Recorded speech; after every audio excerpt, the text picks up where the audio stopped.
I have been so blessed to be a part of this workshop this weekend. My heart is filled with gratitude for teaching me so much this weekend. Oh my goodness. So information packed that I just am still trying to absorb it all, but incredible. Good job, knocked it out of the park. Very, very good value to this webinar. I highly recommend it.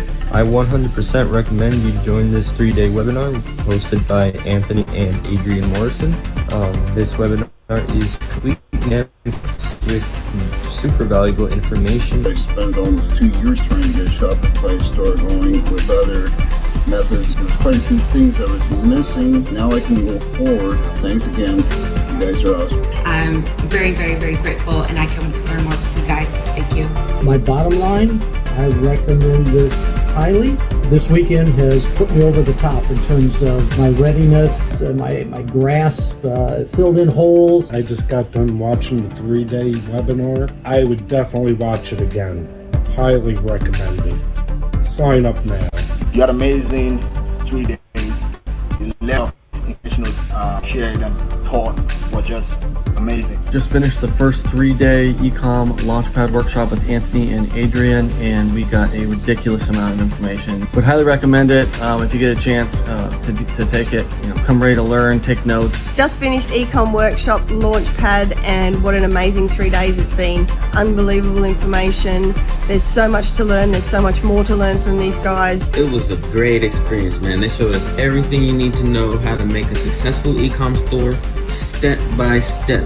I can't believe how much valuable content and information was included. I would highly recommend this course to anyone. This weekend has left me feeling highly motivated, really positive to progress further with my own ecom business. The Launchpad, I just want to say, was absolutely incredible, absolutely amazing. The amount of value that I was able to extract from that is game-changing. I just got done with the 3-day workshop with Anthony and Adrian Morrison. I learned a lot. It was awesome. Just finished my 3rd day of the Launchpad workshop hosted by Adrian and Anthony Morrison. I couldn't be more thankful. I'm glad that I did it, and I encourage anybody to do it that's thinking about getting into this space, because it will give you the confidence and it will give you that motivation.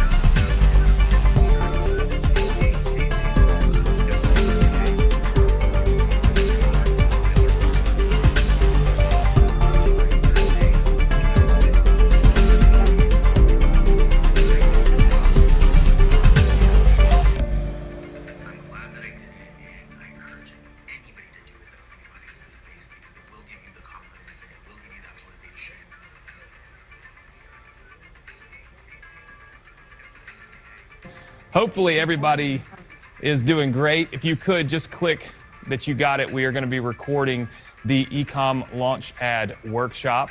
Excited to have all of you here.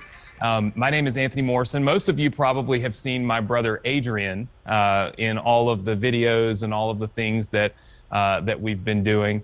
But Adrian's right over here on the other side of all these cameras and the screen, so he'll be here with you in just a minute. I'm going to kind of set the stage, but I'm also going to tell you that the way that we're going to be running things here might be a little bit different than it originally was planned to be, and I'll tell you why. I woke up a couple of days ago with the worst disaster that you could possibly imagine having, especially on a week where we're putting together such an awesome event. So excited about it. My wife has COVID. My daughter, who turned 1 on Wednesday, has COVID, and I have COVID. Luckily, I'm feeling pretty good. At least I am this morning anyway. So we'll see how it goes throughout the day. So while we had a lot of sessions with Adrian and I both here on the set together, there will be a little transition. It'll maybe a little odd transition here, given the fact that I'm going to leave before he comes on. So it's terrible when it hits. It just hits so fast, and it's been a really, really rough week. But so far for the morning, I'm feeling okay. So super excited to have all of you here for the event. I want to kind of set the stage for this weekend. You know, Adrian and I have have obviously put a lot of time and effort into helping all of you build your Shopify stores, right? Build them the right way. There's a right way and certainly a wrong way that this can be done. And we've put a lot of time and effort into it. And we were actually on a flight together, and we were talking about it, and we said, it might be good to just take everybody from start to finish over 3 full days and teach them exactly what they need to learn in order to be massively successful with this. And that's kind of how this event came about, was us just kind of brainstorming what can we do to help you progress at a faster rate. In the chat box, if you can you guys tell me, just put a big yes in the chat box if you have your Shopify store launched. If you don't have your Shopify store live, just type no in the chat box. Because I know there were a few of you that had kind of gone through our free store builder, and I think maybe you got lost along the way. And don't worry, because Adrian's going to cover some of that here today. So I'm seeing lots of yeses, a few no's. All right, but majority yeses. But for those of you that are typing in no, don't worry, because Adrian's going to kind of walk you through the process of setting up that store, making sure you have it done correctly. And over the weekend, our goal is to kind of break this thing down into 3 days and 3 different types of sessions, right? Session number 1, which is obviously today, we really want to focus on setting yourself up for success, right? Meaning, what settings have you possibly not set up correctly in Shopify in order to maximize the results that you get when people visit your store, right? What are the things that you might miss? It's crazy to think about this, but a lot of times it's the most basic of basic things that keep us from having massive amounts of success, right? It's, I forgot to click this button. I forgot to change this one setting. I forgot to do this one thing. So what we want to do is make sure that every one of you have all of this done correctly from day one, from the jump, okay? So we're going to do that. We're going to then transition, okay, into what we think is probably the best session of the entire event, which is optimization. How do we optimize? How do we add more products to our store? How do we get more categories on our store, right? How do we make our store more profitable when people come to the store, right? And I think that's also extremely important. I see some of you say that the video is freezing, but I don't see, we see it fine on our end. Can everybody see us good, hear us good? Yes? Just put a yes in the chat box if you can. All right, so if you're experiencing any kind of frozen video or anything, it's probably on your end. I'm just looking off to the side. This is where our monitor is, where I can see all of you. So yeah, if you're experiencing that, maybe log off and log back in, and things will clear up for you, okay? So we're gonna transition from kind of store setup into store optimization. And then day 3 is probably gonna be the most exciting day of the entire event. How many of you feel like you could use some help with advertising, with getting traffic? Just give me a yes if you feel like you could use a little help with advertising and getting traffic. Day 3 is gonna be awesome. Day 3 on Sunday, you guys are gonna learn from our internal media team. Working with our team means you are working with people that are not only good at what they do, but they've been doing what they do for quite a while at a high level, right? That's the whole reason we put this together, was to give you an opportunity to work with our team, right? Because make no mistake, I am not a Facebook advertising guru, okay? But I have hired and trained Facebook advertising gurus that work for me, right? How many of you realize it would be virtually impossible to do everything yourself and be perfect at everything and great at everything? Just say yes, right? You need a team, right? I see lots and lots of people saying yes. You need a team to really, really, really crush it with a business. You need a team of people around you that are good at the things you're not good at, right?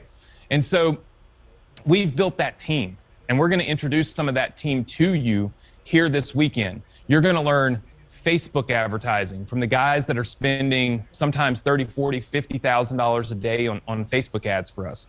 You're going to learn TikTok advertising, one of the things that's really blowing up right now. Even if you don't mess around on TikTok, don't have a TikTok account. I mean, if you try to find me on TikTok, I'm like almost anonymous. I have no, I have no brand on TikTok, but we still run ads on TikTok, right? So you don't have to be putting funny videos on TikTok in order to leverage TikTok as an opportunity for you to succeed. You'll also learn some free advertising strategies. How do we get traffic to our store completely free, right? So day 3 is going to be packed. Throughout the full 3 days, you're going to kind of be introduced to people on our team, people that are responsible for maybe the product research side of things so that we can always be finding new products, right? People that are responsible for the graphic design, creating designs and the images and the imagery and things that make the most sense for your store to help you get more sales. People that are their whole job is to do nothing but install apps, right? Install apps to optimize our store. We're going to talk to you about that, and we're going to show you how that's done. And then, of course, our advertising team. So it's going to be packed. There's not going to be a lot of fluff. I'll be totally honest with you. We don't have a lot of stories and, things like that. In fact, we don't even have PowerPoints. We're just going to be live on the computer showing you the things that you need to learn and the things that you need to do to your store. And I'll give you all one story before I bring Adrian up, and that is kind of my e-commerce story. When I started in e-commerce, I think I was 22, maybe 23. And my goal was to sell. I needed to start a store. I needed to start something online. My parents lost their life savings in the stock market. They invested in WorldCom. I don't know if any of you know about WorldCom or what happened with WorldCom, but my dad lost his life savings. He had made a ton of money in real estate, invested it in WorldCom and retired, and he lost it all in 24 hours. And I was struggling to figure out what to do. I was going to medical school. My dad didn't want me to quit, but I needed to get a job to help them. They were about to lose their house. And so I got online, and the most logical thing, even 20 years ago, was an online store. It was the most logical thing. It's the most logical thing today, but it was also the most logical thing 2 decades ago, which tells you that if you really focus on this and you get this right, there could be a lot of success for you here, because at the end of the day, this is time tested. I started my first e-com store, and I had my first big problem. How do I get products? Today, you guys can install the ZenDrop app, and it'll populate your store with products. We're going to talk to you about 2 other apps you can install that are going to help you get, customized products, things that Adrian uses on his store every single day, right? You can have it like that. For me, it wasn't that easy. I wanted to sell car parts, Mustang parts, and I had to do what they call buy-ins to get distributor pricing. They were $10,000, $20,000, $30,000 just to get access to the products at the prices I needed to be able to sell them. And it was a long journey for me, kind of parlaying one product into another and another. And eventually I got my store to where it was doing about $250,000 to $300,000 a month with about 20% profit margins. So that's how I was able to pay my parents' house payment. It's actually how I put Adrian through college, paid for his college, and the car he used to drive to college. It was all from e-commerce, right?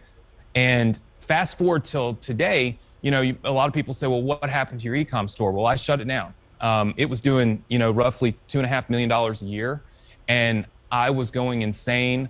I wanted to pull my hair out. I hated life. I said, there's got to be a better way, another way, a different way. I had made enough money to pay for my parents' house, and I literally remember the day I went into my store and I just turned it off because it was so much trouble. And it was because back then you couldn't automate anything. 20 years ago, people shopped online, but they didn't really buy online. They wanted to call you to make a purchase because they were scared about putting their credit card on the internet, right? Well, that was a big problem, right? I was taking 200 phone calls a day. Eventually, I said enough is enough, and I quit. Adrian came around, call it 6 years or so ago, with this idea of launching Shopify stores, and I was like, I don't want any part of it. I was sitting on the beach with him, and I said, I don't want any part of it. And he said, Anthony, it's changed. And as I began to look at the apps and the fulfillment and the fact that you can sit in your home right now and you can run a Shopify store. As long as you have a decent team around you to help you with the day-to-day, okay, you can run that Shopify store without having to do big distributor buy-ins. You can tap into all kinds of products. You can customize products. There's just so much that you can do. It's a completely different landscape than it was 20 years ago, and it's an amazing landscape, and it's one that we want to help you really succeed with. And that's the reason why we put this 3-day event on. So if you're excited to get this thing kicked off and start learning from Adrian himself, just give me some yeses in the chat box. I want to see lots and lots and lots of yeses.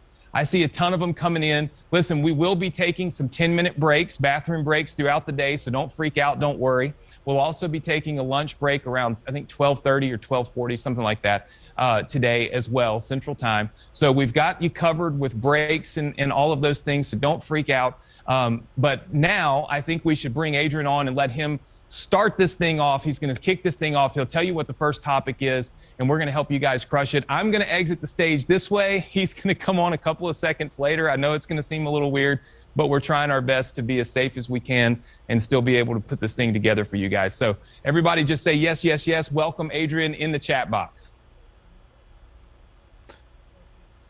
All right. What's up? What's up, everyone? How are you? Thank you for the introduction, Anthony. It's exciting to be here. It does kind of suck a little bit that we have these, unforeseen circumstances with COVID. So we're working our best to try to make sure that, everything is 100% on point and the best experience for you. And look, I'm excited because when I got started with all of this in 2014, I had no mentor to show me how to launch a e-commerce store. I didn't have a Launchpad workshop. So my plan today, this weekend, me and Anthony and our team, we plan to kind of walk you through today at first, some of the things that people basically kind of forget to do in their store that's really important. Like Anthony said, we want to show you how to set it up, get it launched, find products, really A to Z, get this thing going. So I am going to kind of just jump right into the training. I'll be sharing my screen here in just a moment. I want to go ahead and I want to get everything kind of logged in. Since this is live, I wasn't able to kind of come here and set everything up beforehand because we had to have this computer. But as you all know, you went through a software that we spent so much time creating, an immense amount of money that was able to build you a store. And the reason that most people fail is because they fail to get started. When I first got started with e-commerce, it took me months to build my store the right way. It took me weeks to figure out what templates would work and what products I should have on my store. And should I have a general store or a niche store? Should I do white labeling or drop shipping? There were so many questions and I had to figure it out on my own. And the great thing about this for you is that we're going to show you exactly how to do it the right way. So there might be some awkward pauses because I'm trying to type in stuff to get my screen set up for you. So 1 second here, let me just log in to our e-com store builder, okay? And many of you earlier responded to Anthony and you said you did have your store up and running. However, many of you said, no, we ran into some errors. One thing that I mentioned, if you saw my ads on Facebook or Instagram or TikTok, is that this is, in fact, an experiment that we were doing with Shopify. That is why you were able to get access to the template and to the store builder completely free. Shopify essentially paid me and Anthony to get you set up. And the reason they agreed to do this experiment with us is because of our experience teaching others how to launch stores the right way, and then our experience with our own success in e-commerce. So just understand that when you go through this store builder, you actually are using a template that we put together based off of our own experience, right? And that is extremely important because it's battle tested. We're not guessing here. We're not shooting from the hip. How many of you in here think that's important? Just go ahead and say important in the chat box, okay? Go ahead and say important in the chat box. I can kind of see everybody over here. It's important to be using a battle tested template. And look, over time, what you're gonna do is you're gonna take this template and you're gonna further customize it. You're gonna make it more unique to you. But just getting started, that is the most important piece of the puzzle. So I'm gonna pull up one or two more things before I share my screen. Sometimes I kind of get caught up talking. And I'm gonna get my store up that's just like the one that, well, we built for you in our app. We're gonna run through the app and we're gonna go through the dashboard of Shopify and some of the important settings. All right, so let me just pull things up here and then I'll be sharing my screen in just a second. I just gotta make sure that I get everything logged in here. It's kind of hard sometimes when I'm not on my own computer. So 1 second. All right, just gotta get logged into Shopify and then we will be good to go and we'll blast off. Make sure I type in my passwords right. Okay, cool. So I think we are logged in and I should be ready to share my screen. Awesome. Yep, looks like we're good to go here. All right. So I'm gonna go ahead and hit share my screen, then we're gonna confirm and make sure everybody can see everything. So let me just pull up our controls here. I'm gonna hit share screen and we'll go ahead and share this entire desktop here. All right, cool, cool, cool. So can everybody just confirm for me that they do in fact see my screen? Just type in yes, Adrian, if you do in fact see my screen. Just type in yes, Adrian. Awesome, cool. All right.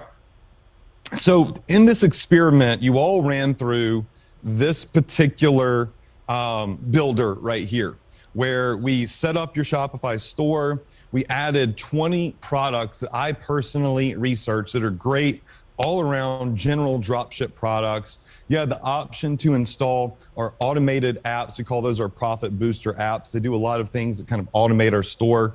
And then, of course, you got a lot of free training. So first, let's just run through this because ideally, you all end up with a store that looks a lot like this one right here to get started.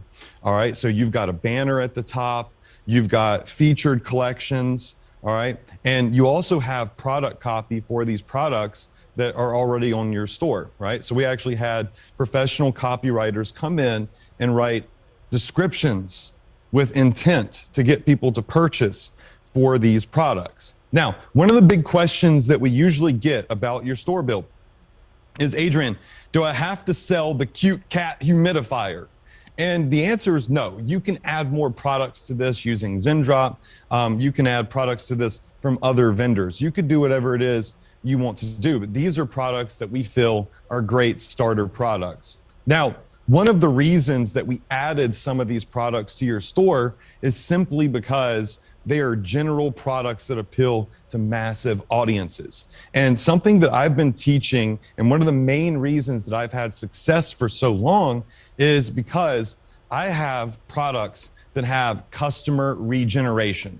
So when we're launching our store, right, we don't want to launch our store selling products that are going to sizzle for 2 months and then fizzle where we start getting no sales, right? We want consistent, stable sales. We want longevity, stability, and security. That's really important for our e-commerce store. So everybody loves, well, no, I shouldn't say everybody, but there's tons of people that love cats, right? There's tons of people that love pets in general. People are always going to buy jewelry. They're always going to buy kitchen supplies. They're always going to want to look better, look younger, feel better. So these are the niches that we really go after. That's why we added these products to your store. Okay, so just a quick run through of the software. All right, you should all have links to this software where you can run through it, go through it, build your store. Some of the things that we're going to do is, number one is we're just going to start with creating our Shopify store. I'm going to explain a couple of things to you, and then we're going to get into really launching this thing, okay? So your color. All right, step number one is you're just going to set up your color. To be honest, most stores that I see that are high converters, they just use black and white templates. I don't think it hurts conversions to have a red or orange store, but so we wanted to give you all the options, but you can choose kind of what color you want your store to be. This will be the color of the banners that are on your store. Generally, I go with black and white.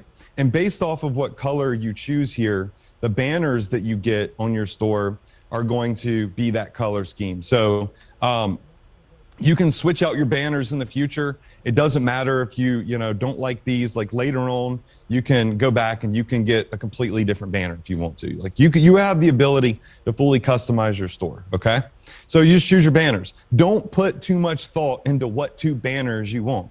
It's really irrelevant. I'm just going to be honest with you. The home page of your Shopify store is absolutely irrelevant in most cases for drop shippers, right? So that would be this page right here. When I click on home, this page is irrelevant because we're not going to send anybody to our home page. We're going to send people straight to this glass rinser right here from a TikTok ad or a Facebook ad. And we're going to try to get them to buy this particular product. So this is the page that really matters. So don't get caught up on the banners. All right, now the next step is really simple. You're opening up a Shopify store. You'll see my face on the page where you sign up for Shopify. So if you haven't done that yet, you just hit Access Shopify and you'll start your free Shopify account. They give you a 3-day free trial. Look, Shopify changes free trials all the time. Like sometimes it's 30 days, it's 14 days, it's 3 days. In this event, it's a 3-day free trial. But one thing that I love to point out is that Shopify has given me my own page on Shopify because I'm a certified commerce coach. That's why I have that little badge that you might have seen on the TV screen or some of the emails. So it lets you know that the stuff that I'm teaching has been vetted. You know that I'm vetted by Shopify. I've been doing it for a long time. So, I'm speaking from experience here with a lot of credibility.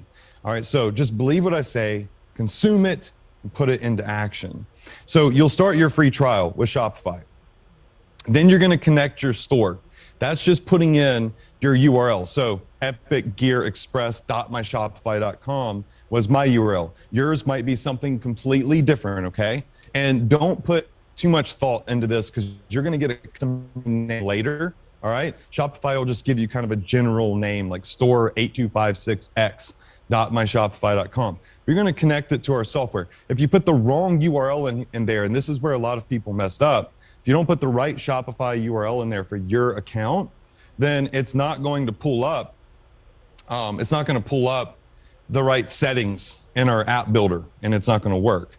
Now, the part where most people fell off is the configuring of the app. So our store builder goes in, builds you a store that legitimately someone would charge well over $1,000 for, all right? And we do it completely free in an automated fashion. And we even give you currently, we won't always be able to do this, but currently, those of you that have gone through this store builder, you got a free custom theme that typically is about $300 per year. We pay that license fee for you because we got a big bulk discount, and it just made sense because we want you to have success. We want you to have the best shot at absolutely crushing it with the store that we build for you. So we've got you a custom theme. So those of you that have done this, you really lucked up with that. It's saving you $300 a year, easy. All right, so you have to install this app. And the app installation is probably the most tedious part of all of this. So I'm just gonna go through it real quick, okay? So you click on the button that says install your app. You're gonna come over here and hit create an app. And I have a whole video on this. And you'll just say, okay, we'll just call this, test app for this particular use case. All right. Once you have installed this app, basically you just kind of installed a basic app. We need to configure the admin API scopes. So right here it says configure admin API scopes. There's a whole video in your funnel builder for this. So really the pain about this is that you got to select all these boxes. And if you don't select them all, then our app won't have all the appropriate permissions because we're going in and we're doing everything for you. So you'll go in and legitimately, this is what you do. You have to sit here and click all these. 9 times out of 10, if somebody has a problem with our store builder, then it's because they didn't check all of these boxes. There's no select all. There's about 80 boxes. It's kind of a pain in the butt. I wish Shopify had a select all, but they don't. So you kind of just have to sit here and you'll want to double check or triple check And this will give our app permissions to go in and upload a theme, to upload products, product descriptions, images for all of the products that we put on there, even change some of the settings on your store for you so that's all set up right, and do as much as we possibly can to eliminate the potential for you to make any errors or forget any personal important settings that I know can help your store have a better shot at success. So we're just going to go through. You can see here it's kind of a pain. So if you can't click on one of them, like Shopify credit here, that's fine. If you can't click it and it's not a permission that you're available to give, then it doesn't matter. Okay. So we're still going here. We'll get to the bottom of all of these boxes. I know I've got to almost be there. Shopify, take some away, add some. All right, we're here. Now, at this point, you want to hit save, right? Once you hit save, then it's going to save the app. Now you can hit install again, and you can go in and get what's called an API key or a token. This token that we just are generating right now, right here, admin API access token, is the kind of like the connection, right, from your store to our software. It's very simple. It's point, click, and copy. So we're going to reveal this token. We're going to copy it. We're going to jump back over here to our store builder. And the next step is going to be to authorize this integration. And so once we do that, we just put in that API token right here, okay? Once we put in that API token, it will authorize everything, and it will then tell you, okay, you're good to go. We're connected. We can build your store. But on the next step here, we have to activate your Shopify store. Here's the thing with Shopify and their free trial. You don't really get access to all of the features that you need in Shopify with a free trial. So for our app to go through and build your store the right way, get everything set up the way it needs to be set up, you have to have a plan selected. So when you click right here, access Shopify plan screen, it's going to take you to the plans. And for our store builder to work, you need to have the Shopify plan. It was $79. They upped it to $100. They haven't changed their plans in 8 years. And I started giving away free stores, free store builds. And then all of a sudden the prices just went up. So, you know, it's really important that you have the right plan though, right? You want the options available on your store to elevate your store and give it more opportunity to succeed. When I first started my Shopify store, and I had no clue if I was gonna win or not, okay, I had no clue. I went in and I chose the most expensive plan, which was like $300 a month. I go into anything and everything and I say, I don't plan to fail. I'm not even thinking about failing. I plan to succeed. And if I plan to succeed, if it's within my budget, then I want all of the options. I want the best of the best of the best. So I have more opportunity with my store. So when you activate that plan, our store builder now, it's simple from here. We're gonna go through and you hit customize my store, boom, it installs a custom theme on your store that otherwise would be $300 a year, all right? Then once you publish your store, you got to take your password off of it. Because right now, at this point, nobody can see your store. It's password protected. So you're going to remove your password. That's simple. I'm not going to go through that with y'all. Click this button, remove the password. And your store is ready, okay? But you don't have products yet. So the second big thing that we ran into was people saying, Adrian, my theme is on there, my store is built, but where are the products? I thought I got these 20 products. Well, it's because you forgot to do step 2. Now, I understand how people can forget to do that because you're jumping from Shopify to a store builder to Zendrop, back to a store builder. You came from Facebook or Instagram or TikTok. There's a lot of jumping back and forth. But imagine if you had to do this by yourself and you didn't have a store builder, right? So step number 2, if you haven't done that yet, log back in your store builder and go ahead and click add winning products. This is fun. Okay, so when you click on this, you just hit go, and we will upload products with custom written, professionally written ad copy ready for your store to start selling these products. We've marked the products up to decent profit margins based off of the cost from ZenDrop, but you can go in and you can change those. We just kind of did a baseline for everyone. It sets up discount prices versus compared to retail prices. I mean, it really is done for you. Like if I had this when I started in 2014, it would have been life-changing for me. Time is money. The faster you can get going, the faster you can succeed. If you're paralyzed looking for products and writing product descriptions, then you're not thinking about making sales. Now, the next step is connecting with your dropship supplier. We recommend ZenDrop. We work directly with ZenDrop. Me and Anthony both are investors in ZenDrop when they started up, because as a drop shipper that started out with AliExpress and other vendors, when I saw that there was a US-based company from another experienced, successful drop shipper that understood the needs of a drop shipper, it was a no-brainer for me to use their service and to invest in it. And it's completely free. ZenDrop is free. And they have US suppliers and they have suppliers in other countries. You could ship anywhere in the world. You get to choose. We actually have the ZenDrop team. It's going to be here this weekend, so they'll show you all about ZenDrop. If you have more questions about it, it's going to be really cool.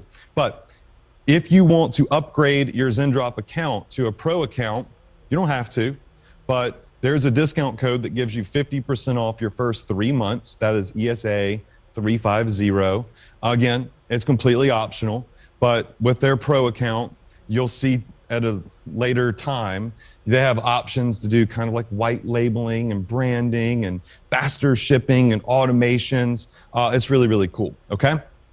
Now, once that's done, if you have not gone to step 3 yet, the automated apps, we'll get into those later this weekend. Again, completely optional. But just like this phone, I want you to think about your phone and how much more powerful your phone is because you have apps installed on it. Shopify is kind of the same thing. Like they give you this really powerful CRM, but if you want it to excel and be more powerful, you can install apps. Some are free, some are paid. Okay. So after you've done all of that, right, your store is launched, you got products on it, and you're ready to go. All right. So at this point, what we want to do is we want to jump into our dashboard of Shopify. And I just kind of want to walk you around this for a second, okay? So this is the main dashboard from Shopify. When you first log in, it's going to give you a couple of steps. It's going to kind of give you a list of to-do stuff. Inside of our funnel builder software, there is an immense amount of free training that shows you the basics of all of this. So I don't really want to waste time at this live event showing you those basics that are already in video tutorials that were freshly filmed for you. But one important thing that you need to do is you need to get a domain name for your store. And since we are using a general store, not a niche related store, you kind of want a generic name. Like this one is epicgearexpress.com. I have another store called geargrabber.com. Try to generalize your brand name. And if you're having trouble kind of coming up with cool names, then we use a tool called Lean Domain Search.com. And what it will do is it will kind of take a keyword that you have and find cool domain names. So if I just type in like Epic Gear, right? Then it'll start finding available domain names. So we can see like, Epic Gear Net, Net Epic Gear Book. Some of them kind of suck, right? Some of them will be good. Go Epic Gear, Web Epic Gear, or you could type in discount, right? Epic Gear Box. These are available domain names, right? So you would want to go through these, kind of get some ideas. I wouldn't think too much and too hard into what the domain name is, but you do want it to kind of sound catchy. You want it to be easy for people to remember, because when somebody says to their friend, where did you get that dog leash, or where did you get that glass rinser, or where did you get that gadget? They're going to say epicgearexpress.com, right? Or geargrabber.com. So you don't want it to be too long, right? You want it to be short and sweet. We also buy our domain names from purchaseyour.com. Shopify has the ability to purchase domain names within your Shopify account. And many of you were asking why we did not want to buy our domain name inside of Shopify. And it's because Shopify is not really a domain registrar. When you buy a custom domain name inside of your Shopify account using their really simple tool to do it, you don't really fully own that domain name necessarily. It's kind of locked to your Shopify account and to your store. So the longer you have a store live, right, and a domain name, the more valuable that domain name or brand name becomes, the more type-in traffic it has to potentially get. And so if you ever were to kind of like change your brand or change your store or whatever, you don't really want to lose the domain name, because you could resell that domain name to someone else, recoup some costs for it, maybe profit from it, who knows. So we don't want it locked to a Shopify account. We want to own our own domain name, because domain names are like virtual real estate and people can sell them for a lot of money. I myself have bought and sold a lot of domain names. How many of you in here would agree that owning your own domain name, actually yourself, not locked in your Shopify account, is important? Just say important in the chat box real quick. Okay, so just make sure that you do that. You don't have to, but it's the smart move. Again, I'm trying to show you the stuff that later on down the road, you're gonna look back and be like, oh, I wish I had have known that, but now it's too late. That's one of those things that's really, really important. Now, when we're inside of our Shopify account, when we come over here to the left navigation bar, you've got a couple of things. You got home, orders, products, customers, content, finances, analytics, marketing, discounts, online store, and you're kind of like, oh my gosh, what do I do? Here's the thing. You're not going to use a lot of these buttons. You'll use some of them, but you're not really going to use all of this. So you don't want to get caught up going in and clicking on every button and trying to learn every single setting. You want to go in and you want to figure out, what are the main things I need to look at every day to automate these processes, to save myself time, and to focus on the important piece of the puzzle, right? Which is going to be orders, conversion rate, and order value. Okay? Now, what is order value? Or average order value? That is the average amount of money that somebody spends on your store when they come to it. You can increase this. Now, I think we all would agree that it's better for someone to come into your store and buy 2 or 3 items opposed to 1 item, because that would enhance our profit margin, right? So we always want to try to look at what is our average order value and see if the things that we're doing are increasing the average order value. So that being said, I'm just looking at a note. I can't even begin to read that. So maybe like a marker or something would be helpful. But one thing that we want to be able to do here is immediately go look at analytics.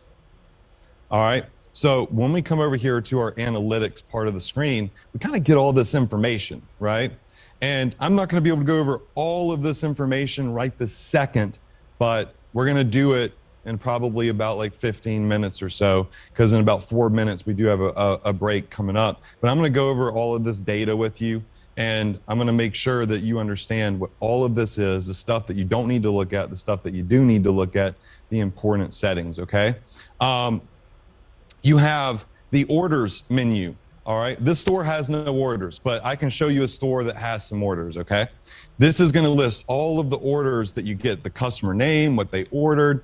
It's going to list shipping options they took. It's going to be where you kind of manage all of your orders of your customers. Now, with ZenDrop, you can automate fulfillment. So as orders come in, you are able to kind of just look at them and watch them get fulfilled, right? Then you've got the products tab. Now, the products tab is going to list all of the products that we've put in your store. This is pretty important because when we put products in your store, we are going to upload descriptions, we're going to upload tags. It's going to be where you put your price points and everything in there. So that being said, if we click on one of these, like the 360 rotatable smart, the smartphone car holder, you'll see that here's our preloaded description. Here are the pictures that we've put in here. Over here, we have some tags. And then down here, we have the price point. So if you want to change the price point of something, all you have to do is kind of come right here and say, hey, I want to charge $12 for this. And you would just change it for each of the variants, because we've got a green one, a gray one, we've got a black one, and we can now start editing all of our prices. All right, does that make sense? Just say yes. If that makes sense, go ahead and say yes for me. My chat box up here is kind of frozen. I can't really see what anybody's saying since maybe about 10 minutes ago, if the team wants to help out with that. And then at the bottom here of the products, you have your search engine listing. Listen, this is really important, all right, because you have the potential with the products on your store to get free traffic from Google. And when we have the potential to get free traffic, we should always maximize it. It's not going to be our main squeeze. It's not going to be where we make all of our money, but the longer that you have your store, I want you to listen very closely here. The longer that you have your store, the more potential it has to get free traffic. When you age your store, right, and your domain name is live longer, you have products live longer, you have more potential to get indexed in the Google search engine. It doesn't mean it's going to happen 100%. It doesn't mean that it's magic and it's guaranteed. It's just that Google typically will list stuff that has been around for a long time, that is very relevant, and they believe that Google searchers will, find appealing. So right here, you can edit this, and you can go in and you can kind of put what your description is you want people to see if it were to be in a Google search. Now, because our team already wrote product copy for you, this should be good, right? It should have all the right keywords in there to hopefully get indexed by Google and all that good stuff. Very, very important that that is there. You don't have to worry about it as much because we've done it for you on the 20 products that we've loaded in here for you. Okay, now the next step over here is going to be settings that I want to show you. All right, so I'm just going to jump over here to our settings. I'm just going to leave this page. And when it comes to setting up your store, the next big thing that we want to talk about is how do you get paid, right? We got products loaded. We see how to get those products in. We see how to edit those products and the price points for those products. We want to talk about now, how do you get set up to actually get paid by Shopify and accept payments, all right? So if we come over here to settings, you see user permissions, payments, checkouts, shipping and delivery. So checkout and accounts, shipping and delivery are going to be important. Payments are important. And starting out with payments here, if you don't set this up, like you can send traffic to your store and you're going to be able to make any money, right? Shopify has a very simple way to set up payments for most people. Now, in all countries, you can't use Shopify payments. If you're in a country that doesn't use Shopify payments, there's another option here available for you to set up payments. It could be PayPal, it could be through another merchant processor. Shopify makes it very, very easy for you. But at this point, what you would do is you would hit manage over here on Shopify payments. It's going to ask you a couple of very, very simple questions about your business. Do you have an LLC? Are you a sole proprietor? Look, when I started out with my own e-commerce store, I was a sole proprietor. I didn't have an LLC.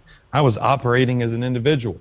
When my business started to grow, I formed an actual company.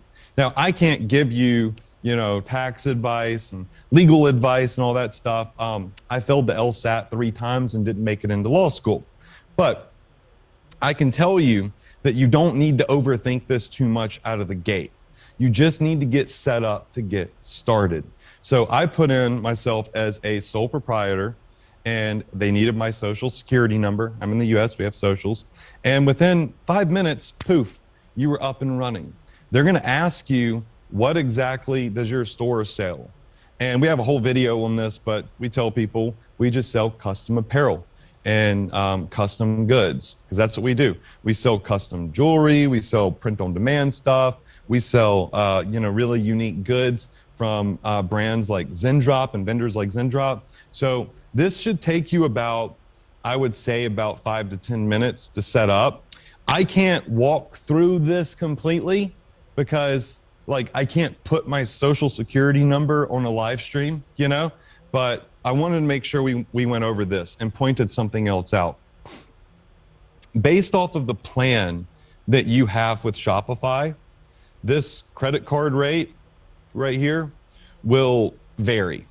The better plans with Shopify charge you less per transaction. So something to point out is that when I went in and I got the more expensive plan with Shopify, I was thinking to myself, well, I'm gonna save points on merchant processing fees. And it's gonna, for me, I plan for this to pay for the difference plus more. I plan on saving, right, by investing in a better plan. That's always going to be there. You always have to pay to process, right? And Shopify is going to let people use Visa, MasterCard, Amex, Discover. You can activate Google Pay, Apple Pay. I definitely recommend that you go in and you activate Shop Pay and Apple Pay, because these days people are so used to literally just tapping something on their phone and making a payment and not pulling out their credit card, all right? So that being said, you want to activate those. And as you go through this, they're going to tell you, hey, would you like to activate Shop Pay? Would you like to activate Apple Pay? The other thing is PayPal, all right, and Amazon Pay. Here's the thing about PayPal. PayPal for us is not an option that we use, because PayPal is kind of known historically for freezing people's accounts and holding their money for long periods of time. If you start generating a lot of customers, right, PayPal has to mitigate their risk from chargebacks or from refunds or whatever. So when you're going through this, if you got Shop Pay set up, you got Shopify payment set up, I would 100% fully recommend leaving PayPal off completely. I myself have had a situation where I had tens of thousands of dollars in payments in PayPal, because PayPal's so easy. People love PayPal. And PayPal hit me up and said, hey, yeah, we're gonna hold the money for 60 days and just make sure everything goes through and everything's good with your business. Well, that was devastating for my business, because what's so great about Shopify is that when you get orders, right, you get paid very quickly. So you can reinvest, all of your money back into ads, and you can continue to grow your business. Does that make sense? Just say yes in the chat if that makes sense to you, okay? You want to get paid fast. Shopify Payments pays fast, and that gives you the money to reinvest in your ads. This is the stuff that people don't think about. And I know this isn't as fun as launching products, and we're going to get to all of that stuff, but I'm just warning you, if the only thing you have is PayPal, then you're putting yourself at risk when you actually start scale. And in some cases, it's frozen people's businesses for months. And imagine that happening during Black Friday or Cyber Monday. Not trying to scare you. I'm trying to prepare you, right? That's what this is. That's what this is all about, all right? So you're gonna wanna go in first, and you're gonna wanna set up all of your payments. You're gonna wanna make sure that you can start taking orders. Once this is done, y'all, once you go ahead and you set up Shopify Payments, go to your store, pull out a credit card, and place a real order. own your store. Even if you have to be your own first customer, place an order and watch the process. Make sure that the payment goes through, because you don't want to launch your store to your community, to your network, to Facebook ads and TikTok ads, and then have people come here and something not be right. But I'm telling you, it is so easy to set this up. It really is an absolute breeze. A complete novice can do it. Now, speaking of payments and getting that set up, all right, you're also going to want to make sure that you have your checkout settings correct, right?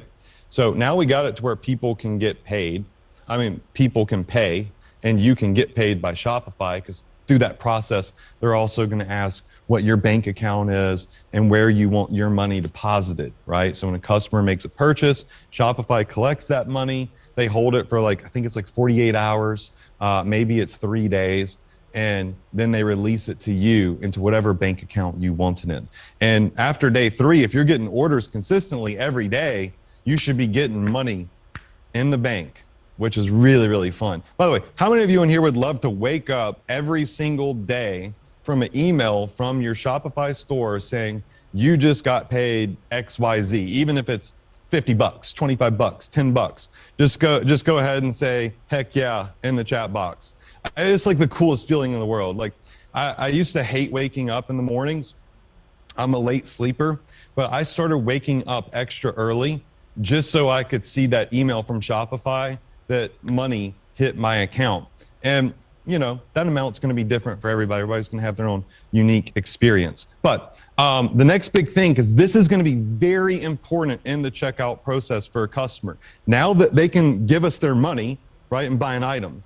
But there's one very important thing. If you come over here to settings and you click on checkout and accounts, and you scroll down here, all right, you'll see customer contact method, customer information. This is the information we're requiring from customers when they go through our checkout process, right? We want to require the first name and last name because we need that to ship to them. Right here, where is it? They've always moved stuff around. Oh, okay. So we want to make sure that use address auto completion is turned on. All right, it should be on by default, but just check it. So this increases conversion rates dramatically. When a customer is typing in their address, they can make typos. Well, their system will automatically kind of just know magically what their address is based off what they're typing, pre-populate it for them and let them confirm. So when you're able to do this, it speeds up the checkout process. It eliminates possible user error and thus, refunds, and it increases conversion rates. But the other really big thing is marketing options. Okay. By default on Shopify, this is going to be not pre-selected right here. All right. See where it says, let customers sign up for email marketing and SMS marketing, and email is checked. And there's a little box here that says pre-selected. Now, pre-selected means that little box during the checkout that says, would you like to receive marketing promotions from us? It will be pre-checked. So a customer will go on our email list. And if it's not pre-checked, the customer is probably not even going to see it because there's so much stuff on the page. It's, you're just not even going to build a big email list. So by pressing this one button here, you change your entire business, literally. I know that sounds crazy, but pressing this one button and using pre-selected email marketing promotion acceptance is life-changing for your business. So when a customer is going through, I'm just going to try to move around right here real quick and show you the store. So when they're going through making their purchase and they're putting in their customer information, you'll see that right here under email, it says email me with news and offers. See how it's pre-checked?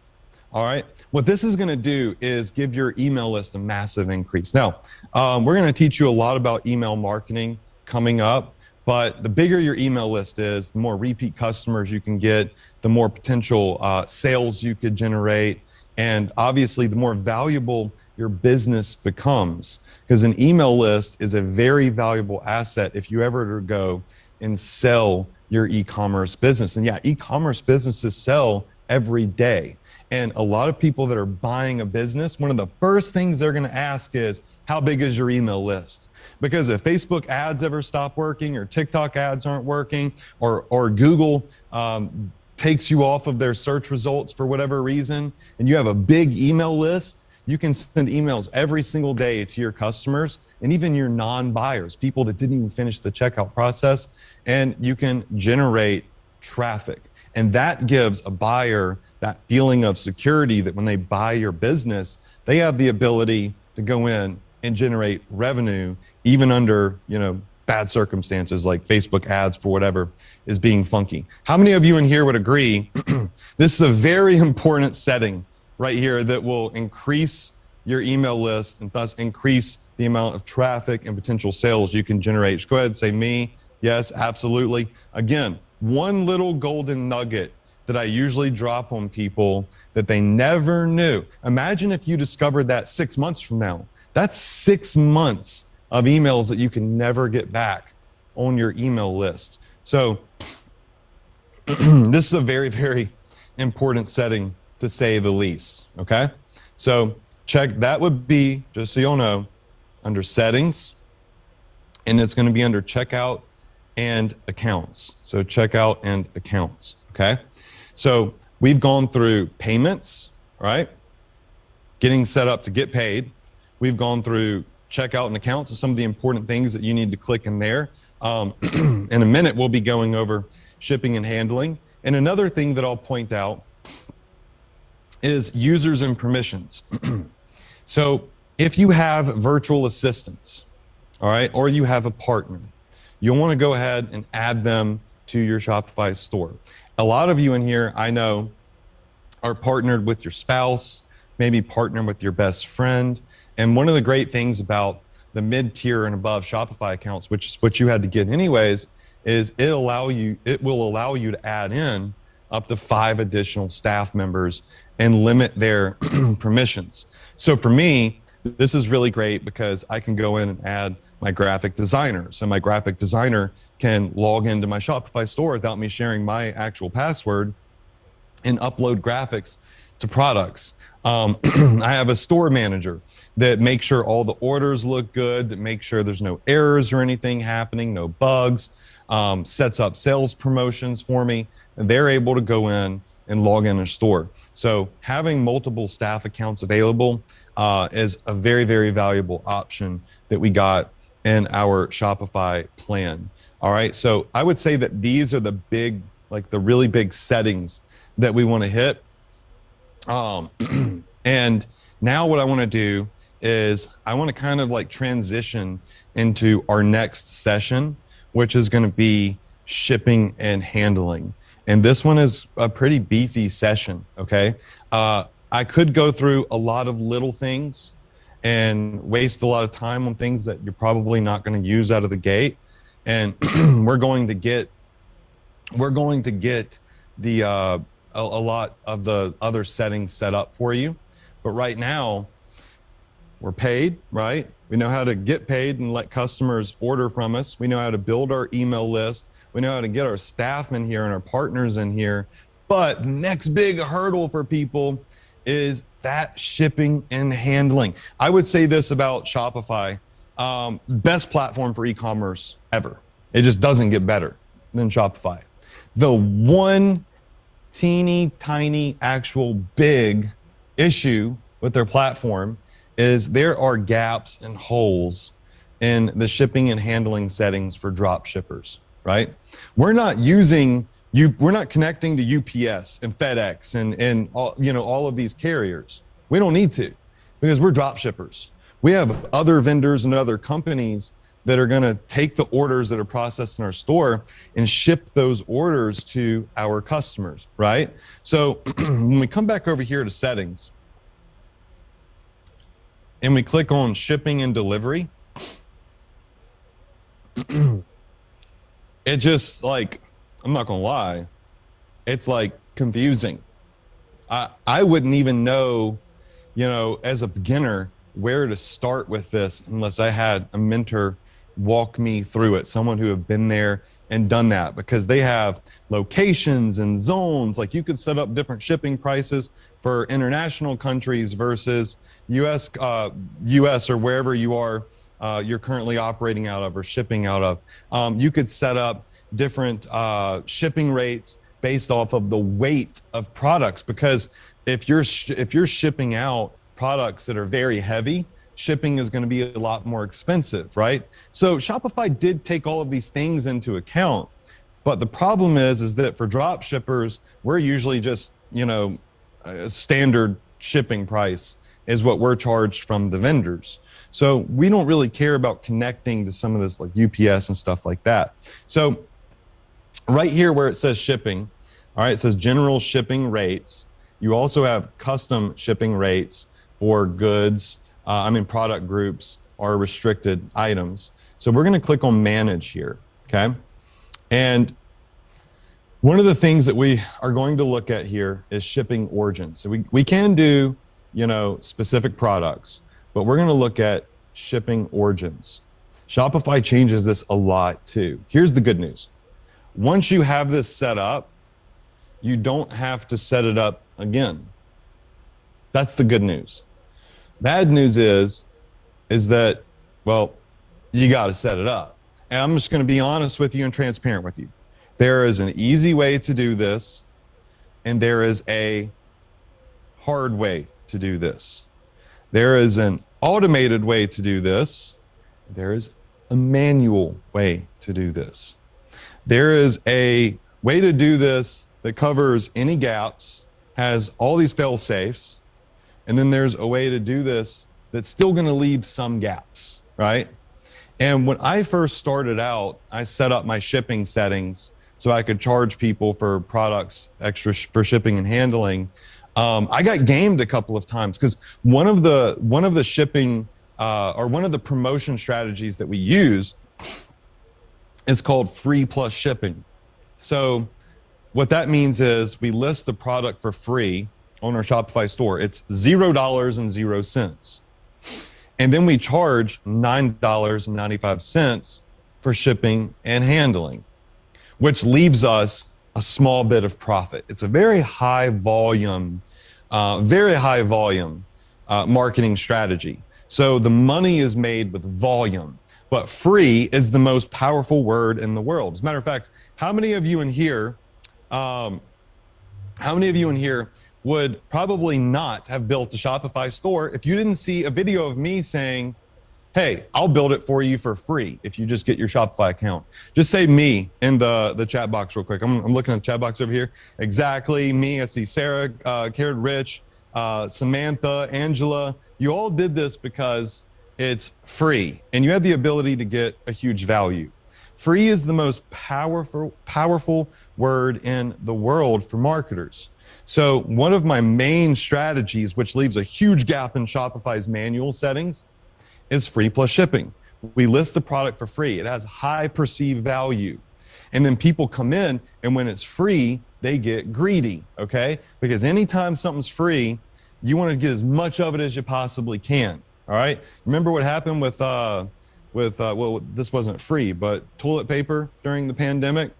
I mean, people got toilet paper to last their whole lives. You know, people get like this sense of I got to have as much as I can right now. And so when it's free, what will happen is people come in and they'll buy 2 or 3 or 4 free items, but we charge shipping and handling for each individual item. We'll talk more about that later. This isn't a free plus shipping session, but it's important to notate, because if you're doing free plus shipping and you're charging people $9.95 for shipping and handling for a free item, but you also have retail products on your store that are like $50, $20, $30, and you want to charge a different shipping rate for those products, that becomes a little bit of a problem for a lot of drop shippers. There's another strategy we use that we'll teach later called a $5 flash sale. and it's where we list a whole group of products for $5. I want you to think about Dollar General. Everything's $1.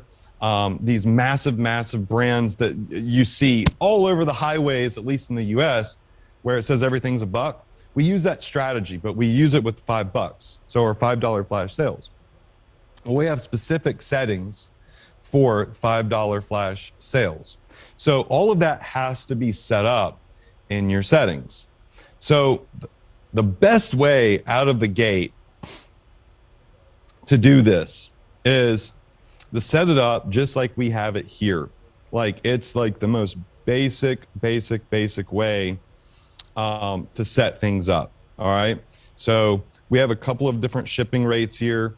$4.90, $19.90, $6.90, $9.90. Then you got rest of the world. You're going to ship. You're going to set up different shipping rates for the rest of the world. We can come in and we can edit this, right? So notice that this says condition by weight right here. What I want to do is, honestly, I'm just going to delete all of this. All right. I'm going to start from scratch. That's the best way to do this. Okay. So right now, I just eliminated any and all shipping settings for at least domestic orders, right? Now, I want to go in and I want to start adding rates. And when we're adding rates, we can set up our own rates, or we can use carrier and app to calculate rates. Like that would be DHL Express, UPS, all that good stuff. We want to set up our own rates, and we can name these rates, okay? So we're just going to call this, shipping and handling, okay? And the price generally that we would charge for just a retail item would be $4.95. But the problem is if you just put this in here, everything will be $4.95 to ship. Shipping and handling is a great place for you to earn additional profit. As a drop shipper, the shipping and handling costs often are at costs that the customer will pay that adds on to our profit. They're not really just covering the shipping cost of the product from our dropship vendor, right?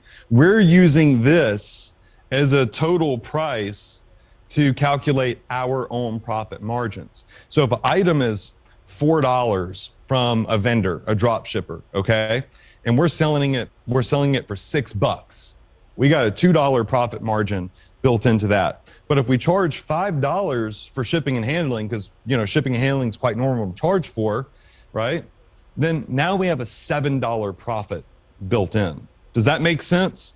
So shipping is one of the most important pieces of the puzzle, shipping prices for drop shippers, because it's where we make up a lot of our profit margin. We offer really, really, really good deals, like really low prices. And we understand that mentally people know that shipping, right, is going to be $5 to $10 or, $7.95.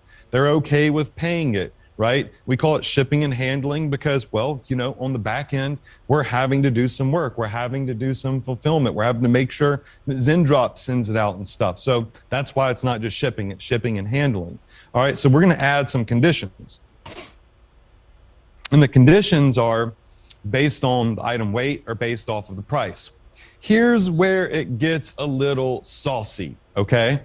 Because if it's based off of the order price, then you cannot do free plus shipping. It's going to screw everything up. Don't worry about why, okay? The why it's going to screw everything up doesn't matter. Just understand that it will. So if you want to do free plus shipping, and we'll teach this later, okay, then you're going to want to start using item weights, all right? Unless you use the automated stuff that we have available. We have an app that I'm going to show you in a little bit. It's called Shipping Hero. And we would already be done with shipping and handling settings right now if you just had Shipping Hero. It's in our Profit Booster app bundle. I think it's like $97. It eliminates the need for all of this. But understand that everybody has that, can get it, or wants to get it. So we need to teach you this because we want you to run your store. The basic way for you to get started is to do it by price, though. So we would just say that if something is at least 1 penny, okay, to, you can say $40.99. All right. So a penny to $4.99. We're going to charge them $4.95 for shipping and handling. Done. Okay.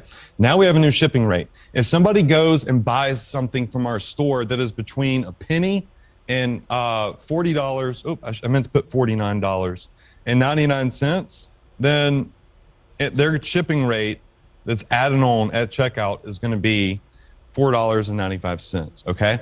Now, what we found is that when people spend more money on our store, people that are spending over $50 or so, they're willing to pay a little bit higher shipping and handling charges. And it's because, well, maybe they're buying something that's more valuable, or maybe they're buying more items. And so shipping is going to cost a little bit more. So we're going to add in another rate, and we can still call this shipping and handling. And we're going to do the price for this is $9.95. We're going to do it based off of price. And we're just going to say $50 to no limit. And now we have basic shipping and handling settings. However, if you're wanting to go do $5 flash sales and you're wanting to do free plus shipping, these are not going to suffice. Now, we'll get to that later though. The other thing is, coming down here, we have the rest of the world. So we just set up for the US.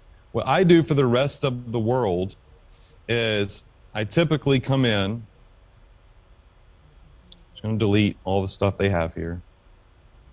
Okay. And I just call it international shipping. And this is going to be based off of just it being international shipping and handling. And it's legit just going to be $9.95.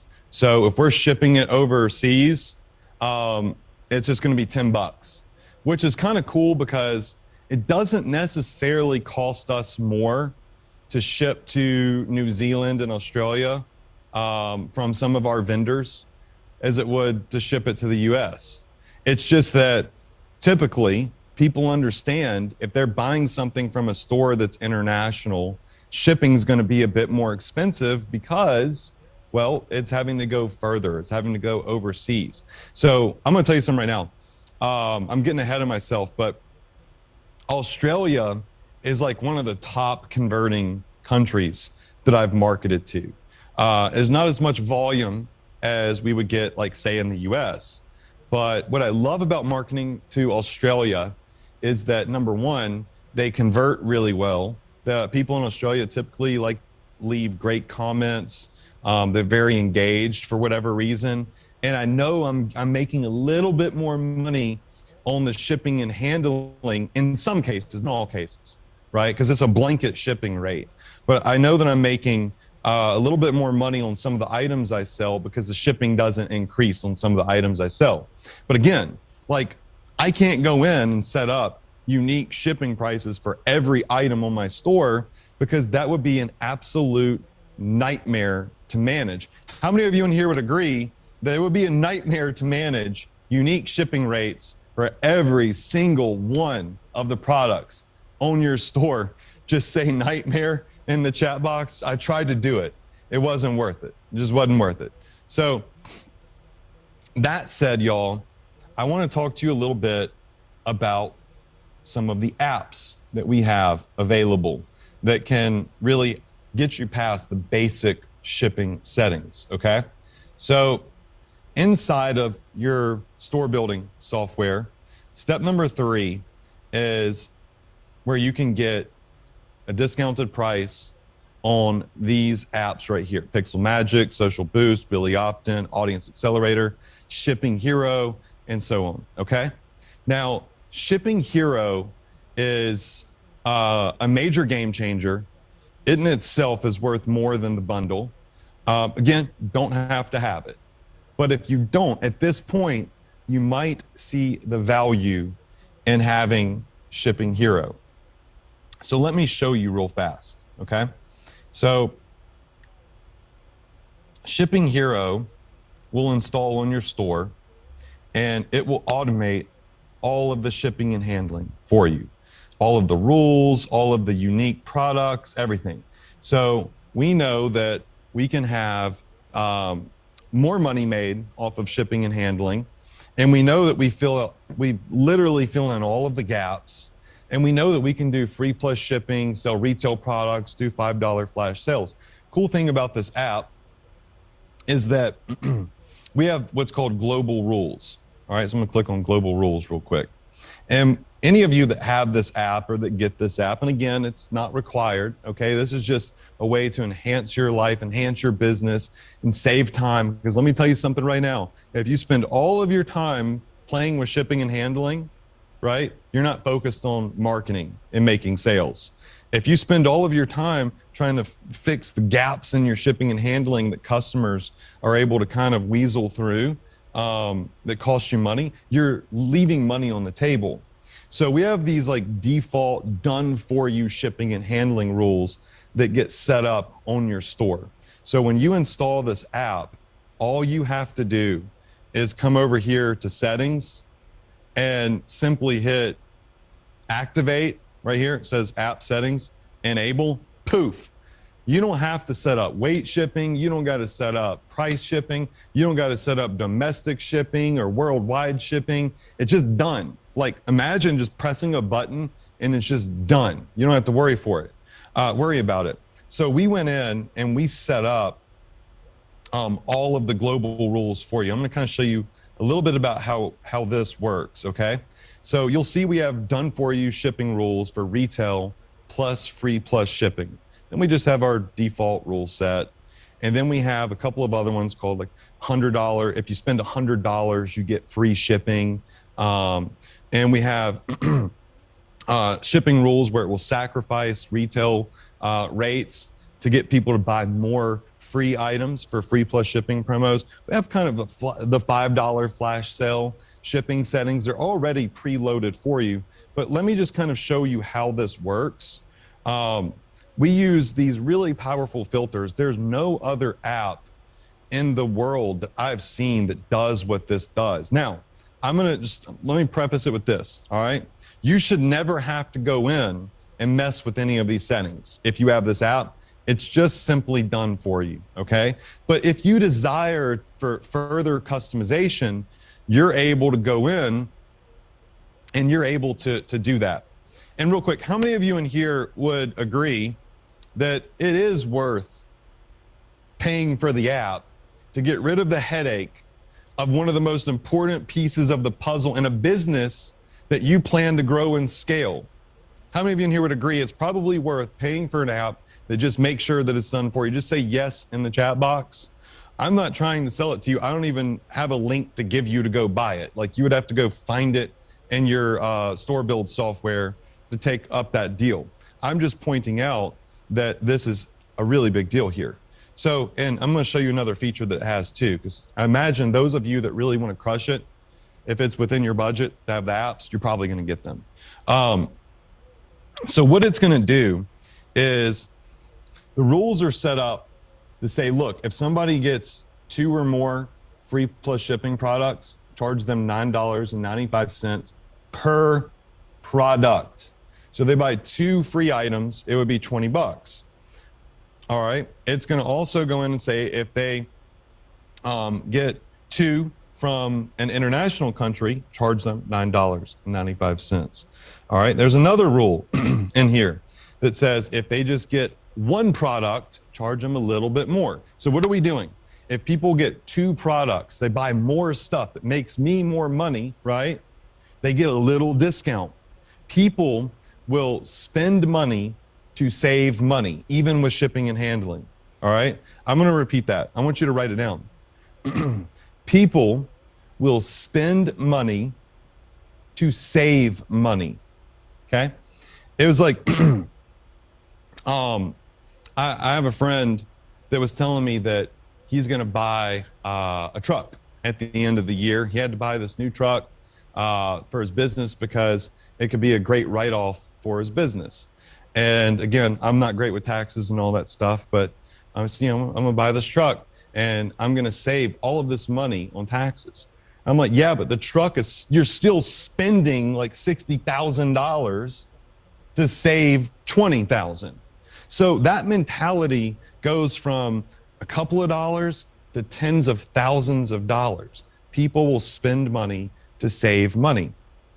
So this is built to take advantage of that and offer people better deals on shipping and handling if they buy more stuff. All right. So all we have to do is set this up, install it on our store, and everything's good to go. But here's another issue with Shopify's settings. Let's say that somebody buys a free plus shipping product off your store. That's like a special promo. It's $0.00, but you're going to get that $9.95 for shipping and handling. Okay. But then that customer comes over to your store and says, well, okay, I want this free item because it looks really cool. I want to take advantage of that promotion. But I also saw this glass rinser that's $17. I want to add that to my shopping cart too. What happens is with the basic Shopify shipping settings is it gets confused. Shopify's like, whoa, wait. What shipping rate am I going to charge this customer? The retail shipping rate of $4.95 or that $9.95 for the free item? Does that make sense? Just say that makes sense in the chat box, because this is important, because we're going to be showing you sales promotion strategies, right? And if you implement those strategies and you're not set up properly, you have this gap, you can leave money on the table. So Shopify gets confused. So I spent tens of thousands of dollars to not have to worry about the confusion, not to have to lose like money because things aren't set up right, just to have an app I can press one button on that has pre-built rules that, well, I finessed these myself, created these myself, to do it all for me, right? And they're right there. And you can turn them on, you can turn it off. But I started thinking, as a drop shipper, shipping and handling is a place where drop shippers make profit. And fear also can create more sales. It could create more profit. And when somebody's buying a product offline, right, or online, how many of you would agree that some people fear their item, especially these days, is gonna get lost in the mail?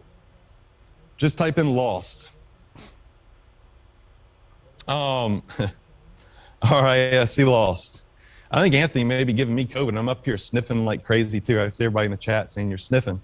I'm trying to stay away from them. But you know, packages get lost, right?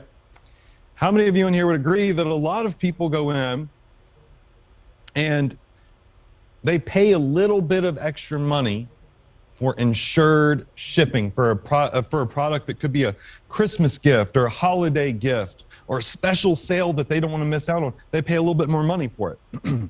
So with Shipping Hero, this is included in those apps. One of the things that I built in is called bump shipping, okay? So it's called bump shipping, it's right here. And you can enable bump shipping and you can create an upsell on your Shopify store in the shipping and handling settings. So when a customer gets to shipping and handling, we can call this insured shipping and handling. And then we could say,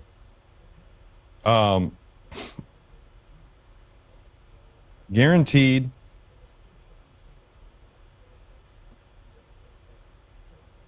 package protection, 100%.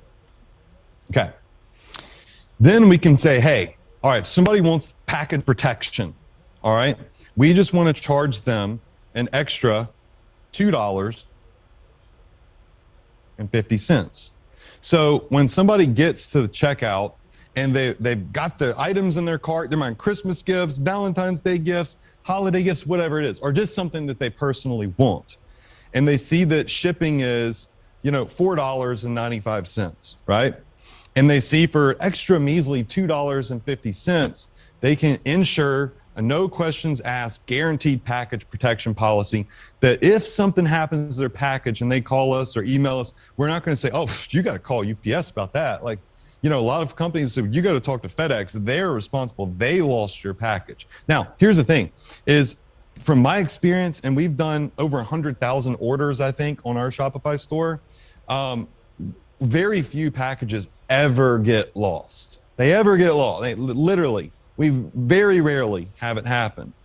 But if we're getting an extra, let's say orders ring every day, if we're getting an extra 10 people or so to take this, that's an extra $25 a day, right? That adds up big time, especially if you're new. So just by adding that little option of $2.50 for guaranteed package protection and getting a percentage of your customers to take it, what happens here is we now have the ability to create more money. That extra $2.50 per customer, that extra $25 a day can make or break your ads. I mean, what if you're spending, I don't know, what if you're spending let's say $50 a day on advertising, and you're only making $50 a day, right? So you're breaking even. That's still good because you're building an email list. We'll talk about it later. Don't worry about it. But it's awesome to break even. But if you have that little bitty bump insured shipping available right there, and your customers take that, that could be just what you need to throw yourself into a profit and start scaling, where that $50 could turn into $70, and that 70 could turn into 100 and beyond, because you're able to get more traffic, thus more customers and more sales potential, right?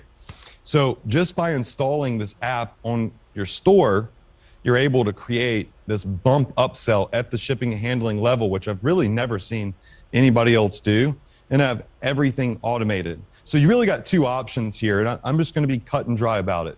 You can have the basic settings like I just showed you in Shopify, where you set up the $4.95 and $9.95, and you can operate, and guess what? You're going to be okay, right? You're going to be fine if you do that.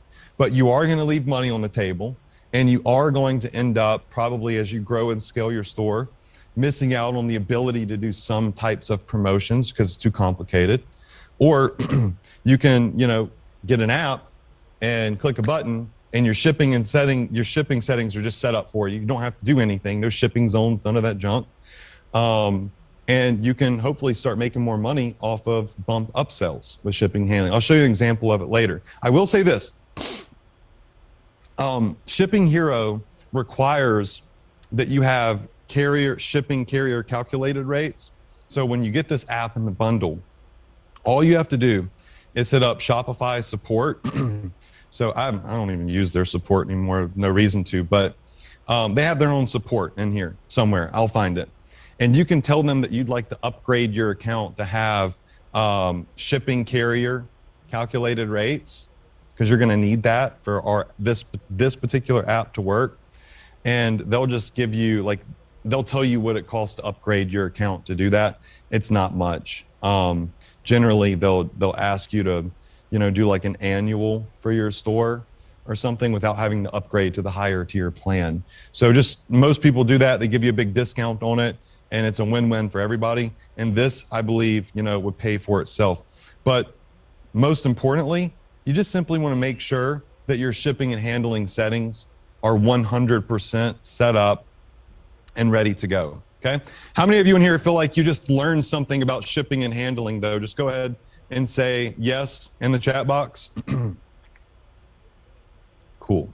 Awesome. All right. So what I'm going to do is I'm going to take a quick break. I'm going to throw to my brother Anthony. He's going to come up here and he's going to give you all a little bit of information about what's going to happen next. I feel like we just got through the basics, right? We're ready to dive into product research and all amazing stuff that's really going to help you out. So I'm going to step off this way so I stay away from COVID. And Anthony's going to come up here. Anthony, come on up, and I'm good to go. All right. How's everybody doing?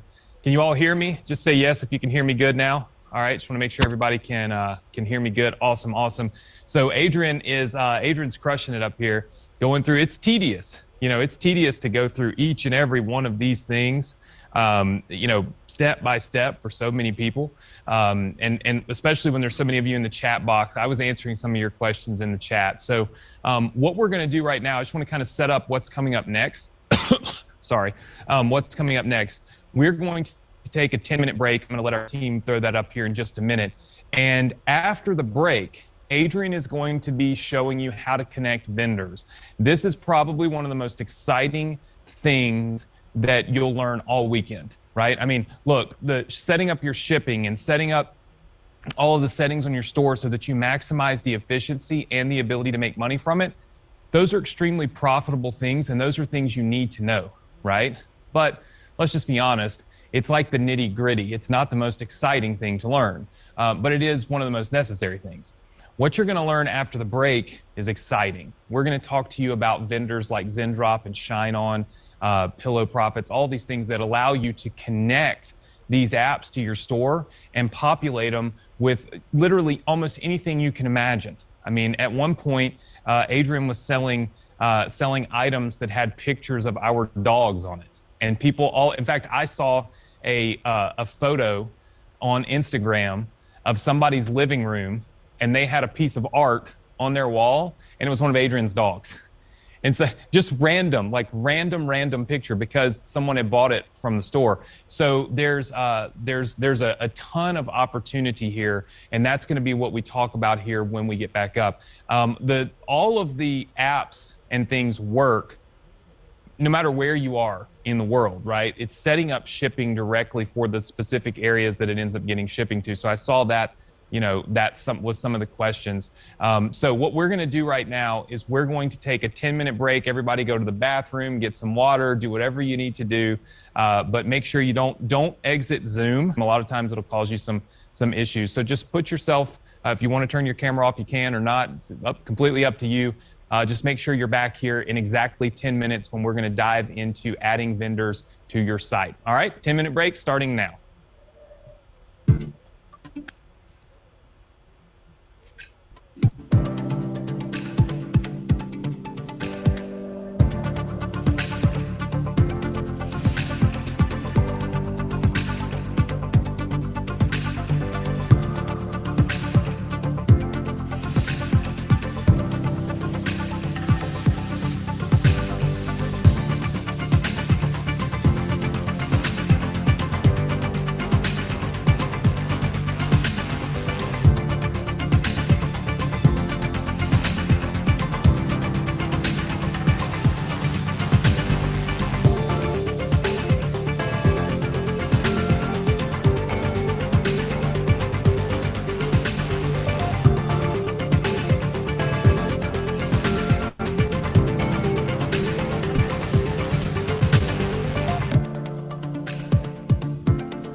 All right. Ready to get back to it. I'm going to address a few questions. Let's see. Didn't expect a full day. Well, we said it's a 3-day event, right? So, I mean, this is a 3-day workshop. We plan to, these are some questions that we had during the break, and I'm going to address those, and then Adrian's going to come up here and show you how to connect all of your vendors to your store, which this is going to be epic, because this is going to show a lot of you how to take your store from however many products you have on it now to like an infinite number. And what's so awesome about this is you can have a like custom jewelry store done. You can have a store that's got, I know this sounds crazy, but pillows, like print on demand pillows. They're some of the most like purchased things online are these customized pillows, like throw pillows that you put on, your couch. I mean, think about how many people have a couch in their home or a bed, and then think about how many of them have throw pillows on it. Think about that, right? It's insane. So there's like all these little bitty things that you can do, and it does not require you to, to go and source all of this stuff, right? So I think it's going to be a really awesome session. So a few things to address. I saw some of you looking in the chat. Were saying you were looking for the apps in the Shopify App Store. These are private apps, so they're not in the Shopify App Store. What we'll do is whenever I'm finished, I'll put a link in the chat when Adrian comes back up here that will allow you guys to get those apps. But most all of you should have seen those inside of the store builder because Adrian talked about them inside of there. Second thing I want to address is, sorry, I'm a little winded. The one bad part about the COVID is just the lethargic, right? Can't get a deep breath. One of the other things that that we've got going on is a lot of people in the chat, or a couple people said, "Hey, what we learned this morning is super basic, right?" No. Listen, we told you up front, we're going to progressively get more and more and more into it, right? We have to start off with the basics because while a lot of you think, oh, I got the basics down, I understand the basics, I'm good with the basics, teach me something else, teach me something I didn't already know, right? Well, there's two problems with that, okay? Number one is that there's a lot of people in here that don't know the basics, okay? And so I think that, taking care of everybody is smart. And number two, understanding the basics is important. I used to do live seminars, okay? I had a lot of people that would be, I had 500 people in a room with me live, and I would teach. And it was when I was really young. I think I was 24. I know where I was though. I was in Fort Myers, Florida. And for anybody here from Fort Myers, Florida? Yes? Let's see if we got any Fort Myers, Florida people in the room. Just put a yes in the chat box. So tiny spot. So I don't expect too many people from Fort Myers. I don't see anybody from Fort Myers, but let me just tell you something. If you've ever been to Fort Myers, you know that Fort Myers is, the average age there is a little older, right? It's like a retirement place. So I come rolling in there at 24 years old to teach. Everybody in the room was 50 plus. And I had this guy sitting on the front row. He had a Rolex watch on. And I was teaching them how to advertise on Google. So this was a good many years ago. And there's a lesson in this for all of you. And it's one that I want you to pay attention to. I was teaching them how to advertise on Google. And I was teaching the basics. I already know the basics, he says. I already know the basics. I said, well, but you need to listen to these basics, right? So part of my basics were set your daily advertising budget to $5 a day for the first 7 to 10 days. That way, if you've made any mistakes, right, it doesn't really cost you a lot of money. Well, he didn't listen to me because he already knew all the basics, right? He's like, why? He was throwing his hands up. Why am I here to learn the basics? I know the basics, right? Fast forward 2 weeks later. He calls my office. He's screaming. I could hear him screaming at the person on the phone. He's screaming at him, I'm like, man, what's wrong with this guy? Well, he just lost $13,000. I'm like, lost $13,000? How is that even possible? He's only been in this program for 7 days. 7 times 5 is $35, right? Get on the phone with him, and he's screaming and hollering, telling me I taught him how to do everything wrong, And I said, no, I didn't. I'm pretty sure I know what I'm doing. But here's the deal. I'm going to log into your account with you on screen share. And if you've set everything up the way that I told you to set it up, except your daily budget, because you're too smart to learn the basics, right? I said, I'll pay your $13,000, right? I'll pay you the 13 grand. I'll give you your money back, all the money you lost, right? And I'll go take a class to learn how to do what I do, because it's virtually impossible to spend $13,000 and not make one single sale. So we log in, and it turns out that when he set his ads up, instead of sending his ads, instead of sending people to his website, he sent people to anthonymorrison.com. So his destination URL and his ads was my website address, which, by the way, doesn't even sell anything. So I showed him this simple mistake that he made. And I said, recall that class that I taught where you told me you have a Rolex. You've clearly had success. You don't need to learn the basics. You put me in my place. Now I'm putting you in yours. The basics matter.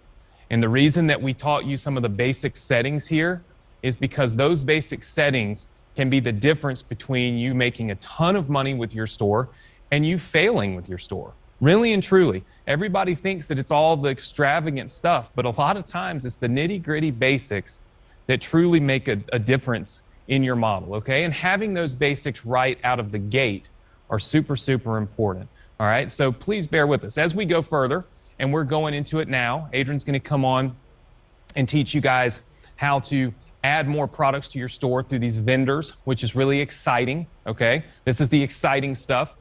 We will be taking a lunch break very shortly, all right? Like I said, I think around 12:30, 12:40, is that right? 12:40 or so, Central Standard. So about 2 hours or so. We'll go a little under 2 hours. We're gonna take a lunch break. We'll probably end the main session today around 3 o'clock. And then we'll have our VIP session, which starts after this session. Any of you that have a VIP ticket, you got an email that has a specific Zoom link for VIP. So VIP will be hosted on a different link. The replays of this event are going to be sent to everybody that has VIP access on Monday. Okay, so we have to get all the files together. We can't send you a replay of something that's happening today. So we've kind of set the stage. I'll, of course, give you a breakdown of what's going to happen tomorrow and Sunday during this event as well, and the hours that we'll be doing it. And I'll give you that at the end of the day. So for now, what I'm going to do is bring Adrian up, and I'm going to let him jump in and start teaching you how to connect all these awesome vendors to your store. So here he comes. Okay, cool. Glad to be back. Glad to be back. Anthony, thanks for covering some of those questions. I'm super ADD, so like the live events, like for me to be looking, I see all of your cameras. If I just wave to me in the camera, well, I should be waving to you here. What's up, y'all? Reading the chat box, typing in stuff. Like I am, very laser focused type of guy. But one thing I will say about the apps, some of you had asked like why they're private apps, why they're not on the Shopify store. The apps that we have, I built for my personal store. I didn't have intent to ever, offer them to anyone else. Then I saw it could help my student base. Plus, people that aren't in my training, I don't want them to have my apps because they're going to blow up my support.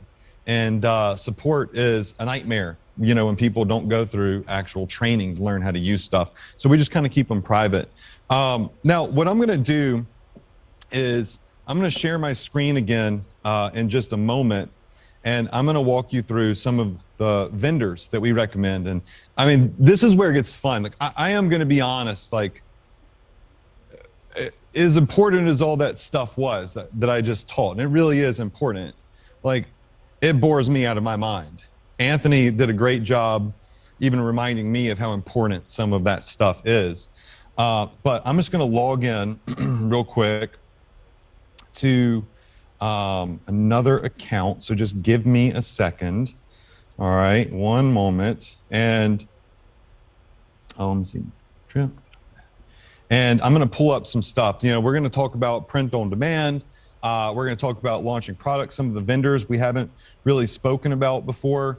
And again, since I'm not on my main computer, I'm not logged into all my stuff. So I have to list my passwords here and I got to type it all in. But I'm going to get this typed in and we should be good to go. All right, so just 1 second here. Try not to have any awkward pauses or anything like that. Okay, I think I'm good. I think I'm in. Yes, okay, sweet.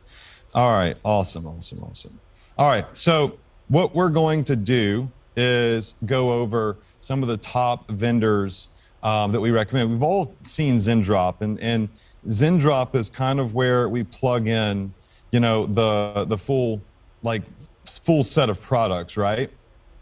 But there are other vendors that we use, just like Shine On, Pillow Profits, T-Launch. There's a difference between drop shipping versus print on demand. And I like to do both. And if you do your store right, then you'll find that drop shipping, like generic products, are a great lead-in and lead magnet to print on demand stuff. Like Anthony was saying, we have people that have bought pictures of my dogs. It's crazy, but you don't have to sell pictures of your dogs or your children or anything like that. You can find kind of like done for you artwork and done for you stuff that you can just kind of copy and paste on. So that's kind of what I'm trying to pull up right now so I can show you all some really great examples. But Google Drive is being kind of silly right now. It's pulling up all Anthony's stuff and not all of my stuff, which is not really ideal, but I think I've got it figured out. Okay, cool. I have it figured out now. That's good. That's what we wanted. We don't want Anthony's files. We want all of my files to come up on here. Okay. So some of the vendors that we use, I'm just going to type them out real quick. So let me just zoom in here and I'll share my screen. And y'all let me know once my screen is shared, because I don't do tons and tons of Zooms. Okay. So screen should be shared. You should all see kind of like a blank Google Doc. Can everybody see it? Just say yes. Thank you. Okay, awesome. Well, what we're gonna do right now is we're gonna talk about some of the top vendors that I recommend. I'm gonna show you the good things about them. So our top Shopify vendors. And a couple of things that you should know before we get started is when I type on stuff like this, I like to make sure it looks good. So I might be a little bit more high maintenance in note taking than most people, because I just want it to look good for you. I want it to be consumable for you. So there are a couple of different types of vendors. Type number one, okay, is going to be, there we go. All right. Let's just say generic drop shipping. Okay. So you've got generic items with Zendrop. You've got generic items with AliExpress. And yeah, we still use AliExpress. And you also have CJ drop shipping. All right. So these would be vendors that we use. And I know AliExpress seems like, oh my God, AliExpress, but AliExpress has some really great vendors. You just have to find them. You have to dig and you have to message with them. Like our vendors from AliExpress that we use legitimately send us like Christmas cards and stuff. Like my wife, Casey, she does this all with me, and she handles a lot of our vendor relations. Like she's just really great at finding products and talking with talking with the different vendors, and all of the AliExpress vendors love her, and they don't really like me near as much. You know, they're like sending her cards without even my name on them. And I'm like, wait a second, I'm sending all the traffic, you know, but you can find that you can build some pretty solid relationships. And then CJ drop shipping also is, it's like AliExpress, but it's a lot more finessed, and there are a lot more options and a lot more US suppliers on there. But we really recommend Zendrop, okay? Because we know they're US based. I have dinner with the founder. We go get in the cold plunge together and do these cool like spa days and stuff, talk about business and everything. And it's they're good people, and I'm very integrated. And so I'm very comfortable recommending their service to y'all. And again, we invested in their company. We like them so much. So generic drop shipping. So we're selling products such as, like if I just pop over here to AliExpress, all right, we're selling products a lot like what we already preloaded on your store. But, you know, we're selling tactical flashlights, stuff like that. I've sold an immense amount of these miniature tactical flashlights. These right here, gangbusters. Like, people are always going to want tactical flashlights. All right. So these are the type of products, when I say generic drop shipping, we're talking about stuff that is on your store. The stuff that is not yet on your store, because we can't preload stuff like this on your store, is going to be print on demand. And the cool thing about print on demand is you can create really unique products that people want to buy and will pay more money for. So for print on demand, one of our favorite vendors is Shine On. We actually have Shine On that's going to be here tomorrow to teach you how to launch products and give you an inside look at some of their hottest trending products right now with their platform. They were just on the phone with me yesterday telling me about some of the really cool things that they're doing and new products that they're launching. We also have a vendor called Pillow Profits. Pillow Profits is a US-based company, but all of their factories are in China. But they also have DHL Express. DHL Express is real fast shipping. So when somebody gets a product purchased from your store, within like 10 to 12 days, it's delivered. We're talking about a custom printed product. Because with print on demand products, like the shirt with the logo or whatever isn't just sitting in inventory, right? The print on demand companies see the order, they have to process it, they have to print it, and then they ship it out. So print on demand has that little delay where the item is in production. And if you don't know what print on demand is, it's essentially drop shipping with custom goods, but you're able to, sell and list as many different types of custom items as you want without actually having to hold any inventory. And this can make your store feel a lot more unique and a lot less generic, which is a good thing. All right, and the other vendor that we like to use is T-Launch. I've sold an immense amount of products from T-Launch, okay? So these are on the App Store on Shopify, but with Shine On, all right, you can go to, I would just say, profitph.com/shine.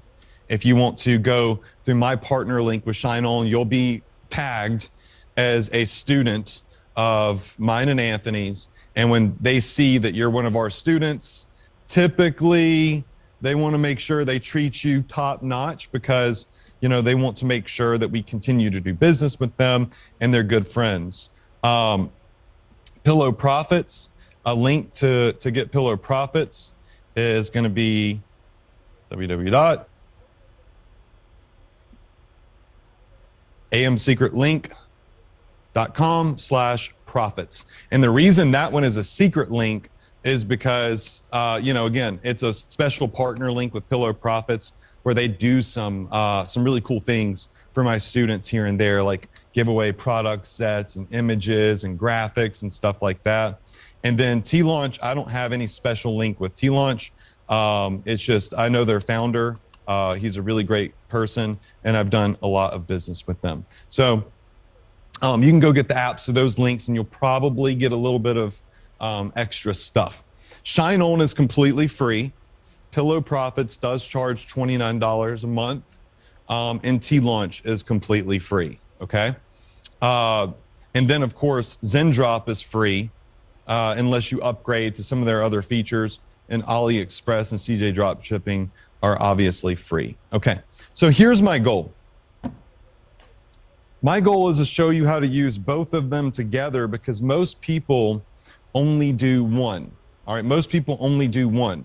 And I'm gonna just kind of give you an example of how, for me, this turned out to be one of the most profitable ventures for my e-commerce store in my career by combining the two. The great thing about generic drop shipping, okay, is generic drop shipping stuff is ultra cheap. So these are ultra cheap plus I should say, what's the word I'm looking for? Not an urgency, impulse. All right, they create impulsive purchasing, all right, purchasers, all right, equal a lead magnet. Okay, so what is a lead magnet? A lead magnet is something that is designed to be really sexy, have a sizzle to it, be really cheap, a high value proposition to get and acquire a lead or a customer. Does that make sense? Just say yes, makes sense. In the chat box. Okay, perfect. So one of the first products that I sold was a LED glow collar. And if I just come over here into my store and open up apps, we'll go to ZenDrop. Hopefully it already got me logged in. Thank you.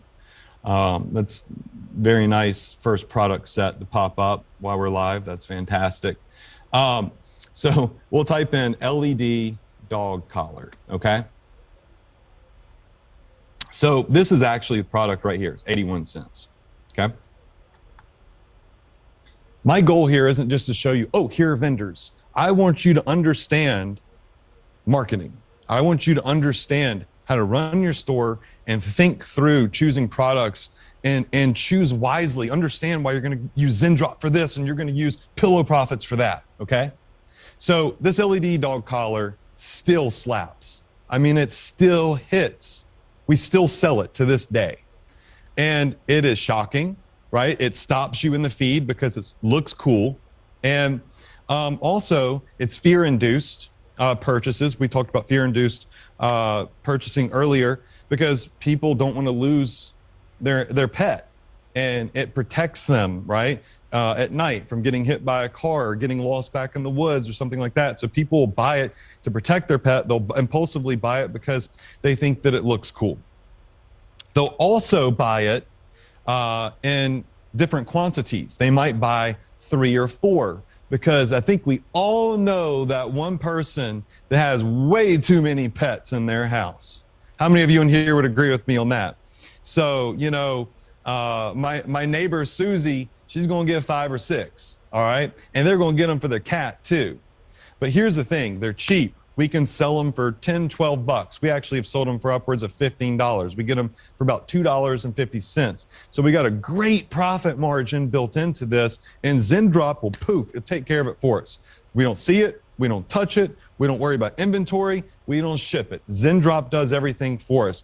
A perfect lead magnet, a great product to sell as a generic dropship product through ZenDrop, okay? But let me ask you this. How many of you in here can answer this question? Anybody that buys this dog collar from our store, by the way, we've sold over 60,000 of these dog collars, okay? What would you think that lead might be interested in buying later? Can you answer me in the chat box? Anybody that buys a glow dog collar, what would they be interested in buying in the future? I see, okay, well, y'all are smart. More dog items. Some of you are saying leash, a flashlight, like, you know, complimentary items, absolutely. But just more dog products. My dog is 3 pounds, Maverick. He's got more toys than he could ever do anything with. He didn't even use them. Just like pile up as a mound of toys. People spend a lot of money on their pets, which also we'll talk more about product research later today, but we want to find products with new customer generation every day and people that just love to blow money on what they love. All right, so at this point, when I saw that I was selling these like crazy, 60,000+ of these bad boys, okay? My next thought was, okay, well, what else could I sell? All right, so I'm coming in here, I gotta find products, and I type in like dog toy, okay? Or dog leash. All right, there's tons of dog toys, all right, that come up. We know that people love to buy dog toys. All right, we also know that some of y'all said dog leash because there's a matching LED dog leash right here. Here's one that has a light on it and glows. All right, all makes sense. But the problem with these products is that they're all really cheap and I'm only scooping like $7 profit. So I have to create a lot of customers if I want to make a lot of money. And what you don't want to have to do is sell 60,000 units of everything that is on your store. How many of you in here would agree with me in that? It would be great to sell less and earn more, right? So the drop ship products that are generic, we go for high volume. We're looking for like, one product winners, right? Something that is going to build me a list of people interested in a specific niche that's very passionate about that niche, like dogs. And then what we do is we pivot a little bit to print on demand. And with print on demand, what we did is we started selling products like t-shirts is really what we started with, and pillows. And I'll show you some examples of dog quotes.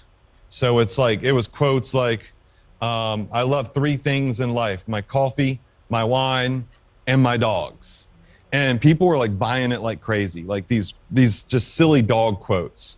And I was like, okay, this works. And the thing about the print on demand items, and I'm going to show you some here in just a little bit, is that you can charge more money for them. Like a t-shirt, we're going to charge $25 for a t-shirt plus shipping and handling. So we're going to scoop $30 in an order instead of 10. A pair of yoga pants. I can't believe people buy this stuff. I cannot believe that people buy some of the stuff that I've put online, which also, write this down. The number one rule to marketing, I'm serious, write this down. The number one rule to marketing is nobody cares what you think and nobody cares what you like, because you ain't buying your own inventory, right? Other people are.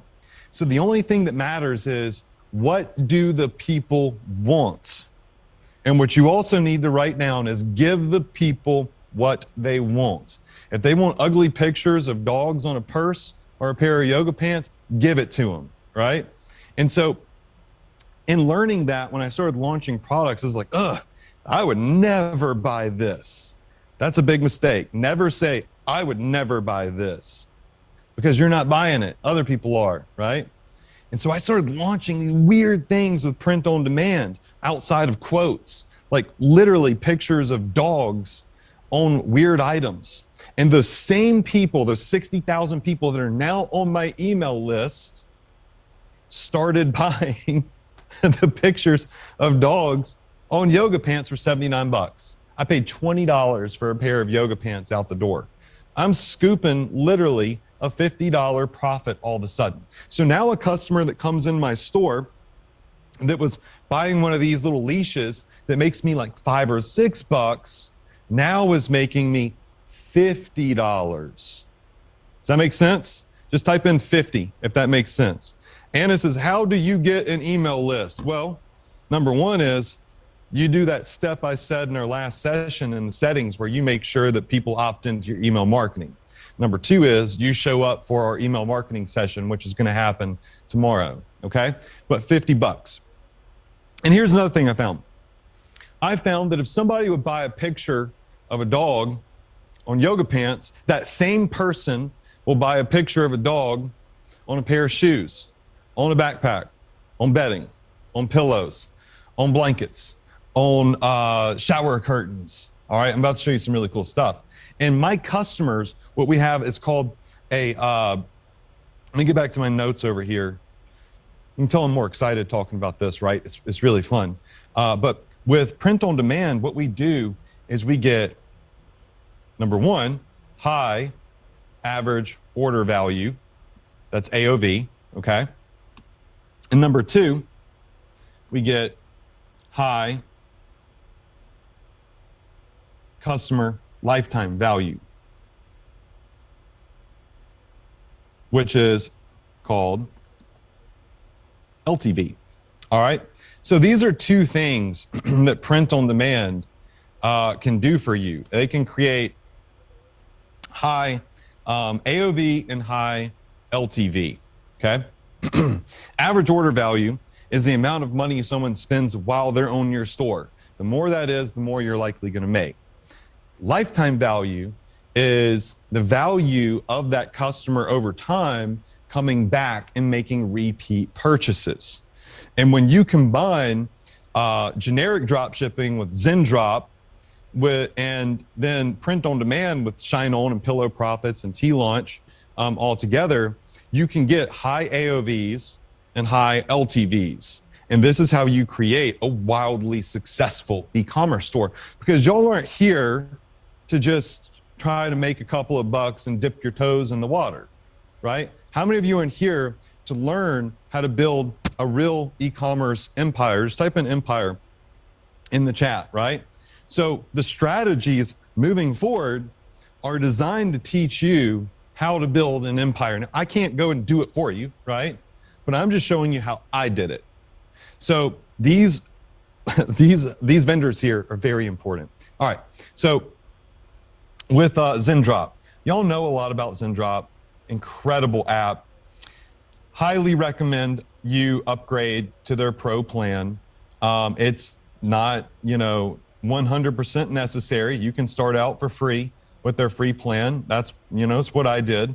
But they have different plans, and they'll go over them with you probably tomorrow. But, the free plan will give you access to over 1 million products. So everybody can get started for free with their free plan, okay? But then they have this stupid little thing that won't go away, this other plan, whatever it's called. Yeah, they should fix that. Their basic plan here, which gives access to automation fulfillment, custom branding, US products, importing products from AliExpress. So if they don't have something that you find on AliExpress, they will import it in and get it for you, which is epic. And their Plus plan, which is what I'm on, has access to product bundles, where you can bundle products together and get people to spend more money, right? They have private product listings and access to trending products. A lot of cool things. Recommended.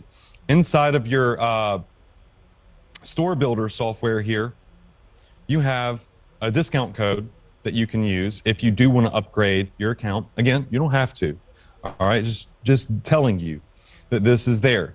It's not required by any means, but the discount code is ESA350. It's highlighted right here. And I believe it's going to give you 50% off of their paid plan for 3 full months. So you can try it out for 3 months at half price, which is pretty epic. I did negotiate pretty hard for that for you. Okay, so ZenDrop is great. It's amazing. I think this is where it's going to be your hub, where you're going to get products.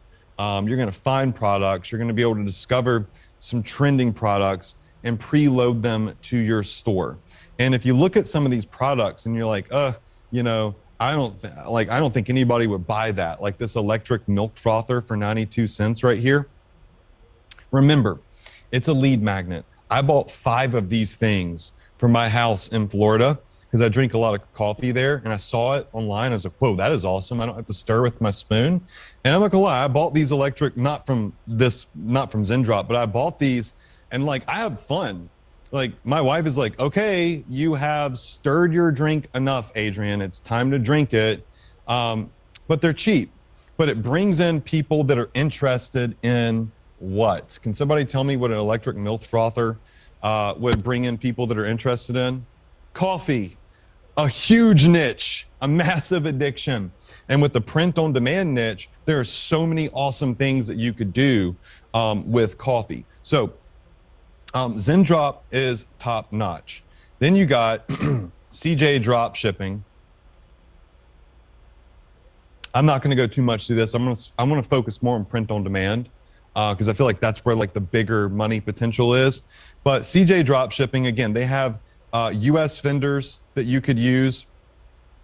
And one thing that I like to do, and we'll go over this later, is I love just to look at CJ drop shipping trending products, because what I found is that their trending product list is not always spot on, but they have some products that really are truly spot on that are trending right now. So like this press lock shoelaces without whatever. I don't know what that is, but it looks like something pretty cool. The silicone grip device finger exercise stretcher, like it looks like something maybe my like aunt would buy me for Christmas or something that I would never use, but people buy it nonetheless. A dinosaur pet toy. So there's a great product list on here, and CJ Dropshipping is really great for looking at that.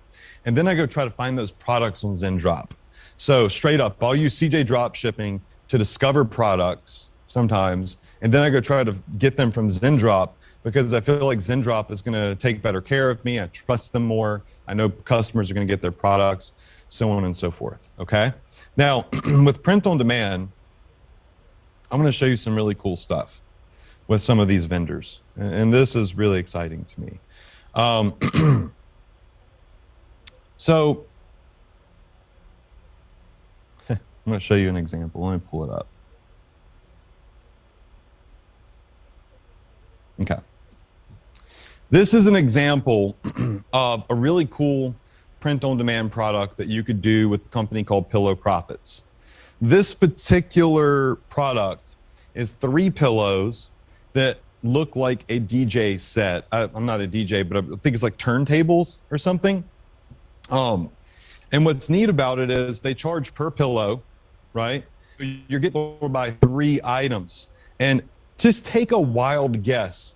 I didn't run this campaign. This was my buddy's campaign he shared with me. Take a wild guess how much revenue these pillows right here generated in sales just through running Facebook ads. Michael says $100. Deborah says 1 mil. I see 10,000, 50K, 200K. All right. In revenue, I don't know what his profit margin was. Okay. But in revenue, he generated just under $500,000 selling 3 stupid looking pillows with turntables on them. Ain't nobody do that much volume if they ain't profiting. You know what I'm saying? So I wanted to bring this up because I think it's a silly example, right? A silly example that speaks to just how simplistic print on demand really is.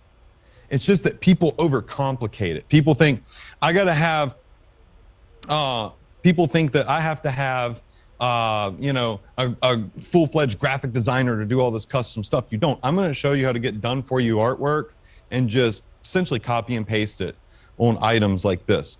Somebody said Pillar Profits link does not work. Let me just test it real quick. So I'm going to test it real fast. It looks like it's working for me. amsecretlink.com/profits with an S, okay? Not profit, but profits with an S. And you can go install their app. So yeah, that was one little example of a product and an ad set that it was very easy for them to market. They just targeted DJs on Facebook. We'll get into all of that later. Again, the vendors that we use are the main ones I use are Shine On, Pillar Profits, and T-Launch. I'm going to go through each one and why I love them all. But first, I think we'll start with Pillar Profits since I just showed you some examples of pillows. So I'm just going to go over here into another store that already have some products live on. That's more of a demo store. Let me just pull it up real quick. It doesn't use the exact theme. It wasn't built by our store builder, but I'm just going to pull up the app so you can see. It's really incredible. The other thing about Pillar Profits is they have done for you items that graphic designers go and put in the app for you to use. It's really cool. So if I come up here to apps, I got to move my zoom controls. Those are always in the way. Open up Pillar Profits. Inside the app, Pillar Profits will show you how many orders you currently have pending, how many of the products you've sold are in production, how many are shipped, and it'll give you like your total amount of money that you've generated and the total amount of money that you have been charged for the products. Remember, customer pays you, you get the money in the bank, right? Pillar Profits then charges you, right? And you pay Pillar Profits, and then what's left over is, you know, your profit. And again, they are a US-based company. They're in Arizona, but they have DHL Express shipping, which comes from China, but it's ultra fast. And so some of the products that we can customize are like these really cool sports sneakers, car seat covers, hats, things that you would never think of, hanging shelves, pillow blankets, door socks. I don't even know what the heck a door sock is, but a real drop shipper runs this company. So the stuff that they put on, they know is actually selling. Mailbox covers, linen covers. Y'all, these bags right here, let me see if I can make them bigger. These leather tote bags, I'm gonna show you some of the pictures of dogs that I use just because I'm very heavy in the dog niche. I sold these like crazy, like absolute crazy. I sold these handbags and they bring in and command large price points. They're vegan leather and they're really big and they're high quality and they're very nice. The boots, we sold a lot of the boots. The yoga pants, we've sold a lot of these yoga pants, selling these for upwards of 85 bucks after shipping and handling. They got the sleeved blankets. All right, so all of these things you can customize, like, and put your own graphics on. And I think that one of the big misconceptions with print on demand is that print on demand is only t-shirts and hoodies. It's not. Print on demand is so much more than t-shirts and hoodies. And that you have to have a crazy custom graphic designer to go do these elaborate quotes and stuff for you. Because when I first started, everything was quotes. It was funny quotes that I found on Pinterest. So I was like, okay, how do I get a cool, unique quote and have a designer make it look good? And how do I make it fit on a hat or a t-shirt? And then I discovered that I could literally just come over here to Shutterstock. Let me just pull this up real quick. Okay. And I could get done for you artwork. Let me log into my Shutterstock account real fast. Okay, because I'm gonna show you some cool stuff. You can even do AI generated art now with Shutterstock, which is really, really cool. Let me find the login. So here we go. Password. Okay. Voila. I am in. Okay. I'm share my screen again. So you can get an account with Shutterstock and you just pay a one-time license fee for any art that you want to use from them. And I could type in something like, for example, colorful pit bull art, because I sell a lot in the dog niche and I know that pit bulls have the most passionate owners. And we could take a picture like this. I'm not joking. I've taken pictures very similar to this. Put them on coffee mugs, purses, shoes, yoga pants. Imagine how ugly this looks on yoga pants. Not to somebody that says, oh my gosh, that looks just like my pit bull. I want to put him on a pair of yoga pants, you know? And essentially we just get the image from Shutterstock, and then we come right on over here into our store. And I say, you know what? I want to take that image and you know what, dang it, I want to put it on this this purse here. And all I have to do, I don't have it downloaded and everything right now, but all I have to do, y'all, is just hit upload artwork and make sure that the size of the image fits those dimensions right there, which you can edit in Shutterstock, tell exactly how big you want the photo to be. And you just hit upload, poof, it generates the image on the purse for you with the black background, blue background, white background, whatever you want. And you just mark it up to whatever your retail price would be, 98 bucks for an extra large vegan leather tote with custom printed artwork on it. Does that make sense? How many of you in here think that that's pretty cool? I'm sorry, I can't see this far, but I think it's like a Latia name. Yes, you can use Canva 100% and you can make your own stuff, right? But I'm just showing you one thing that we do is we go in and we go to Shutterstock. Another thing that we do, and I'm not going to teach it right now, I go find struggling artists on Instagram. And this is something I teach to really high level students. Like, you know, we there's so much that we could teach. 3 days, honestly, is not enough to get to the high level stuff. But we teach how to find artists and negotiate with real artists on Instagram. Say, hey, if you'll give me all this amazing, unique artwork that you've created and create new stuff for me, then we'll spiff you like a 5% royalty on our profits. Well, the artist has nothing to lose. They have everything to gain. They give you artwork, and they get exposure because you say by artist and you link their Instagram. They get some profits, which they probably desperately need if they're a struggling artist is trying to, working on their come up. And you get to be unique. You get to have exclusive deals, right? You get to offer people really amazing quality things that make your store appear more valuable, right? And you use those lead magnets with ZenDrop and CJ Dropshipping and whatnot to get people in with different niches, right? And then you start hitting them with print on demand stuff like this right here. And I've sold, again, an immense amount of stuff. I can't quote how much I've exactly how much I have sold because I don't know, and I don't want to misquote numbers, but it is a lot of stuff here. Even this fridge door handle cover, y'all, a fridge door handle cover, you can do print on demand. We can just put patterns on something like that.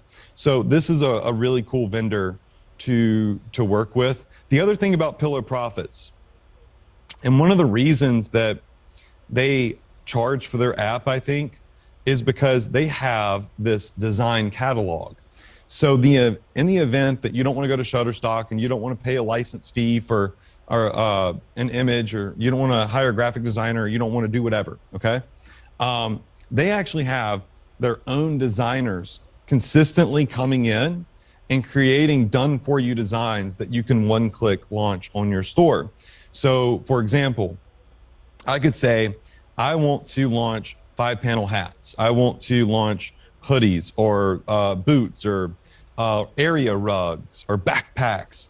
And it'll bring up done-for-me products in any niche pretty much. Like Valentine's Day, so they launched some really cool designs of sneakers that had hearts all over them. Right here. So you can see that they have these designs with hearts all over them. All right, so you want to be in the Valentine's hearts sneaker business? Okay, watch this. Boom, done. In about 30 seconds, these sneakers are live. They're for sale in my store. They're custom artwork, right?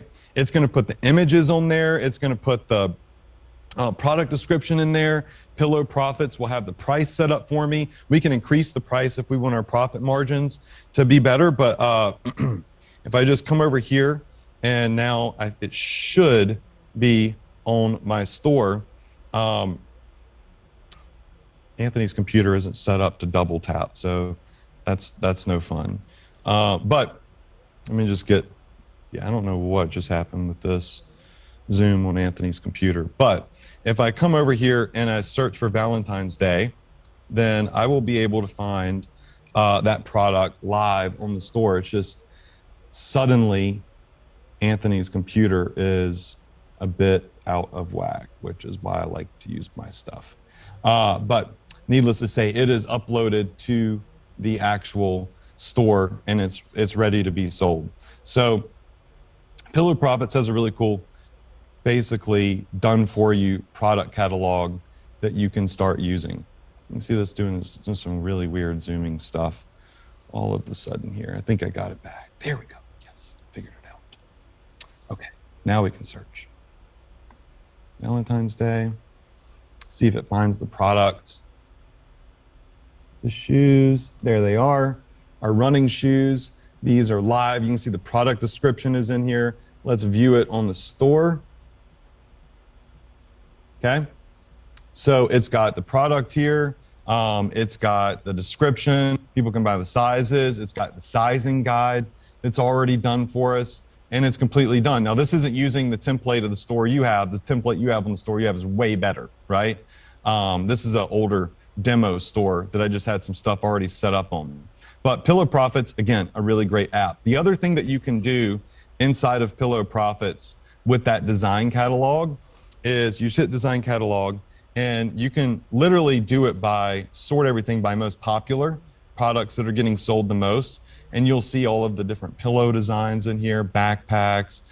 You could come in and say, hey, look, I'm looking to only do, I don't know, we'll find like something really popular, sneakers. All right, it'll just pull up all the different designs of sneakers. And to launch these on your store, you just go boom, boom, boom, done.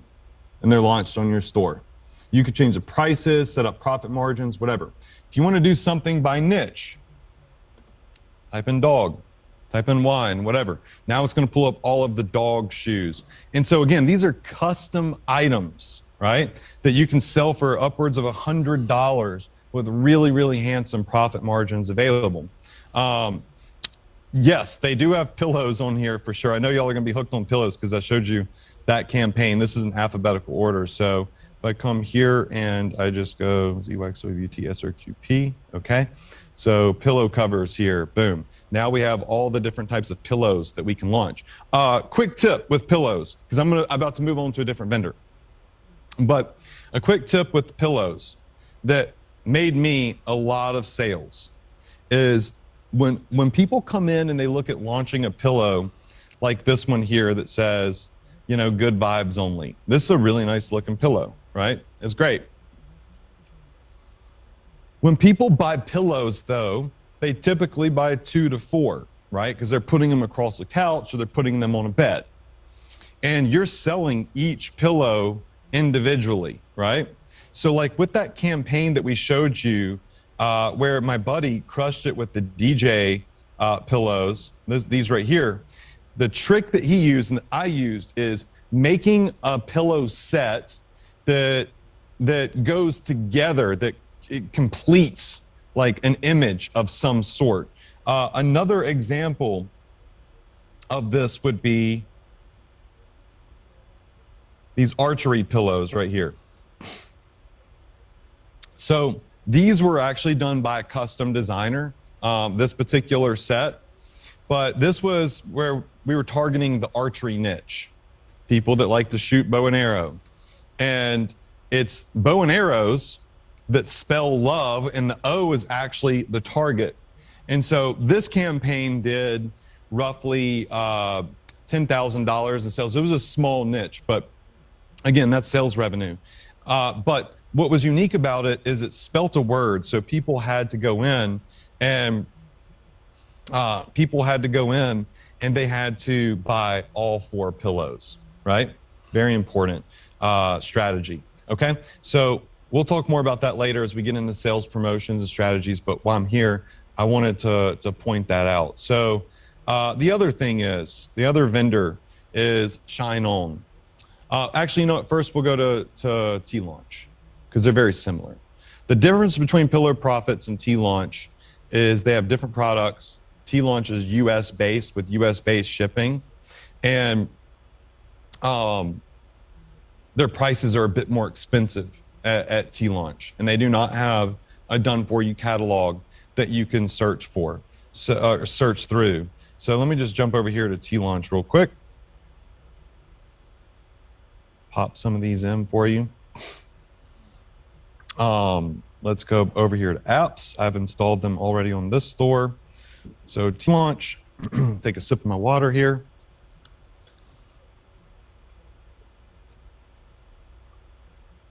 Okay. Now, T-Launch is another vendor that you can install, completely free app to use. And they have different categories such as accessories, apparel, which is what they started out with. I actually first started selling pillows with T-Launch. Then I moved to Pillow Profits. Drinkware, mugs, a big niche. I mean, again, if you were selling that froth thing from Zendrop, there's an endless supply of coffee mugs that you could sell in the coffee niche with pictures of dogs, with different quotes on it, with different designs on it. So coffee lovers collect mugs. I have like 50. I love coffee. I'm thinking about coffee right now. I don't want this water. I want coffee.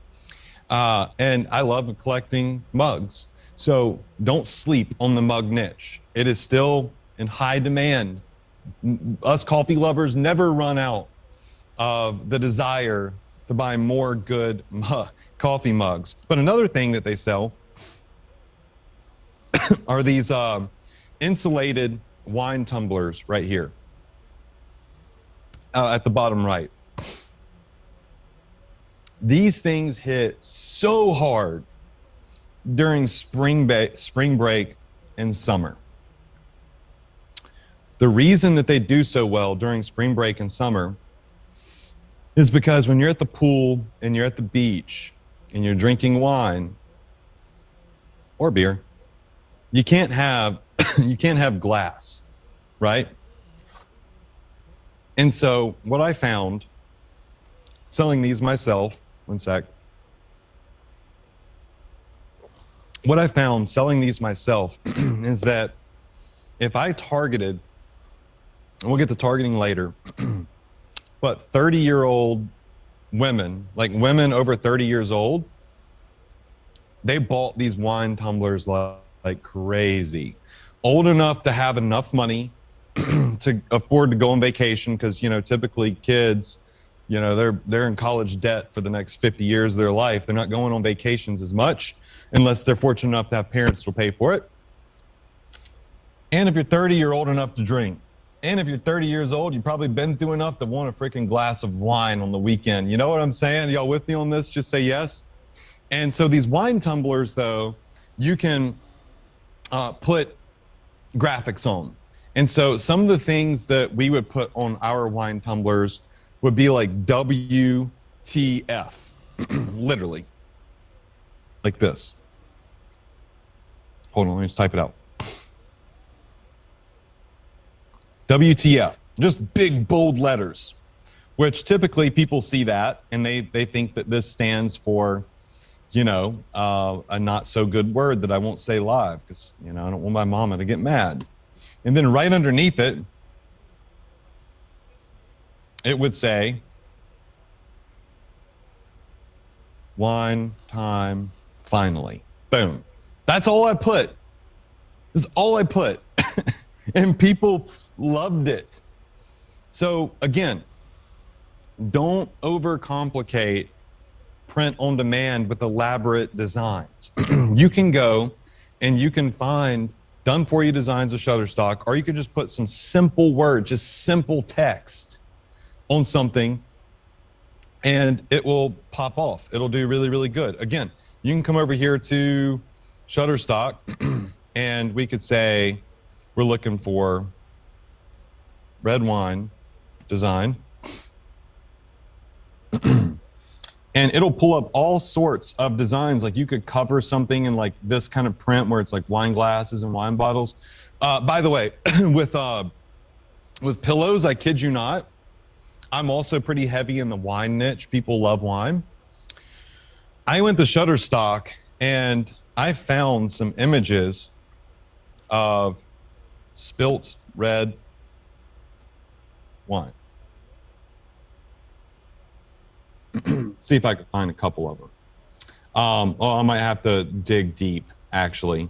So we'll just do red wine splash. Type in a couple different words. Yeah, there we go. Some of this. Oh, this was actually kind of like very similar. And I found these blotches of different reds. And I literally took this image and I copy and pasted it on a pillow, not this exact one, but something like this. And I called them spilt wine, the spilt wine pillow set, right? And I targeted it to wine lovers because I had been selling some lead magnet products, generic drop shipping products to wine lovers. And I made a pillow set of pillows that looked like they had spilt wine on them. How many of you in here think that that's ridiculous? It's okay, you could be honest. Just say ridiculous in the chat box. And people bought them like crazy. They were intentionally buying pillows with pictures of spilt wine on the pillows. Yo, just go get a bottle of wine from the liquor store and pour it on your own pillows at home. You know, like, I don't get it. But again, the number one rule to marketing is Nobody cares what you think and nobody cares what you like. So when you're doing print on demand, anything goes. Try anything. All right. Okay, so that would be with T-Launch. These wine tumblers hit really good. You got all these different types of tumblers for fitness people, for beachgoers, coffee lovers. You got different home goods in here. So during the holidays, the stockings can sell really well. These fleece blankets, I've sold a lot of the fleece blankets. So for fleece blankets, what I'll do is I'll typically go to Shutterstock and I'll say, like, let's get a galaxy background. And there's all these amazing images that come up, and I can legitimately essentially copy and paste, but we're uploading the image to T-Launch, and I can launch a blanket that looks like a galaxy. It's very generic, and it can sell really well. I'll show you a quick example. So I'm gonna come over here, products. Type in galaxy. And this will be an example of what it would look like when you launch it. Okay? So we have it listed at 45 bucks, the same galaxy we just saw on Shutterstock. It's gonna have different images of the blanket, and it's gonna have a full description of the blanket, and poof, now we're selling blankets. And people love buying these fleece blankets. It's pretty incredible what you can do with print on demand. And some of the other blankets that we've launched, let me see if I can find one more, because Pillow Profits does blankets too, that do really well. Let's see, I think it was, maybe it was this one right here, where we did something a bit more custom that says, proud pit bull mama, or proud pit bull parent. So we would launch products with specific dog breeds on them too. Let me try to find one more blanket. Valentine's Day personalized blankets. Here's another example. Okay, so blankets that have quotes on them, like this one says, there's only one thing to do, 3 words for you, I love you, right? So you can do blankets like this. So there's a lot of stuff that you could do, and a lot of the stuff I would have never, ever thought about actually doing myself, right? I learned how to do product research, which later this afternoon, I'm gonna show you how to do competition research, product research, and how I mimic success, because I'm not the type of person that's gonna come in here and say, oh, blankets, let me think of a cute quote to put on there, or let me think of a cool image to put on there.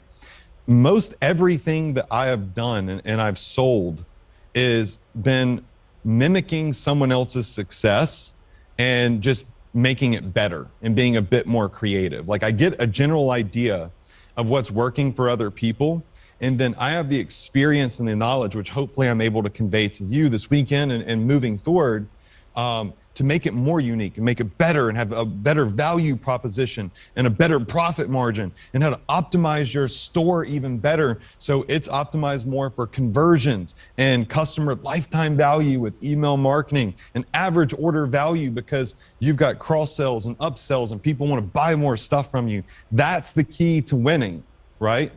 So finding the products that sell, in my opinion, is like the easiest part. It's the easiest part, because people are already out there doing the work for you, okay?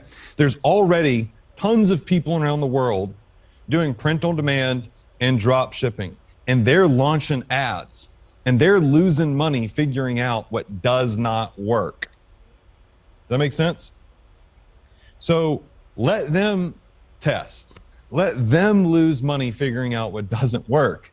And in a bit, I'm gonna show you how to do product research, and we're just gonna scoop in and we're gonna take the wheel and we're just gonna start rolling it. We're not gonna try to invent it. We're gonna mimic success, and we are going to cut out a lot of the obstacles, a lot of the heartache, a lot of the stress. And when you learn how to do that and you stop thinking and you just start doing and mimicking, then launching products becomes very easy. And the more you launch, the more likely you are to find your big winner, because you really are only one product away from breaking through, right? So some of the other things that they have, wall art has sold very well, but I think it's kind of like gone downhill a little bit. But this is a really great vendor. They sell Apple Watch straps, phone chargers. I mean, they're phenomenal. The home goods section always sells very, very well. The shower curtains, we've sold a good bit of those, I believe. So it's a great vendor. Again, it's called T-Launch. You can find them on the Shopify app store. And maybe later this week, I'll go in and I'll actually, launch some products for you and give you some examples. But it really doesn't go much more, y'all, beyond, oh, you want to do this 10-ounce camping mug right here? You click on it, and they're just going to say, upload the photo that you want. They're going to say the photo needs to be this specific dimension right here. So you can zoom in. It needs to be these dimensions, which you can easily do with Shutterstock. And then all you do is upload the image, and then you launch it. And you tell them how much you want to sell it for, and they tell you what their price is. It's $9.25. So you might sell it for $19.95. And how do you find other cool mugs? Well, we'll go over that later. I'm going to show you how I find other cool mugs that are working right now and that are selling right now, so we can mimic that success. Now,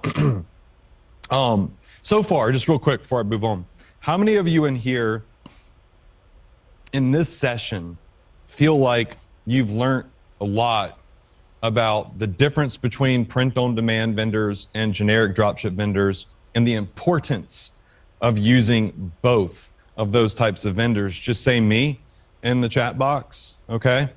Like, that right there is, I think, imperative knowledge to have moving forward into building your e-commerce empire, is understanding how to leverage both of those and the reasons why and the use cases for each. I always use Zendrop style products to build my list and to build targeting so I can start selling print on demand products with T-Launch and Pillow Profits. The other vendor that we use, and they'll actually be coming on tomorrow to do a session for y'all, is Shine On.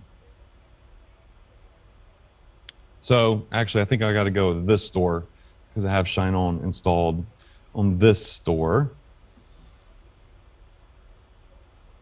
So Shine On is an amazing app. Eric Taz, their founder, a good friend of mine. I met Eric at a e-commerce event a long time ago, right when he launched this, and he was just selling like 2 or 3 items within the app. And I was like, oh, that's cool. Now it's grown to be the biggest jewelry selling app on the Shopify app store. They have 2 factories that I know of, one in New Jersey, one in Tampa, Florida. They employ, I believe that they employ, moms and help them, like they specifically, I think, have this goal of hiring like moms to go in and the factories and stuff and help customize and do the jewelry and stuff, which is really cool for them to do. And things get shipped out in like 3 to 5 days, 3 to 5 days, and it's fully custom. They actually have this, let's see if I could find it, live from the factory here. Oh, they have a factory in Amsterdam and St. Petersburg, Florida.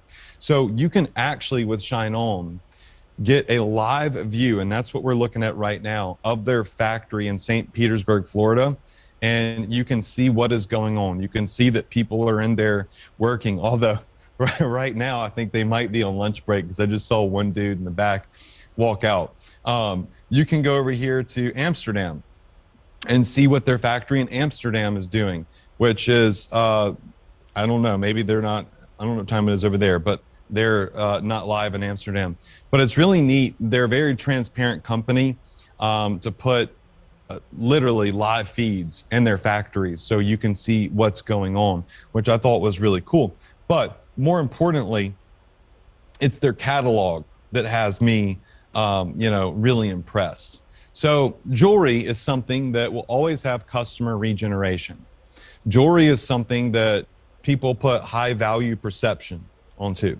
And if you're buying your spouse, your partner, your mom or your dad a piece of jewelry, you don't want it to look or feel cheap, right? Jewelry usually is purchased with emotion. And Shine On had this really cool training where their founder said, if it makes them cry, they'll buy. All right. If they cry, they will buy when it comes to jewelry. They'll talk more about that tomorrow. But people want to spend more money on jewelry because there's meaning behind it. And they do custom laser etched jewelry that is very high quality, very heavy stuff. And they will let you customize it, or they will let you just sell straight up jewelry. So you could launch your own jewelry business where you're selling really incredible products that are high quality with very little effort. Like these watches right here. I've sold an immense amount of watches, but like when Father's Day comes up, these watches pop off because people buy these really nice watches, and then Shine On will engrave a message, let someone engrave a personal message to their dad, right, on the back of these watches, or to their boyfriend, or to their husband, or whatever. So like they have really amazing products with emotion, right, behind them. One of the other things that I really like, we had Eric on one of my webinars recently. Let me see which one it was. Maybe it was, oh yeah, these right here. So this necklace right here that says Emma in the center, I can one click publish that to my store. Boom, done. And I was showing this on one of my webinars a couple of weeks ago. A lot of celebrities, especially the Kardashians, they wear these necklaces that look just like this one that says Emma in the center that have a name on them. So they'll have their kid's name on them. Like I bought my wife one with her name on it. Then I bought her one with Drake's name on it, which is our 13-week-old son. And the reason people really want these is because they see these big fashion celebrities wearing them, like the Kardashians. Even my father-in-law, he is a good old country boy, wears camo pretty much every day, spends his vacations at hunting camp, and really just enjoys, you know, sitting on the beach and drinking a beer, okay? Cares nothing about fashion, nothing about jewelry. He just, you know, is a good old country boy. He saw Casey wearing a necklace like this one that says Emma, but it said Casey on it. And we were at a pool in Florida, and Casey was wearing it. And about a month and a half later, he sent me a text. And he didn't text a lot because, again, he's not tech savvy. Usually when he sends a text message, it's okay or 10-4, right? And he sent me a picture that he took of Casey and said, "Where'd you get that necklace Casey's wearing? I want to buy one of those as a gift." I just couldn't believe it that he even noticed it, right? He's the least likely person to notice something like that. And he noticed it, which then all of a sudden I was like, okay, I got to teach everybody how to sell these. Like I know I was buying them for my wife because she likes some stuff, but if he notices it, everyone else is noticing it. Everyone's buying these types of necklaces because there's meaning behind them. They're an amazing, incredible gift. So to publish this on your store with Shine On, and they're going to do a whole training tomorrow, but you can hit create product and you can name it. We'll just call it custom name plate and necklace. And then down here, as we scroll down, Shine On, I'll zoom in, make sure everybody can see. I'm trying to make sure it's always big enough for y'all to see. They'll already have the prices pre-populated. If people get the stainless steel one, it's $11.20. You're going to charge $40 for it, okay? If it's 18 karat yellow gold finish, it's only $16, but you're going to charge $50 for it, right? And so all we have to do to publish this on our store, y'all, I want you to just watch this real quick, is I just hit publish product. Oh my gosh, if this was available in 2015, I probably would have made so much more money. Y'all, when I started e-commerce, this was not available. This was impossible to do. It did not exist. I had to do everything the hard way. Those of you starting now should never be saying, oh, it's saturated. Oh, there's already a bunch of, we're too late to the game. You're not. You're just in time. E-commerce is just now starting to boom because now the tools that are available make it easy for you to do things I could never do in 2015 and 2016. Now is the best time to be getting started with this stuff. So this is live. It's on our store. I'm going to show it to you real quick. It is literally for sale on our store. Let me just load it up. Hit view. Okay. And they've published it on our store, customized everything for us. And here's what's cool is people can, they can say, I want the 18 karat gold. Boom. It's going to change it to 18 karat gold and the price goes up to 49 bucks. They're going to say, you know what? I don't want to give the person that I care about this in a crappy little cardboard box that looks like it came from a cart vendor in the mall. I want to give them the luxury box. Boom, another 20 bucks. So now the necklace is going to be in a beautiful luxury box, and someone can they can just type in their name. So they could type in, like I could type in my son's name, Drake Aries. Okay, and add it to the shopping bag. Now, legitimately, people are coming to your store. They're going to have their name custom printed. They get to choose if they want it to be stainless steel, 18 karat gold, a standard box, or a luxury box. And Shine On even has other images. They have other upsells built in to help you make more margin on the sale. So if we were to hit add shopping bag, by the way, there's a coffee mug you can see like we sell with the dogs on it. But now when we go to our shopping cart, it's ready to be purchased. It's ready to be printed. It's ready to go. How many of you in here think that that's pretty cool? Just say yes if you think that's pretty cool. Thank you for saying Drake Aries' name is cool. I appreciate that.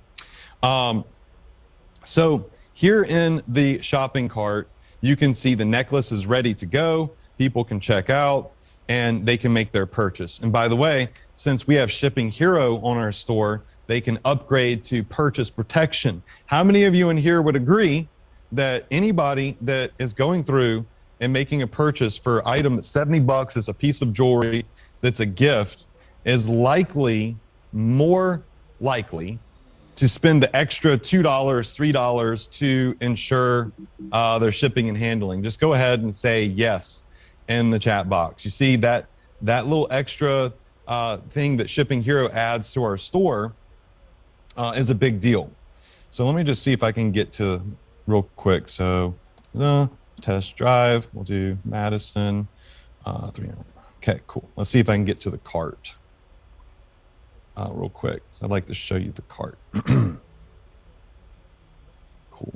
All right, cool. So here's an example of what Shipping Hero does. Once someone puts in their information to buy this necklace, it's going to say, okay, what do you want to do? Our priority shipping or our insured shipping?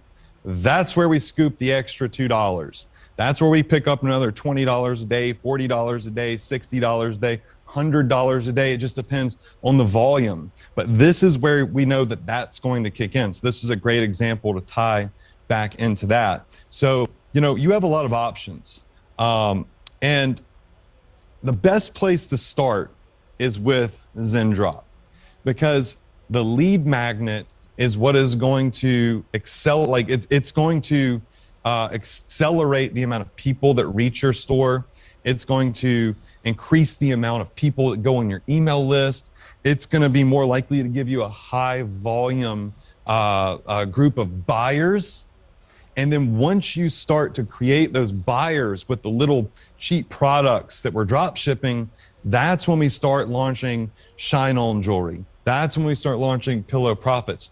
Because let me point something else out, because we're going to, in about 4 minutes, we're going to, I think, take a lunch break. But this is really, really important, okay, about Shine On. Everybody loves jewelry.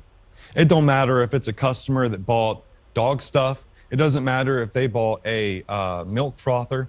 It doesn't matter if they bought, those ADD gadgets. It doesn't matter what they bought. Because when it comes down to Valentine's Day and Mother's Day and Father's Day and Christmas and birthdays, and people have a partner or a spouse, one of the main gifts that they buy is jewelry. And even with the jewelry, you can get the dog lovers to buy stuff because you can write little quotes about dogs. I have a couple of examples of some of the stuff that Shine does, because they also let you do custom message cards, but I'm letting them teach that tomorrow. But like when somebody gets their product delivered to them, you can include a custom message card behind it that it sits on top of, like this right here. So this would be pressed in the back of the box. And it says, this says, wife, without you, I'm nothing. With you, I'm something. Together, we're everything. Thank you for being my forever. Love, your husband. Now we just added even more emotion into the gift. It's not just a piece of jewelry. It's a piece of jewelry with a message behind it, right? And that's what Shine On does. Same thing with, dog stuff or, whatever it may be. You can get these message cards designed and they will place them in the box where the piece of jewelry literally hangs over them. And they will even do custom videos for you, which I'll maybe show you later because it won't let me, will not seem to let me play that. Let's see if it'll let me play this one now. I'll show those to you later, but it'll let you do video creatives, like amazing video creatives that you could put on your store, in your emails, in Facebook ads, so on, so forth. So Shine On is an incredible vendor. Again, completely free. And my students have sold an immense amount of products and had an immense amount of success selling from Shine On. Again, Shine On is, if you want to download their app and attach it to your store, you go to profitph.com/shine, and that's going to send you through my partner link. Again, it's free for you to join. It tags you to me. I think if you sell something from Shine On, I think they give me 25 cents, not of what you make, but out of their margin. And so that's fun. And it motivates me to teach you more about Shine On, if I'm just being honest. So what we're about to do is, well, first, how many of you enjoyed this session? Just say loved it, enjoyed it. I can see the screen now, so I can see your feedback. All right. So, okay, loved it, great. How many of you here feel like you're getting value? Just type in value in the chat box if you feel like there's a lot of value in the session. I know you could probably tell my energy is higher because this is where we start talking about getting sales. The basics and the setup, that's boring. But without the basics and the setup, you're probably not gonna get sales. So you gotta do the boring stuff and the important, tedious stuff before you can get to the fun part. But hey, we're smooth sailing now. Because when we come back from this break, Anthony's going to come up here. He's got a couple of housekeeping things to tell you about. We're going to start doing product research. I just showed you my favorite vendors, okay? You just got a taste of what kind of products are in them. But when we come back, we're going to do legitimate product research. We're going to go live. I'm going to show you how I research products, how my team researches products for me and delivers product reports to me, and how we select products that we feel have home run potential. We're even going to look at competition. So not only are we going to do regular product research, which you're going to be able to use, but we're going to spy on other competitors' ads so we can see not only what products are working for them, but what price points are working for them, what targeting is working for them, what creative is working for them. We have an incredible experience happening today. But first, I'm going to gladly rest my voice, and Anthony's going to come up here and he's going to take us on to the next segment. All right, come on, Anthony. All right. That's exciting stuff. How many of you have enjoyed this so far? Just give me a big yes. Actually, what I really want you to do is, and look, my part for the moment anyway, is to help Adrian have like a 5-minute rest, right? So give me a rating, 1 out of 10. Are you 10 being you love this event, 1 is not so much, which is perfectly fine. We need to learn. It's the first time we've done this event. So I see lots of 10s, some thousands, and some 15s. So that's awesome. I appreciate that. We're so thankful. So just to give you a kind of a heads up on the schedule, we will be taking that lunch break at 12:40. That's in 30 minutes, okay? Adrian is going to be back up here in the next 2 minutes to go over product research, which is a super, super important part of the puzzle, okay? These links are still on the screen for you so that you can access these links as much as you want. So write them down. I think I put them in the chat earlier incorrectly, so I will go ahead and apologize for that. I put the wrong things in. I don't know how, I don't know why, but I was doing my best and I put the wrong thing in. So this is the correct link, okay? So everybody write that down. Pay no attention to my inaccuracy in the chat. We will do a 12:40, okay, hard stop for lunch, okay? Lunch will be for about an hour. So we'll have somebody said COVID brain. Trust me, COVID brain is a real thing. I was sitting there the other day, and like I told you, we've had this all week. My little girl had it, and man, you just don't ever really, you can't, until you're a parent, you can't possibly understand how it feels to see your little kid sick, but especially with COVID, and then especially on their first birthday, it was definitely gut wrenching for me. And but I was sitting there and I was trying to take a picture of all of us sick and ill on her birthday, and I could not. I was staring at my phone and I couldn't remember how to use the camera. Just all of a sudden, I could not remember how to use the camera on my phone, and it was not an ideal situation, right? Not something. We'll stop sharing that screen there. Not something that I was happy about. So, COVID brain is a real thing. I'm usually right on point, but certainly wasn't for the last few days. So, 12:40 we will do lunch. Okay. You can stay logged in on Zoom. I suggest that you do stay logged in on Zoom. The reason is like I told you, lots and lots of times people have a hard time getting on here. We don't own Zoom, not our thing. So you can just cut your camera off and whatnot for lunch if you'd like. But be back, after that session there in exactly 1 hour, because at 1:40 Central Standard, we will be going through competition research. Adrian is going to come up here now and talk about product research. And let me just tell you something. Product research is so key, right? I mean, it's so key. Understanding and knowing what is selling, okay, first of all, that is in and of itself one of the most important things you can do. Because I think you all heard Adrian talk a little bit earlier about how it doesn't matter what other people are doing. What you need to really be focused on is what everyone wants. So I don't try to copy everybody else. I don't look at all these other people and say, oh, look, they have a store full of all these things, right? That doesn't really matter. And then I also don't build a store full of all the things I like, right? What I want to do is build a store full of things that will sell, okay? Prime example. How many of you are old enough or young enough, just depends, to remember the Tickle Me Elmo dolls and the little Tickle Me Elmo craze? Did any of you have kids that were just had to have the Tickle Me Elmo doll? I think this was about 15, 20 years ago. I see lots of yeses in the chat box. Now, do I look like the type of person that cares about a Tickle Me Elmo doll? The answer would be absolutely no. I am not, right? Especially when I was 18 years old, I didn't care about a Tickle Me Elmo doll, but I knew that people were buying them. And so I got these Tickle Me Elmo dolls, and I went and sat in the in the open area coffee, like a coffee bar in our mall, and I just put the Tickle Me Elmo doll on my table. No signs or anything. I just put it there, and people were coming up left and right trying to buy the Tickle Me Elmo dolls from me.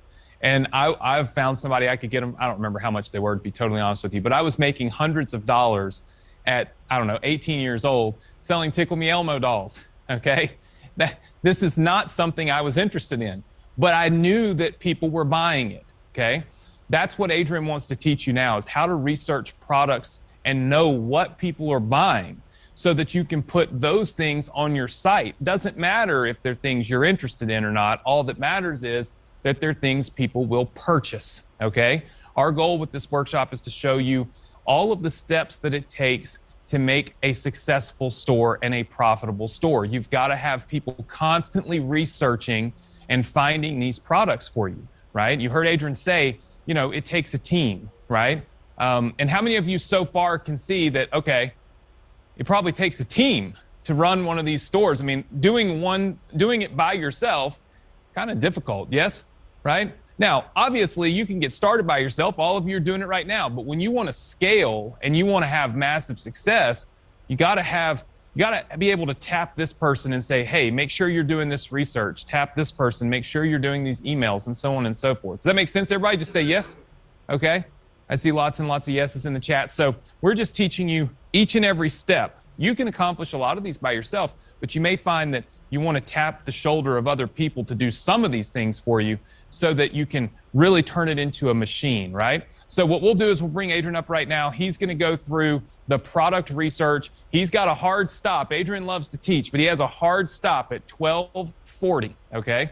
12:40, we will be taking a break for lunch, and he will actually, you know, trigger lunch. So he's going to tell you all, thank you so much. We're going to take an hour for lunch now, and we'll see you in an hour. And you'll see the little screen come up and the timer and all that good stuff. Okay. So 12:40 will be lunch, but from now until then, pay close attention because this is going to be a really, really important part of the workshop. Here's Adrian again. All right. Y'all heard the hard stop. Anthony knows. I get into teaching mode. I just love this. Like, I could literally talk about this all day. That's the problem, is there has to be a stopping point. Otherwise, I'll never shut up. I mean, I'm sure many of you would like that though. Okay, so product research. I'm going to share my screen, and let's just get screen share back up. Dun, dun, dun. Here we go. Screen share. Voila. Okay, awesome. Two different types of product research that we could do, okay? Because a lot of people, they confuse these two, and they're actually quite separate. So there is product research, which means you are hitting up, like, you know, Google Trends. This is mostly looking at like niches, actually. It means that you are, you know, you're looking at, let's just say, like, you know, potential volume to be sold, meaning you're looking at products that you feel like could generate a lot of sales, right? Not just a couple of sales. When you're doing product research, it's not just about finding a product that's hot right now. It's about making sure it's hot right now and that it will continue to be hot, right? It will continue to sell, because we don't want the sizzle and then the fizzle. So many e-commerce entrepreneurs find a big hitter, but it's not really a long-term product, and they think they're rock stars. I can't tell you how many people they have thought, oh, that's it, I'm rich. We're doing all these sales every day with this one product. And I'm like, yo, like, that product in 2 months ain't gonna be hot anymore, because you're not focused on the long game. You're focused on the quick cash. I'm focused on the long game. So I want to find stuff that has potential volume to be sold. And then essentially with product research, I want to make sure that you know, the products have, you know, high perceived value. So the people that see them will want to purchase them and spend money on them. And additionally, what we're looking for is people that will impulse purchase. Because when we're talking about impulse purchasing, just understand that, you know, with advertising, we're interrupting people. Like, when you saw my ad of me sitting in the dark room where some of you were making fun of my shorts, you know, or whatever, I interrupted you, but the offer was so good that you stopped what you were doing and you took it. Does that make sense? Just say yes if that makes sense, right? I interrupted you and I made you a good offer with high perceived value. And I know that a lot of people want Shopify stores, right? And I know that e-commerce is booming. So really, these principles apply to any and all marketing.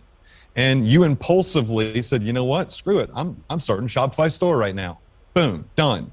Just like that. All right, that's product research. Then you have competition research.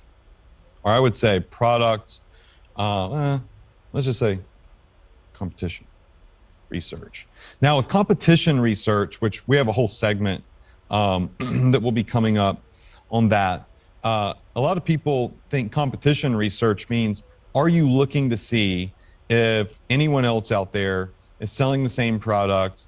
And if they are, then maybe you shouldn't sell it because it's saturated already. That's just the furthest thing from the truth, y'all. If you, I can't, man, just, it drives me crazy. I mean, it really does drive me crazy. I've truly, there's been a couple points in my life where I've wanted to come through the Zoom screen and virtually slap some sense into somebody, because they would say, well, that product's already being sold, and so what's the point in me selling it? It's saturated. You kidding me? No, there ain't no way any of us, you could take all 600 plus of us that are on this event together, put all of our money and resources together, and we still couldn't together as one unit reach all of the dog lovers every day that would buy LED dog collars, or coffee lovers, or people interested in makeup, or whatever it is. There is too much traffic. So we can all sell the same stuff, and we can all get a piece of the pie. As a matter of fact, we don't even need a piece of the pie, y'all. How many of you in here would be happy if you could just simply lick the knife and get a taste of some sales? Type in lick the knife in the chat box if you just like to lick the knife. And that's where we're starting. We're gonna start by licking the knife and getting a taste. We're not gonna worry about dominating the entire market. There's plenty for the taking. If there wasn't, I wouldn't be teaching this. I'd be greedy and I'd be doing all the sales myself, but I can't market to everybody in the world and get all of the sales. If I'm not getting all the sales, that means someone else is getting some of them too. It may as well be you, my students, right, than someone that I don't know. So competition research isn't about figuring out necessarily if something is saturated. Competition research is about mimicking success. All right, so mimic success. We want to see, what their ads look like. We want to see who they are targeting. We want to see what customers are saying. We want to see what price they are selling. We want to see what promos they use, right? That's what competition research is. We're looking at mimicking success. If someone else is having success with it, that doesn't drive me away. That actually creates a lot of urgency for me to get started doing it right now too, because I know it's popping off. So we're going to have two segments today on both of these subject matters. And right now, we're going to look at product research. And one of the things that I like to do with product research is I like to look at Google Trends. And Google Trends helps me really identify niches that are safe long-term niches. And I mean, it is worth, I know I've said it once already, but we're looking for longevity, security, stability, right? Longevity, security, stability with the products that we sell. So I might pop off over here to Google Trends, okay? And I'm just not even thinking about a product to sell right now. I'm trying to think about what is a good niche to sell in right now, okay? So let's just type in, I don't know, coffee. Okay? Now, when I type in coffee, all right, it's going to look at the last 12 months, and I'm going to help you identify what I look for. This is how I figure out if something has home run potential.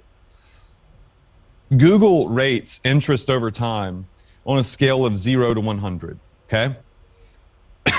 Anything that is under 50, I'm not interested in. If it is under 50 interest, currently I have 0 interest in it. So we're always looking for something above 50. But you'll also see that, let's just say, what is something that was trying, whatever. I'll just type in Valentine's gift.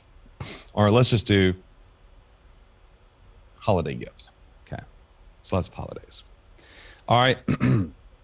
This isn't a niche. Well, holiday shopping is kind of a niche, but this is just a bold example of a graph that would turn me away from a specific niche or type of product, where it flatlines and it's up, then it's down, then it flatlines and then it's up and then it's down. And if we look at, you know, this over a period of, let's just say 5 years, right, you'll see that it goes up, down, up, down, up, down, up, down. So anything that is going below the 50 and then above the 50 and then below it and then above it is not necessarily a niche I'm interested in partaking in, because that means that my revenue is going to go up and down and up and down. And when I go to sell my business, because I want to exit my e-commerce business, and a potential buyer sees my revenue as a roller coaster, it's less desirable and less valuable. But if I'm in niches like, you know, dog toys, right? You know, you'll see that this is trending, and this is still last 5, but above the 50. But it does have spikes, but it's still above the 50. You're going to see that during the holidays, anything typically spikes, right? During the holidays. But I usually look at past 12 months, okay?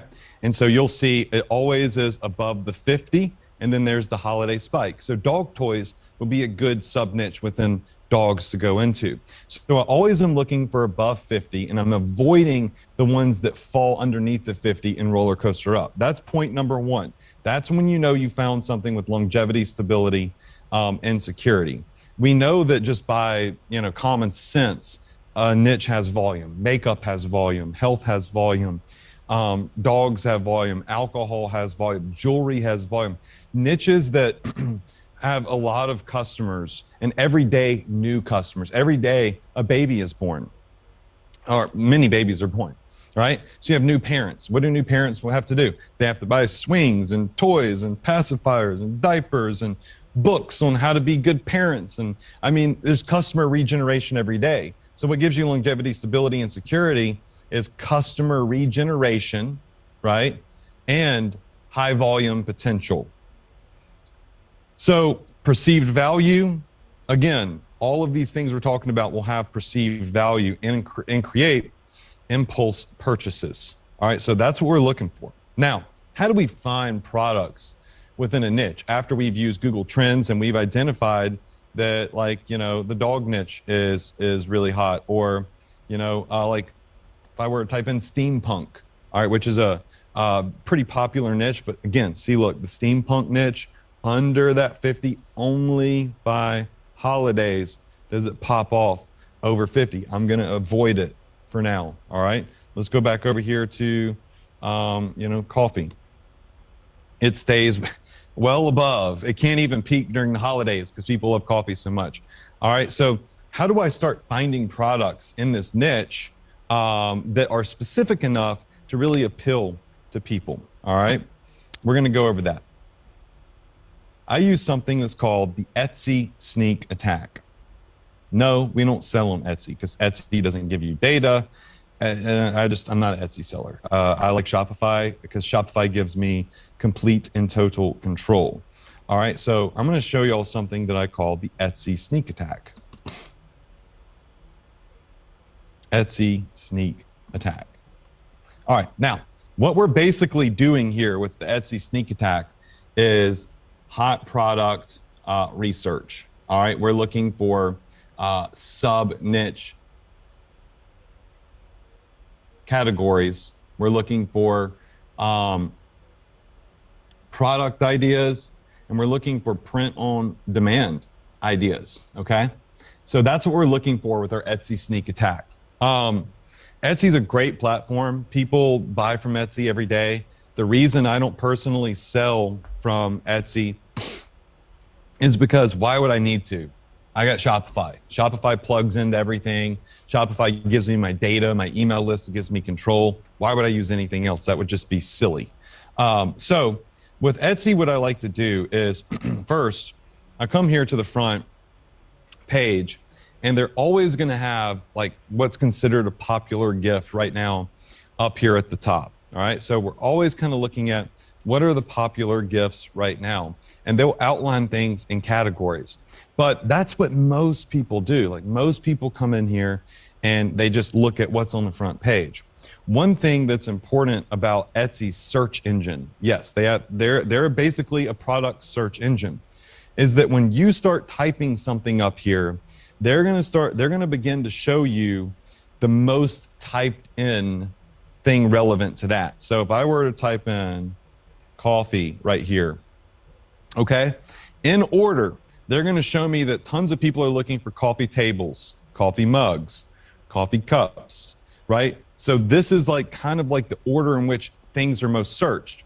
So if I were to type in coffee mug, then it's going to get a little bit more detailed. It's going to say that people are looking for pottery handmade mugs, or funny mugs, or coffee mugs for men, coffee mug set, right? So if I type in coffee mug for men, right, it's going to say coffee mug for men that is funny. And so Etsy starts telling me what people want. And like I told you earlier, the only thing that matters is selling what the people want. Now, why aren't people searching for coffee mugs for women that are funny? I don't know, because I think women like coffee just as much as men, right? But it's just what it is. So when I click on this, we know that people are searching for this right now. We know actively this is top search. Now what I have is an immense amount of product ideas that come up, all right? So, well, sorry for some of the language on some of these. Of course, it's always that way. I pull something up and I'm doing product research, and it's like the one thing I don't want to show up on a live feed. But maybe that's what I get for typing in men. All right, so don't hate, like this one right here says, don't hate me because I'm beautiful right here, okay? Very simple, very easy to find an image like this on Canva and Shutterstock. And they have 29,626 sales. We could totally replicate and duplicate this. And what I see when I'm doing research about this item, I know that there is a category of men that grow beards, and it's a thing, like beard oil, dollar beard club, or whatever it was a massive company. It is a niche in itself. So we've got our big niche, and now we're starting to look at what is a micro niche within it that we can hit really targeted people with. It's going to make them want to buy this coffee mug, because we don't want to buy a random coffee mug. We want to buy a coffee mug that speaks to us. And just like that, and Michael said Dollar Shave Club blew up, selling beard oils and all that stuff. We are immediately in a niche that we know is huge, we know is getting a lot of sales, and we know that we can mimic and we can replicate. Now, we're not doing competition research on this yet, because we don't know how they're getting traffic to this, what ads look like, and all that stuff. But we can also read reviews. 7,000 reviews. Loved this mug, was too cute. My boyfriend had a good laugh, loved it. So we're starting to look at what customers are saying about these things. And it's obviously, right, something that we could very easily duplicate. How many of you in here think that just right out of the gate with the Etsy sneak attack, we found something that we could duplicate and probably easily start selling within the next hour? Just say me, yes, right? It's that simple. It really is. But here's the thing is you're doing a lot of product research. It's like Anthony was saying, oftentimes it's really great to tap on somebody's shoulder and say, hey, go product research coffee mugs, go product research this. I have a team that does this. I don't even do it anymore. They do it for me, right? And they deliver to me product reports, and then I assess them and I'm like, okay, we'll list this. So the Etsy sneak attack is really great. So let's just say we're going into the, let's just say dog collar. Okay, dog collar for a boy, personalized leather with name, with leash. Okay, we could type in something like wine tumbler. All right, so personalized wine tumblers, wraps, SVG sublimation designs, right? So I could click on wine tumblers that are personalized, and boom, like from Tea Launch, you can sell wine tumblers. And this is going to give you a lot of really good ideas of what you could do to sell wine tumblers. So any niche that we want, we typically can come over here. Like, look, necklace. All right, necklace for women. All right, necklace with charms, necklace for mom, necklace holder, necklace chain. All right, so let's just say women's necklace. Silver, gold, gold and black, pendants. So let's look at pendants, because I think it's going to give us some really good ideas. And well, what do you know? First thing that shows up is kind of what we were talking about earlier, which is necklaces, 408,000 reviews. And it's exactly what I was just teaching y'all earlier with Shine On, which is name necklaces. This is pure coincidence. I've never done this before, like typed this particular thing in, but it just shows you that like I probably kind of know what I'm talking about a little bit here. But so we can start finding these different necklaces here with pendants like this right here, a moon necklace. We can see that it has 31,000 reviews from this seller does right here with this moon rock necklace. Now I can go to Zendrop, I can go to AliExpress, whatever it is. They have 149,000 sales. And I now know that there is a market for moon necklaces. Does that make sense? Yes? Okay. So the Etsy sneak attack is like one of my main product research methods now, because Etsy is popular and Etsy tells me exactly what people are searching for. And then it leads me down a path. Now, will I find this exact moon necklace? 70% of the time I can find the same thing. Okay. But if I don't, I know that I could find similar items, right? I can come over here to Zendrop or AliExpress. Let's just go to Zendrop real quick, and I'm going to find products. And I'm just going to type in moon necklace. And here's an immense amount of necklaces with moons, like this one right here.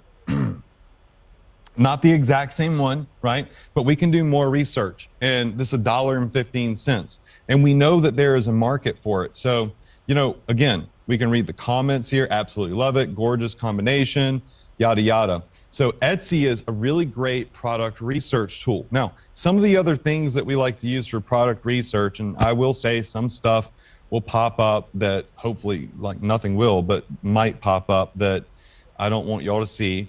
But is a website called DudeIWantThat.com. Please don't be anything bad. So these are items that typically are impulsively purchased. Like, dude, I want that.com. All right.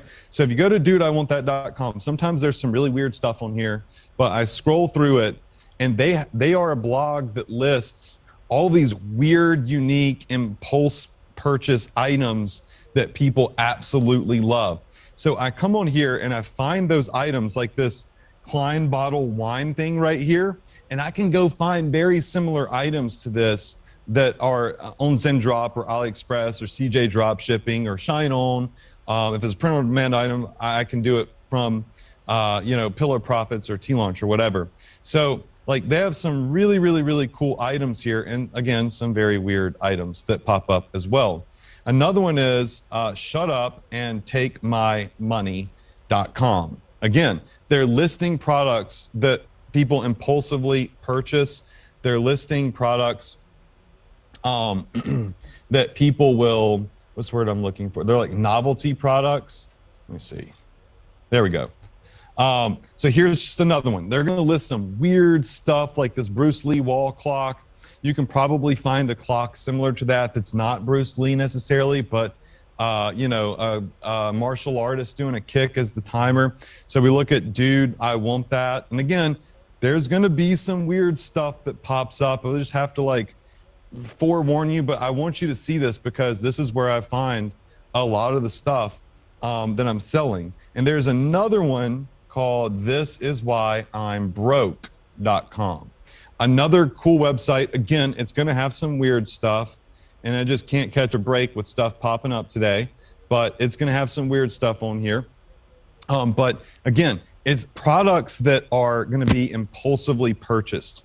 And you can do men, husband, girlfriend, parents, coworkers. You can do gifts by occasion, like groomsmen gifts and stuff. So, you know, they have different categories on here. And you can go in and you can find some really incredible products just by looking at this stuff here that gives you some great product research ideas. So you've got, this is why I'm broke. You've got shut up and take my money. You've got dude, I want that. You got the Etsy sneak attack, right? And you got Google Trends, which is going to show you if stuff is worthwhile. So maybe you find something that looks really cool on dude, I want that. And you look it up in Google Trends and there's just a small little spike. Okay, not worth your time. Not every cool product is going to be worth your time. You're going to have products that you find that look really awesome that are going to be quick cash grabs, and you're going to have some you want to focus more on. They're going to be long-term potential products. So those other websites are really cool, but I'm telling you right now, for me, the main squeeze is the Etsy sneak attack. Like, I don't need to show you any other website to do product research, because this right here on Etsy.com tells me exactly what I need to know, gives me how many reviews they have, how many sales they have. It shows me the designs that they have, the products that they have, how long they've been in business for. It just gives me a lot of stuff. So how many of you in here would agree that this session has enlightened you, as short as it has been, to go do some cool product research and actually make you feel motivated that you really can find something that works? Just say me, yes. Oh, and we're not done. We just got to go to lunch. When we come back from lunch, which is going to be 1 hour, it's going to be at 1:40 CST. Okay, so 1:40 Central Time. I'm going to do competition research. And let me tell you something about competition research. Okay, it is the way to get your ads to work. I just showed you how to find products, but it doesn't matter how cool the product is on your store, okay? If you don't know how to get people to it, and you don't know how to make it appealing to people, it's not gonna get sales. So listen, you'll have your store set up for payments, you have a template on your store, you have the vendors on your store, you know how to quickly go into Etsy and find hot trending products that are selling right now, but you got to do the competition research where we show you how to find the ads that are working, the price points that are working, the promotions that are working, right? This is a two-part piece right here, and you need both parts. You need to find the products, but then you need to mimic the success. How many of you in here want to learn how to mimic success in 1 hour when we get back from lunch? All right, say yes, because you don't want a store full of cool products that nobody buys. This next session, it's going to show you how people are finding buyers and proving that the product isn't just cool, but that it's generating sales. And that's when you know you got a banger that you want to put on your store and you want to start marketing. So we're going to break for lunch right now at it's 12:40. So we're going to come back at 1:40 Central Standard Time. That is in 60 minutes. If you just set a timer for 60 minutes, it don't matter what time zone you're in, you can't screw it up, okay? Lunch don't take longer than 1 hour. And if it does, you can eat later, because competition research is more important than lunch today. I can promise you that, all right? So that is it for now. I'm gonna go eat some lunch real fast. I hope you enjoyed this session. I will see you all back at 1:40 Central Standard Time in 60 minutes for competition research. I'll see you then.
All right, everybody, what's up? How was lunch? Everybody excited to kick off the last part of day one of the e-commerce launchpad event? Just give me a big yes in the chat box. I want to see the chat just blow up. We need lots and lots of yeses, as much energy as we can possibly have. We got to stay awake, stay excited, stay engaged. That's how we learn. Look at that. You see all those people saying yes? If you're not saying yes right now, okay, you are not participating in full. So participate in full, okay? Lots and lots of yeses. Awesome, awesome. Well, you can tell that I'm kind of more like the MC of this event at this point. Tomorrow, I got some sessions where I actually get to teach a few things. But let's just be honest. I started doing e-commerce, like I said, when I was 22, 23. I'm not the e-commerce expert. That's Adrian. Now, there are parts of e-commerce, like the email marketing, right? Being able to create and monetize fan pages, things that I have done kind of outside of e-commerce that we are able to apply to e-commerce, and I'll be teaching you that stuff tomorrow. As we kind of progress through the rest of the day, here's how the day is going to go. Adrian is going to come up now and talk about competitor research, right? So how to research your competition. These are very, very important. I actually used to do this when I first started e-commerce. I did this exact thing. So he's going to share with you how to do that. Then we're going to move into another segment that talks about adding collections and editing your navigation menu. How many of you feel like having a easy to use yet very robust navigation menu on your site could be key to you getting multiple sales? Yes? So more than just one sale, right? Most people overlook this, right? But Adrian's going to dial this in for you and show you exactly how this is done. We're a couple minutes, maybe 4 or 5 minutes behind schedule, but this next session coming up for competition research is going to be about 20 minutes long. Then we're going to go into your section on really the way Adrian feels your navigation menu and your collection should be added to your store, and that's really important. That's going to take about 30 minutes, okay? And then we're going to roll into an open Q&A, all right? So it'll be an open Q&A for about 30 minutes to end day one, and should put us right at or very close to 3 p.m. Central Standard Time, which is when our VIP session will kick off, okay? So we're about an hour and 15 minutes from wrapping up day one, but the last information here in the last hour and 15 minutes is super, super important. And then just so everybody knows, we will kick off day two tomorrow here at 9 a.m. How many of you are so excited about day one, you're going to be back on day two as we kind of go through the optimization of your store? Just give me a yes in the chat box. I want to see all the yeses. You want to make sure you do not miss any of the days of these, because like I said, we've broken this down into 3 very, very, very important segments, okay? So in an effort to keep us on time, I will not talk and ramble about too much. I'm going to bring Adrian up here, and we are going to get started with our competition research session right now. Awesome. Thank you, Anthony, for bringing us back live. I have come back with a bottle of water and a cup of coffee. So as Anthony said, I know this doesn't look amazing sitting up on the desk, but as Anthony said, we're going to do some product research. And we're going to talk about collections, navigation menus. I am probably, just so y'all know, I'm going to probably go a little bit longer than 20 minutes on competition research. I think it's going to be a bit more important than the next section. So I might go 30 minutes competition research and 20 minutes collections navigation, just so everybody's on point. So yeah, we ended off before lunch talking about product research.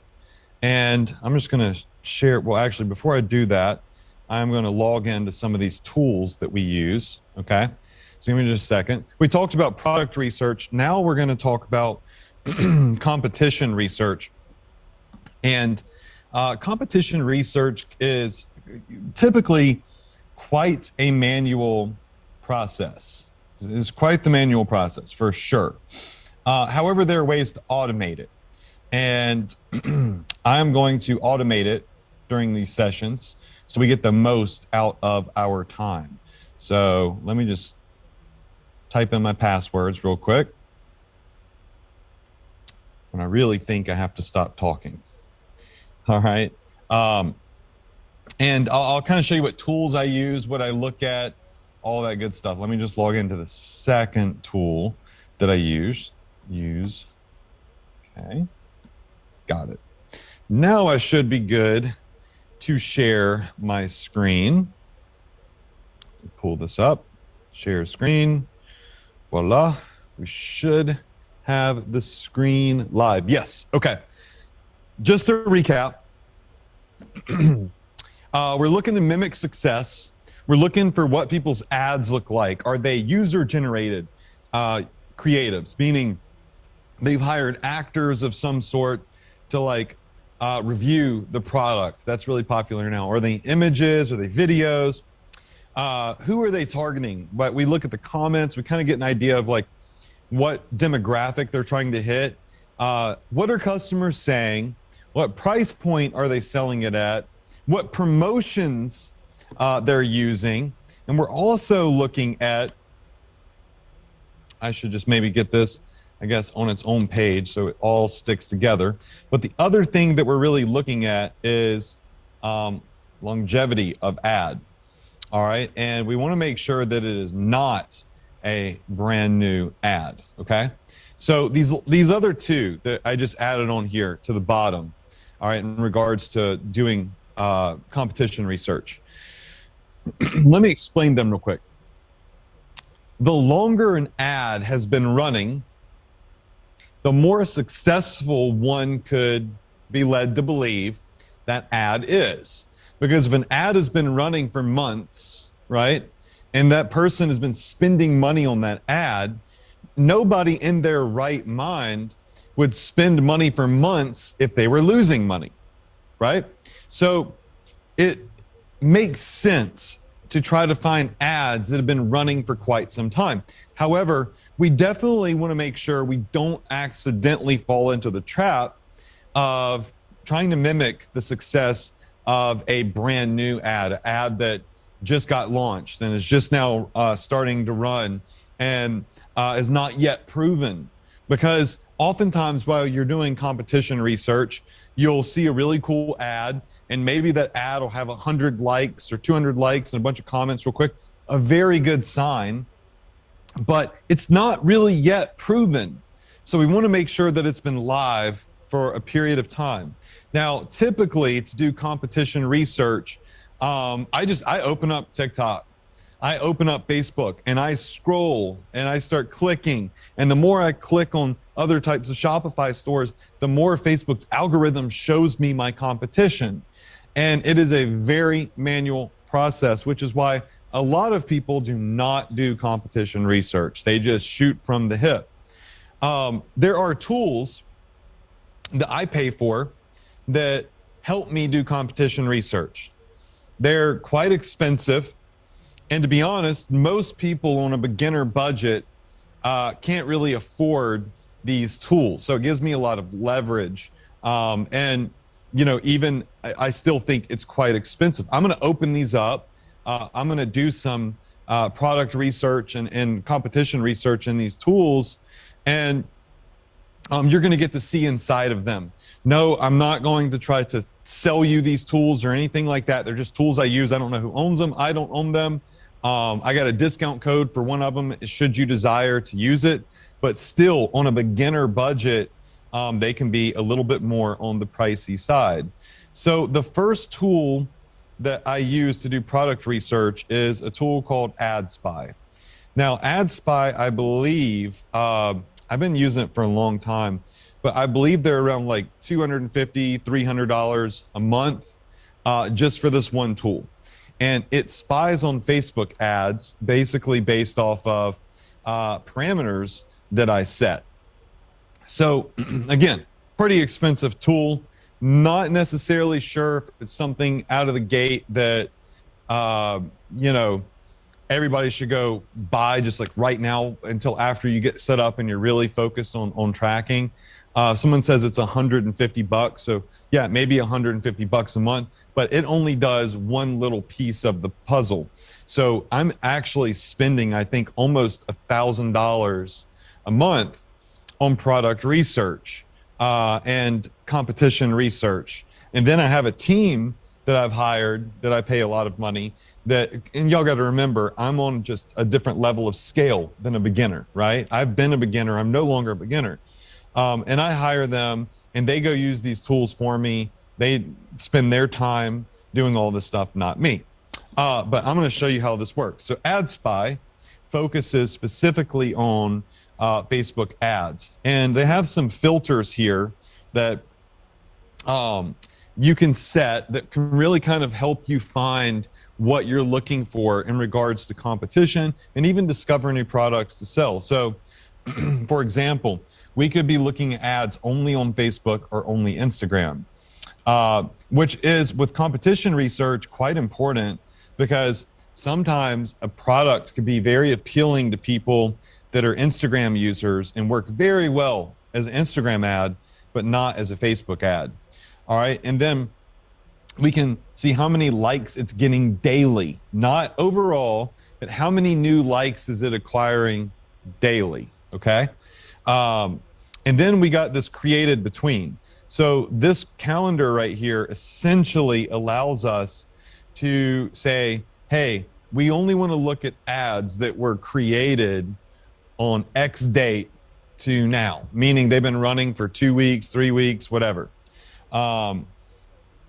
We can also look at total likes, which is how many likes does the ad have overall, which is a good indicator to its success. Now, what is the difference between daily likes and total likes?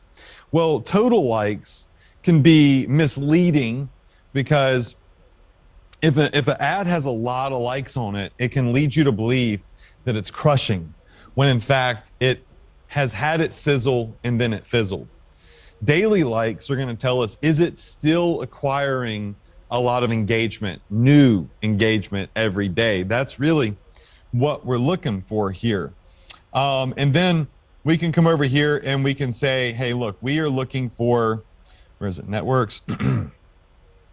Well, it does affiliate marketing stuff too, but, technologies is where it is. So we can say we're looking just specifically for Shopify stores. So they have a lot of different technologies in here. I can scroll down and find Shopify and let me see, ZYX, VTSRQP, there we go. And I can say only show me Shopify store ads. So now what we've done is we've put a filter on here that's only going to show us ads marketing Shopify stores on Facebook. So the things like that we are, the things that we're now researching are more relevant to, our businesses. So for example, the first thing that comes up here is this Mundo Techno. It's one of those like razors that are going viral right now, where people are, they're basically selling these crazy razors that do epic fades and whatnot. It's going viral, but we'll also notice that this is in Spanish. And so we might want to change our filters a little bit because we always start out in English speaking countries. So I'm just going to type in United States. I always try to do competition research by US because United States has the most expensive traffic. And if someone is making ad work in the United States with the cost involved in the traffic, then chances are it's going to work in Australia, New Zealand, Canada, Germany, wherever, where traffic is cheaper. Then we can come down here and we want to find ads with buttons that specifically say shop now, because Instagram and Facebook have ads that say shop now. So this is going to give us ads that are a bit more tailored to what we're looking for. Okay. Now we can go even further and we can say we're looking for ads that are getting anywhere from, let's just say, 25 and above likes a day, right? So we just added that filter. And so now it's going to show us ads that are getting at least 25 likes a day or more, all right? And as we go deeper into this, as we're setting up our filters here, we could say we want to see that this ad was, where is it? Age, daily likes, so likes, media type, site type. And I'm gonna be honest, I'm just gonna be straight up with you. Like, I don't even really do this anymore myself. I taught a team how to do it for me. I tap their shoulder and I say, hey, go research all this stuff and then bring the results back to me. I want to focus on traffic. I don't want to be playing an ad spy all day. So I might even be clunky moving around this myself. But let's just say that the ad was created over a month ago, February 1st, okay? And up to the end of February. So we know that the ad was created last month and is still running right now, okay? So now we know that the ads that we're looking at were created a month ago, so they're fresh, they're new, and they're still running right now. And you notice everything changes. Like, for example, this Armatech ad right here is for a holster for firearms in your car. It's got 2,000 likes, 169 comments, 200 shares. Like, there's tons of these little holsters that you could get on AliExpress and other. You're not selling a gun, it's a holster. So immediately we start being able to see ads with a lot of likes, a lot of reactions, and a lot of comments. But here's another little trick that I like to use. I'm gonna go back a little bit further, okay? So I'm gonna get rid of the created between filter, and I wanna just see ads that have been created this year. So they're just newer to this year, up until the end of February. They're still live right now. So we're good. Now, one of the filters I like to use is right here at the top. And this sorts the ads by likes, loves, haha, wow, sad, angry, shares, and longest running. So if we want to see the longest running ads, we click that. And now I'm able to see ads that have been live the longest. All right, they're still live right now. So we know that these ads, if they are still live right now, then they are probably, you know, really good ads with some longevity to them. And we got to scroll through. Like, there's still some digging to do. That's why I have a team do this, right? Like this We the People holster, carry extra ammo. I mean, right now it's like a lot of ammunition type stuff. All right, so longest running is good. But the secret that I use is I taught my team to come in and look for wow reactions. What ads have the most wow reactions? And as you know, on Facebook, you can do all the little faces, right? The heart, the sad face, mad face, whatever. Here's my theory behind this. And that is, if you go in and you take the extra effort to hover over the like button and wait for the faces to come up and hit the wow one, it means that you're really shocked and we're more likely to impulsively purchase that item, hence the wow reaction. Does that make sense? Just say wow in the chat box if that makes sense. Okay, cool.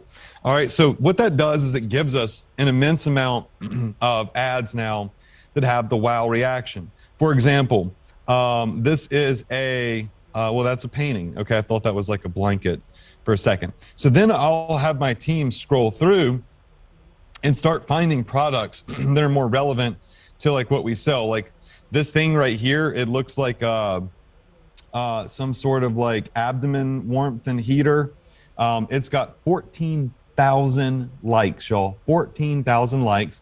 It tells me that they're targeting people that are 32 to 58 years old in the United States and Canada, 5,700 shares. That's another thing we like to look at, is how many shares something gets. And so once we find a product like this, we can straight up just click on it, and it's going to show us how the product has increased in likes over time. It's going to show us what their website looks like, what they're selling it for. It's going to show, you know, everything that we need to know about this product. We can even go to their store and we can shop on their store. We can look at exactly what their ad does. All right, so this looks like maybe a weight loss waistband thing. We can go click here and we can go to their Shopify store. And now I can see what is their hook, what is their price point that they're selling it at. And y'all, you can straight up get this off Zendrop and AliExpress, like guaranteed, right? And it's got 16,000 likes. So I can see that this is something that also they put a lot of effort into the copy to talk about, what this does and I guess how it can burn fat or something like that. So this would be a product that the tool found that we might notate, put it into a product report and say, hey, is this, worth our time? So as we go through this, we play around with the filters, and we most certainly start taking notes. We start taking, we have like a spreadsheet of really hot products that we use. Like, for example, this would be an idea of a type of spreadsheet that we have. Let me see if I can pull it up. So my team does this, and then they'll segment it into deep analysis product reports, which is, let me see if it's shared with me, which is really cool. So like this hot product list, this is TikTok products, but my team will go through with these tools, and they will create a spreadsheet like this, and it will show me the product name. It'll show me the product price point, margin that they have, any hashtags that would be relevant, how many views they got.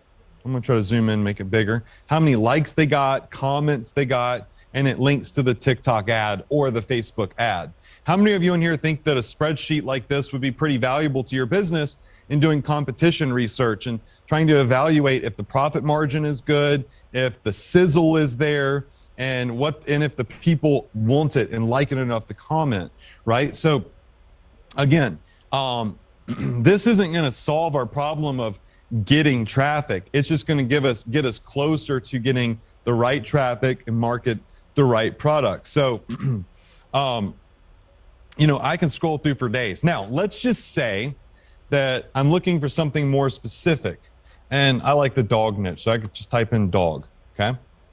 Now let me hit add filters. Okay, now we're looking at dog products. So what I just did was a general thing of kind of just show me everything that's there, and it's getting over 25 likes a day in general, that is fresh, that's been running for a little while. Show me that. But now I'm saying I want to do product research in the dog niche. And so we have this little sweater here that swaddles your dog. You got this print on demand shirt that's just a picture of a pup that says every snack you make, every meal you bake, every bite you take, I'll be watching you. That's definitely true. 8,700 likes, 708 comments, 18 to 81 years old. They're marketing this t-shirt in Germany, Slovenia, Australia, United States, and Italy.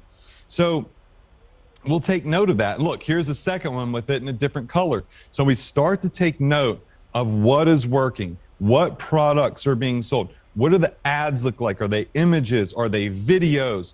Is there a common theme across some of the working ads in these niches? Like, are we seeing some of the same slogans, the same images, the same products? Like, we're seeing a lot of these products of just t-shirts, which t-shirts usually, are not super hot products to sell. So these particular designs are pooling. We can come back over here and we can type in coffee. Very general, because we want it to bring up as much as possible. And this Instabrew thing right here, 493 likes. So it's on its come up. We could click on this ad and we could see exactly what the ad says. We could go to the website. We can go find a product probably very similar to this that will quick stir your coffee for you. And boom, now we know what kind of stuff is working in the coffee niche. And these are ads that are running right now. People are spending money like this. Look, I don't like politics. I'm not educated in politics, but it's just a theme I just saw. Like the same coffee mug, this political, I guess, mug right here. A lot of people seem to be selling it, which means it seems to be making money in the coffee niche, right? So we see these people are doing buy one, get one free. We start really taking note after we see the trend of what type of stuff is selling. We start taking notes on, well, what type of promotions are they using? Is it a BOGO? Is it 50% off? Is it free shipping? So on and so forth, right? So let's see what else we got over here. Let's do wine. I love general niches. Actually, let's do baby. Sometimes that one's a harder one to find, is baby stuff, because it could, in the ad text, it could say mommy, it could say new parent, so on and so forth. But here we have, look, another dog niche crossover with the baby, protected by, and it has the little puppy. So again, this is the second time I've seen this custom pet frosted glass tumbler. And we're immediately start seeing ads that are in the baby niche. Oh, this is one thing I use to do product research. Now, Facebook is great. TikTok, I'm finding better ads on as of recent. And this is a company called PIPI Ads. I do have a discount code for this if it's something that you desire to check out. But again, if you're buying all the product research tools that will give you leverage, you got to remember you need to have something left over to market your ads, right? And you also got to make sure that you don't spend all of your time looking in fancy softwares and stuff, and you're spending your time actually running ads, getting traffic, in your focus, which again is why I have a team now that does all this for me, because I could stay in here for hours, but then I would never get any traffic, right? So my team does all of this. They find the best of the best, they deliver it to me, and then I market it. So PIPI ads, you can get, I think, 20% off. I think they are like $250, $300 a month or something like that. And the discount code is just my name, Adrian. Let me just put this here just in case you want it. And I'm going to show you how to use it real quick. It's kind of the same principle. So PIPI ads spy tool. It spies on TikTok ads, and it's profitph.com/PIPI. All right. And discount code is going to be Adrian. It might just Adrian, and you'll get 20% off of that tool. So let me just run you through it real quick. It's really the same principle as AdSpy. We're going to choose our country. So United States, our CTA button is going to be shop now, but you're going to notice something very different happen here too. Shopify, we want to see that this has been running for more than 10 days, because if it's been running for more than 10 days, then we know that they've put, some money into it. And then total likes, we want to make sure that it at least has, I would say on TikTok, more than like 500 likes. We're not going to say, we don't want to see stuff that has like 100,000 likes, because then it could be kind of played out if it's that big. So we're going to take it down to about 50,000 likes. And now we have an immense amount of ads here that are live on TikTok. Now you're going to notice that TikTok ads are different. And we actually have a TikTok ads expert that's coming in Sunday to talk about how they crush it with TikTok ads. But this is going to bring up the hottest ads on TikTok. Now, again, I could put in dog here, and boom, now we're going to start seeing ads that are more relevant to dog products. And we can click on these and see this is at 403,000 impressions. It's been live for 43 days. They're spending some money on this. They're marketing it in the United States and Canada to 35-plus-year-olds. We can click on this and make it a little bit bigger and get more data on this. And look at this. I mean, it's not even like a good ad. Like literally all they're doing is just filming the t-shirt and their website. So the cool thing about PIPI ads is that it'll also tell you estimated orders that they're getting. I don't know how accurate that is, but it gives you an idea of how many orders that TikTok believes that they processed based off of the TikTok pixel. I'm assuming. Here's something I believe that is from Shine On right here. So it's always cool to see Shine On ads. Pretty sure this is Shine On. Yeah, this is definitely a Shine On product. They've processed upwards of 2,000 orders, 2.2 million impressions. Y'all, impressions are money. All right, impressions cost money. TikTok charges you per 1,000 impressions, roughly about, I think, $20. So do 20, right? If you're paying $20 for 1,000 views and they've had 2.2 million views, you know that they've put in some investment to this product and ad. How many of you in here would agree that this particular product right here might be a good product that we want to mimic success from? Just type in mimic success, just like that. Doesn't mean that it's going to win. It doesn't mean that we're going to kill it with it. It just means that we're going to skip beyond all of the junk. We're going to skip beyond all of the obstacles and losses and mistakes. PIPI ads also has a winning product search, which just essentially eliminates a lot of the filters, and it just pulls up products that they see are, currently believed to be winning right now. And it pulls up a lot of great lead magnet type products, like these little necklaces here of the stick figures that look like they're doing some, nice gestures with their hands. This key to my heart necklace right here, it looks like a necklace that's got a key in it. And you give the girl a bracelet and it's got the key to the heart in it. Here's a bigger image of it. Like, you can find this on ZenDrop and AliExpress. Easy. It's easy to do. Here's what happens though with competition research is you find so many products with these tools, right? That you then become paralyzed and don't know which ones to launch. How many of you in here could see how that might happen? Just say me. You can see how that might happen. So that is why I personally don't like to come into these tools, because I get distracted because I always feel like I'm leaving money on the table because I'm not seeing all of, I haven't seen everything just yet. So again, I have my team come in here. My team knows exactly what we're looking for, and they go through these tools and they look at how many impressions they have, how many likes they have, the popularity rate. And then they make me a list of things in a spreadsheet. They give me these in-depth reports on ones that I want. And then I cherry pick the best of the best of the best. Time is money.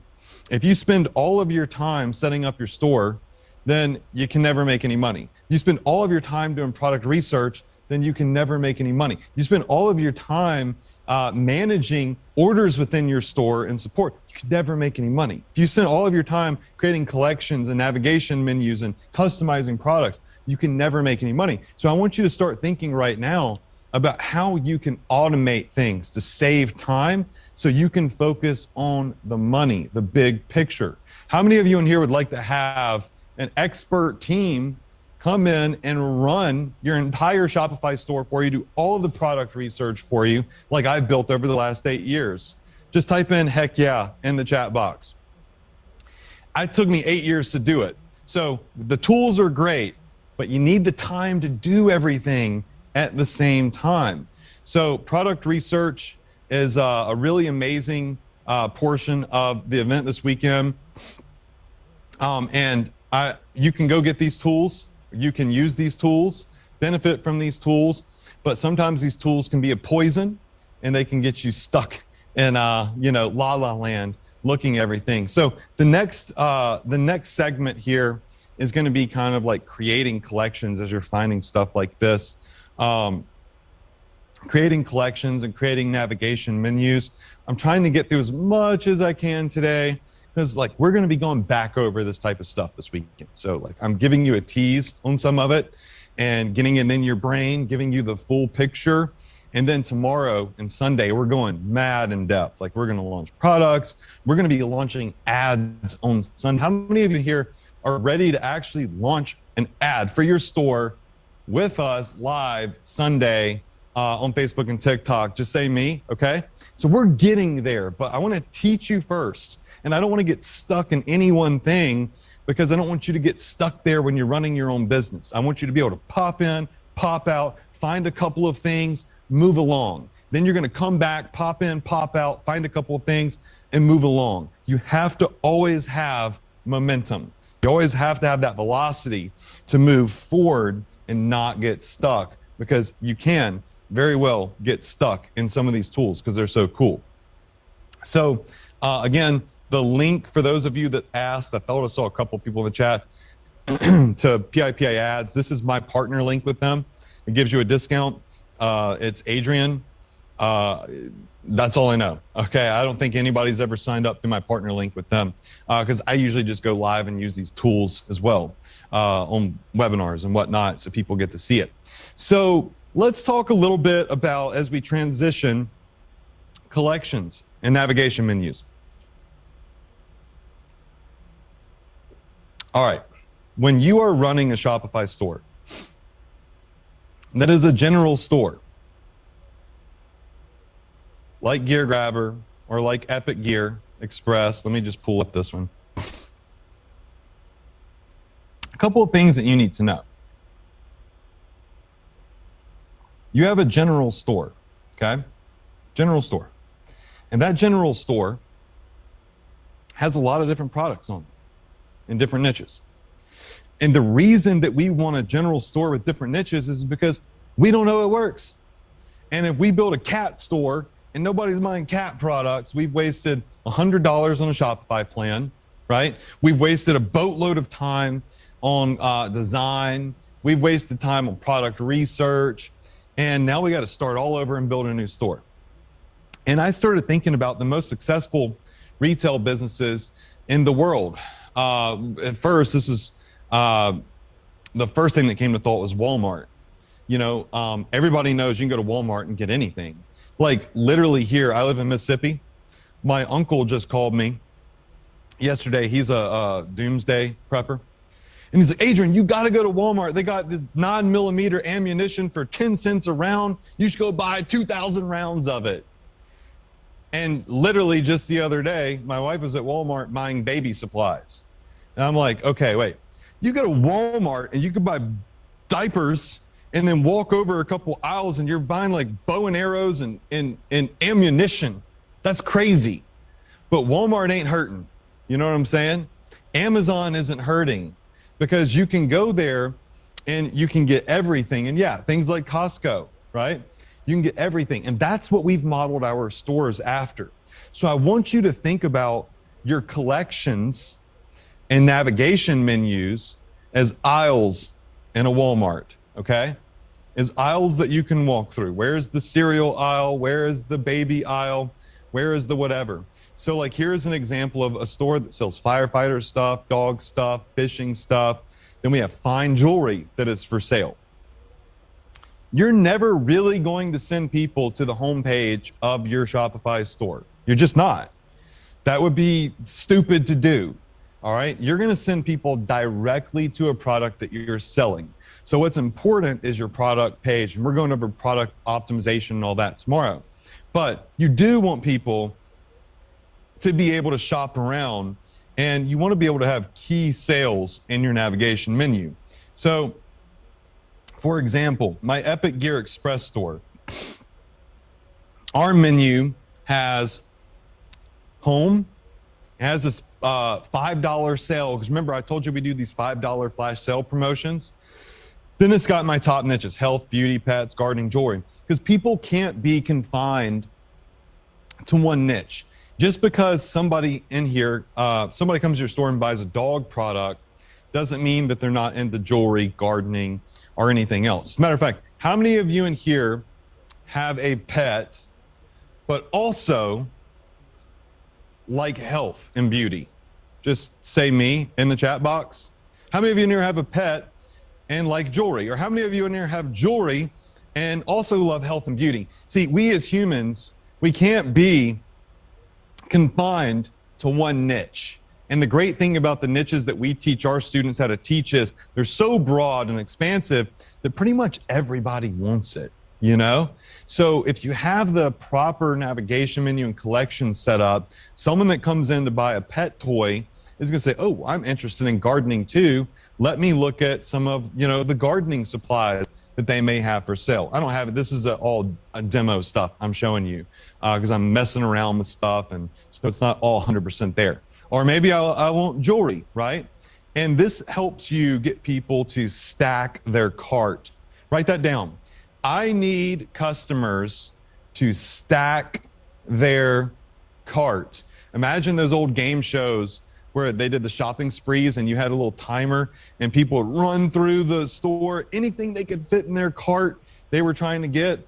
I want people to do that when they're on my store. I want to have deals that make them want to buy fast. And I want them to put as much in their shopping cart as I could possibly get them to put in there to spend more money. Because the more money they spend, the more profit I'm likely to make. So in Shopify, when you're here at your like home page, okay, you have all of your products that will be listed on your store. Okay, so here's all the products. Under products, though, you have a menu called collections. Okay, I have everything tripled on here because I keep playing around with the software and it keeps putting new stuff on here. We created a couple of collections for you, like the bestsellers collection and whatnot. But as you build out your store, you can hit create a new collection, and we could call this collection, I don't know, dog supply, or we call it our dog lovers collection. Okay, nothing in it yet. And then we can say we want this to be a manual collection, so we can manually add anything in here we want to, or we can automate this with rules and say any product that is tagged with dog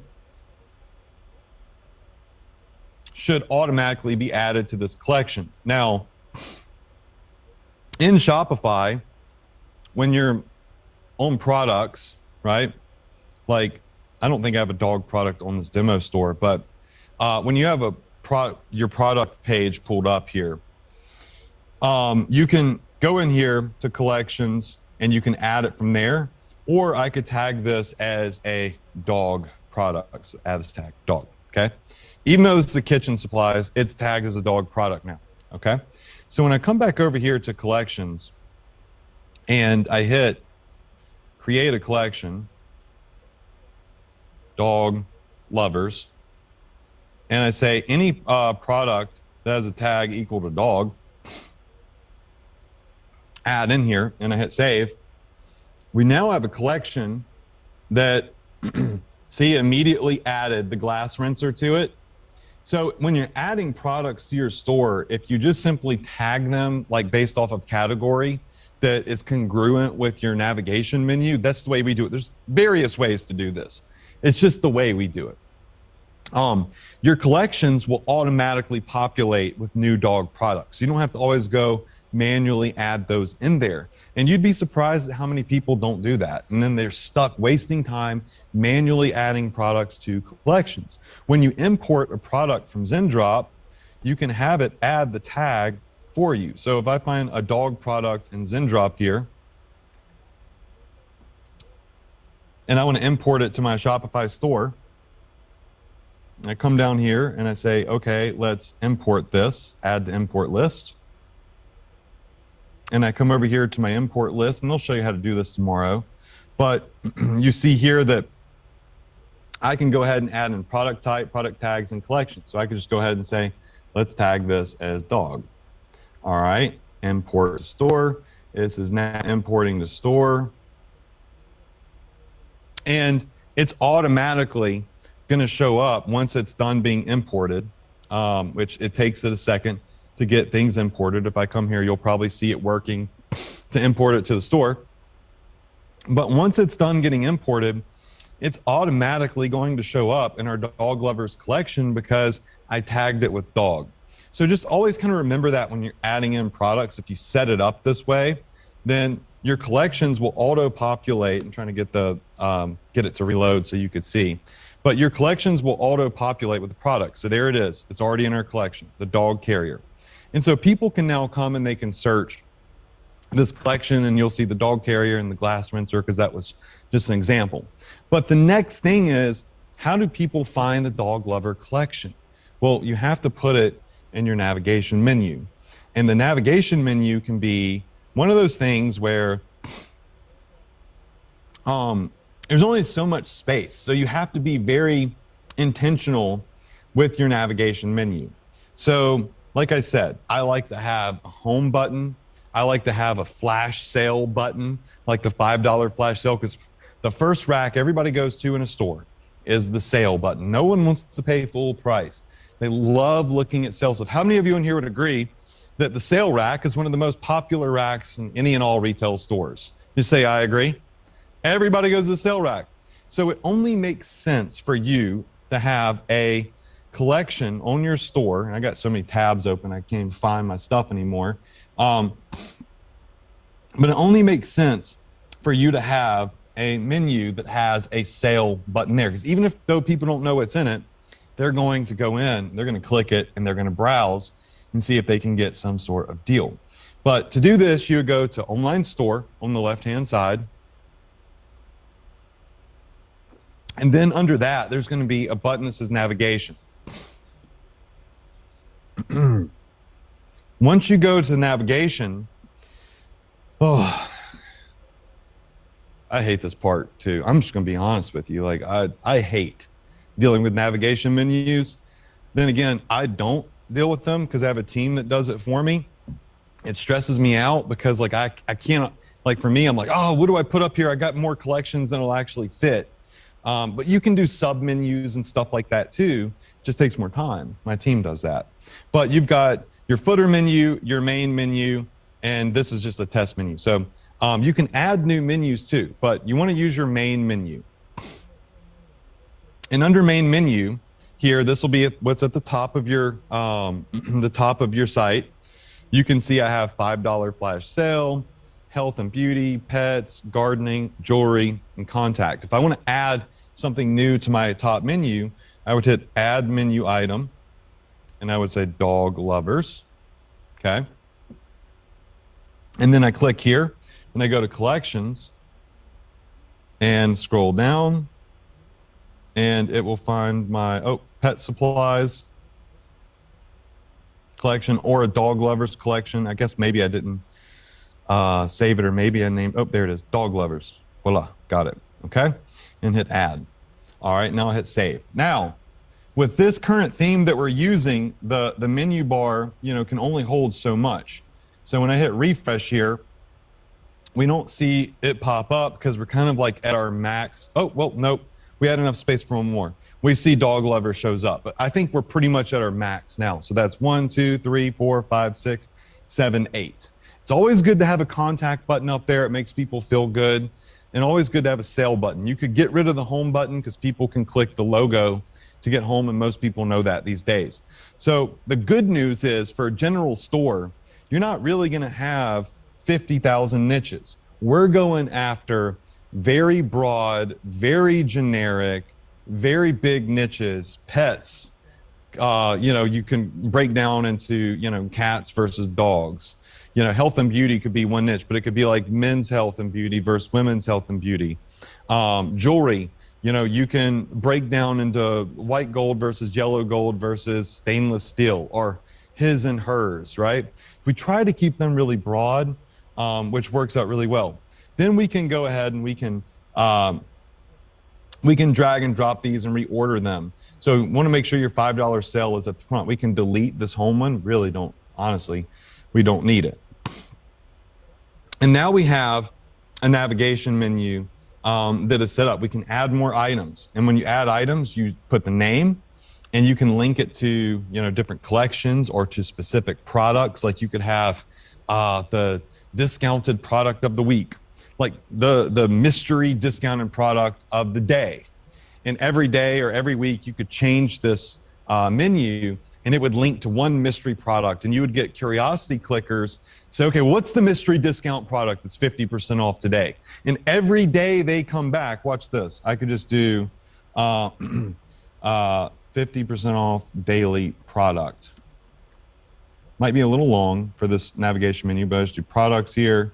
And today, or this week, we'll do the abdominal massage belt. Add, all right. And then we get rid of, let's just say, I'm gonna leave that up, but I'll move this up here. All right, and let's hit save. Refresh, it might take it a second. Again, my navigation menu is full right now, and it takes a second for it to catch up and load, but it'll come up here at the tippy top, and what'll happen is people that are on your store, they're just gonna click it and be like, oh, okay, that's this week, what is the daily 50% off or the weekly 50% off products? And it's a great little tactic you can use to drive people to some of your hotter generic products and get them to continue coming back to your store so they can see like what the deal of the week or the deal of the day is going to be. You can see, there it is, it loaded. You see how it messed up the menu because I have too many things there? That's why you're going to need to just be very intentional about what you have up here. Make sure the name is, you know, you can say 50% off mystery. All right. Make it a little bit shorter. And this is a little technique that you can use in your navigation menu to get traffic and push traffic to a new hot product, to keep people coming back. But the navigation menu is a pain because I think that you will spend a lot of time trying to figure out how to name stuff, what order to put it in. Now, of course, you can go in and you can create sub menus. So a sub menu would look a little bit like this. Let me go up gear grabber. So I hover over fishing gear, and then now we're able to break down sub menus in the bass lures, fishing jigs. We can go over here to more. So when you just simply run out of space, I'll do more. And now people know that they can look at flowers, horse lovers. They can look at fine jewelry, whatever it may be, right? Owl stuff. This is like just some sample print on demand stuff that I created, rugs, journals, coffee mugs, so on and so forth. So you can do the sub menus as well. All right. Don't get too stuck on the navigation menu, but pay attention to the navigation menu because it's a way to drive traffic to specific collections that are hot, specific products that are hot, and specific sales that are really hot. So I see some of you on the chat saying, yeah, I had that problem. I had to shorten the name. With this particular theme, there's not a boatload of navigation space because it was designed to be for a general store. And it was designed for you to have big collections that are generic, that you can put a lot of stuff in. Because again, you're never really sending people to a collection page. You're sending people directly to the page where they can buy a product. Then when they come up here and click on collections, they can go search dog stuff or whatever it may be. Simplify your life. Don't spend all of your time creating sub-menus for your collections. So many people get stuck doing all of the technical work. Let me tell you something. The race car driver, they're the one that gets the glory, right? Not the technician that built the car. You need to tell yourself that you want to be the race car driver. You do not want to be the mechanic or the technician, right? I hired mechanics and technicians to do all that work for me because I want the glory. I want the trophy. I want to focus on the sales, all right? So that being said, how many of you in here want to be a race car driver? Just say me, not literally, but you want to drive your e-commerce store like the race car driver, right? That's what we're here for this weekend. We're here to kind of show you ways to automate things and show you how I've built my team to automate things and get you excited and get you doing this the right way to keep you from avoiding time, all right?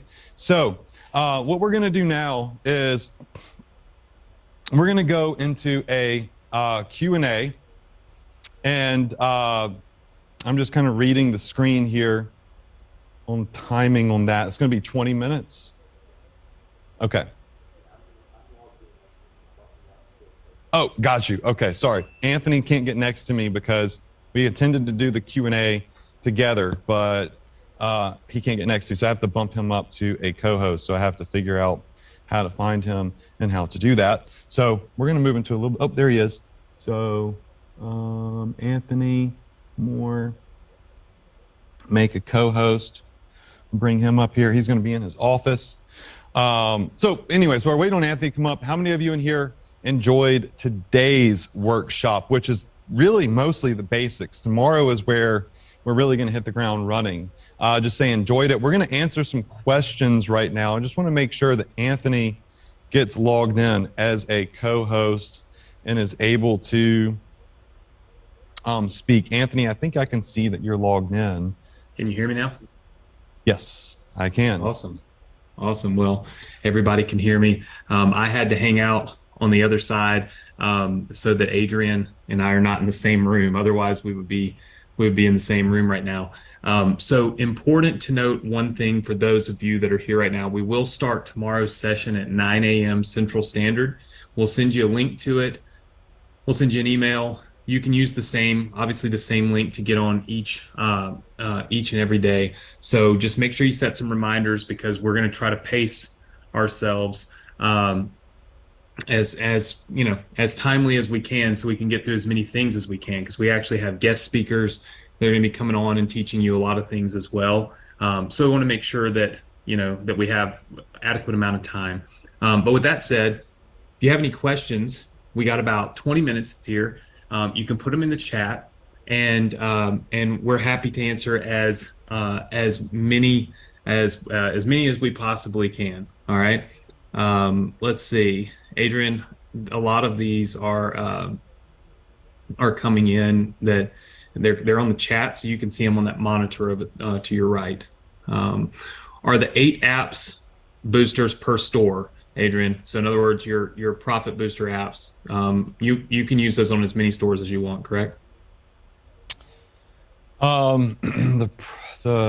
You have unlimited licenses when you get in the bundle. Usually Shopify apps, like every other Shopify app I've ever seen, charges you on a per store basis.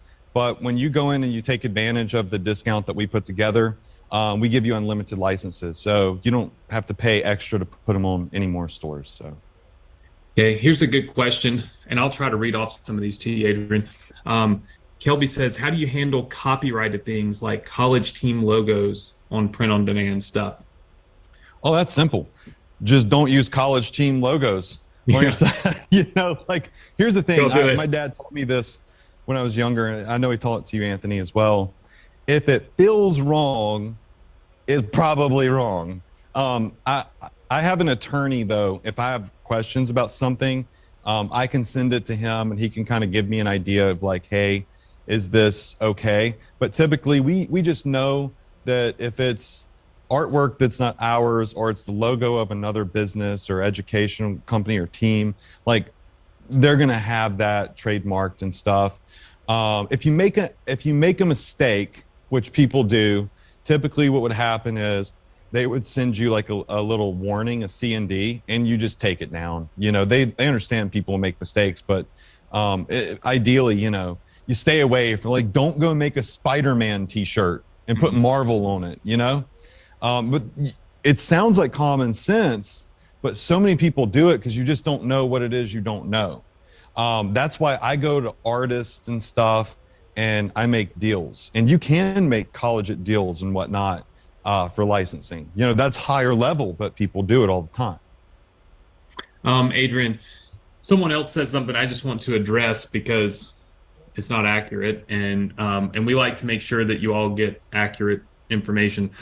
With their store builder, we launched their store, and it puts 20 products on the store, correct? So those 20 products are already connected to ZenDrop. And so the 20 products can be on the store to get you going. Rilla said, the ad said they would receive 20 successful ads on my store. Well, we cannot put an ad on your store. We can't even run an ad for your store because you have to have a Facebook account for that. So we give you 20 products on your store.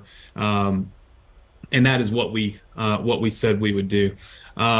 Let's see. Let me go through some of these others. What is the best way and cheapest way to build your own domain without the Shopify.com? Just need a link, please. Link to buy domain. Okay. Purchaseyouр.com. Let's see. I thought it was a longer question.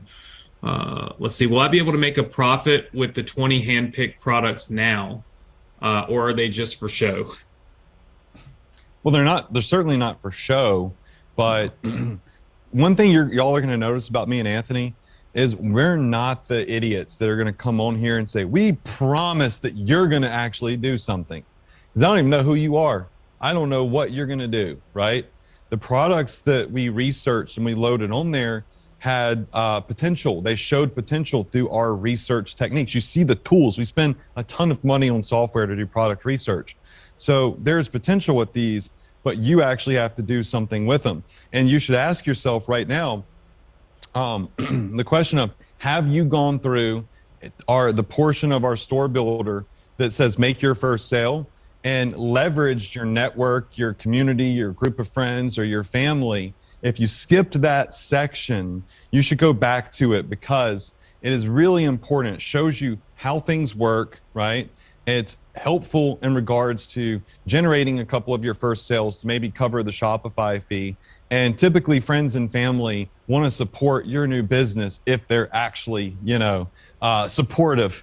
Friends and family, they'll come spend $10 on your store so you can kind of see how things work. So that's what I would do first. And then obviously on Sunday, we're going to have experts in here for TikTok and our Facebook team to show you how to run ads.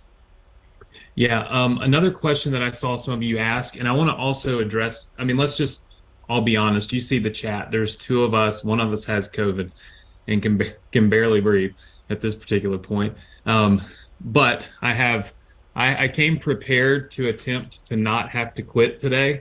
I have lots of Advil I took from my house so that I could keep my fever down while we were here. Some of the questions that you're asking will be answered by Sunday, right? Really all of the questions that we see coming in will eventually get answered by Sunday. For instance, somebody's asking about their Facebook fan page. Well, I'm going to teach you how to build a Facebook fan page from scratch tomorrow.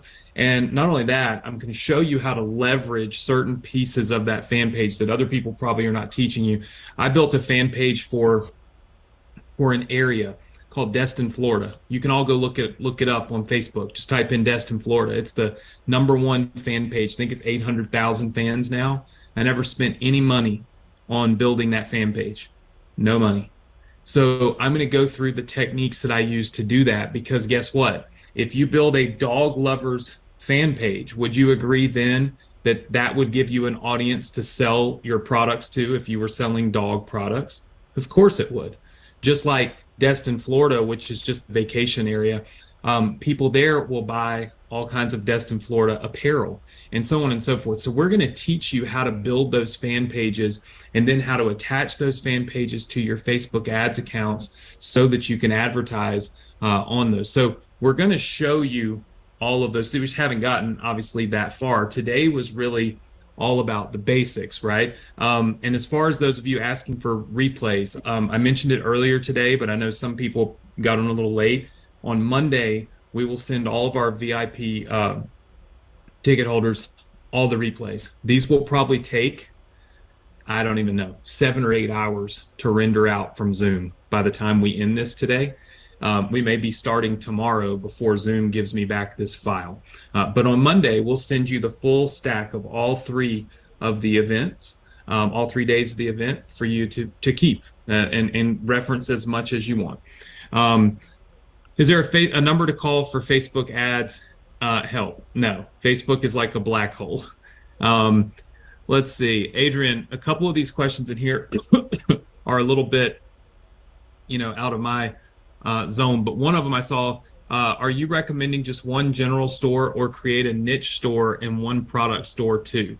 So what is your I know the answer to this, but they're asking you, what is your your lineup for how you create your store? A general store is the best to create to start with. And it really lets you find your footing for what niches are going to work, what products are going to work.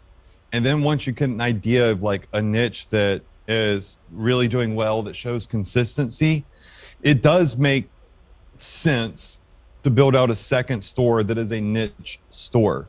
Anthony and I are actually already working on another builder that will build out niche stores, like a dog store, so on and so forth. But it's not necessary out of the gate right now, because you want to focus on one store. You want to focus on getting that store to be successful. You want to focus on learning how Shopify works. And then when you get your footing, some of these niches that are proven that you're actually getting sales in, you can pop off some niche stores and you'll see conversions increase a little bit. But the juice has to be worth the squeeze for all the extra work. Yeah, 100%. And also just to address a couple of the questions, because I'm reading all the questions as they come in. some of you said, a couple of people said, hey, why do I have to have VIP in order to get the replays? Well, I mean, it's because that's the way we set it up. I don't know what else to say about that. Number two was, some people said, hey, look, there's all these things you've told us we have to buy today. That's not true.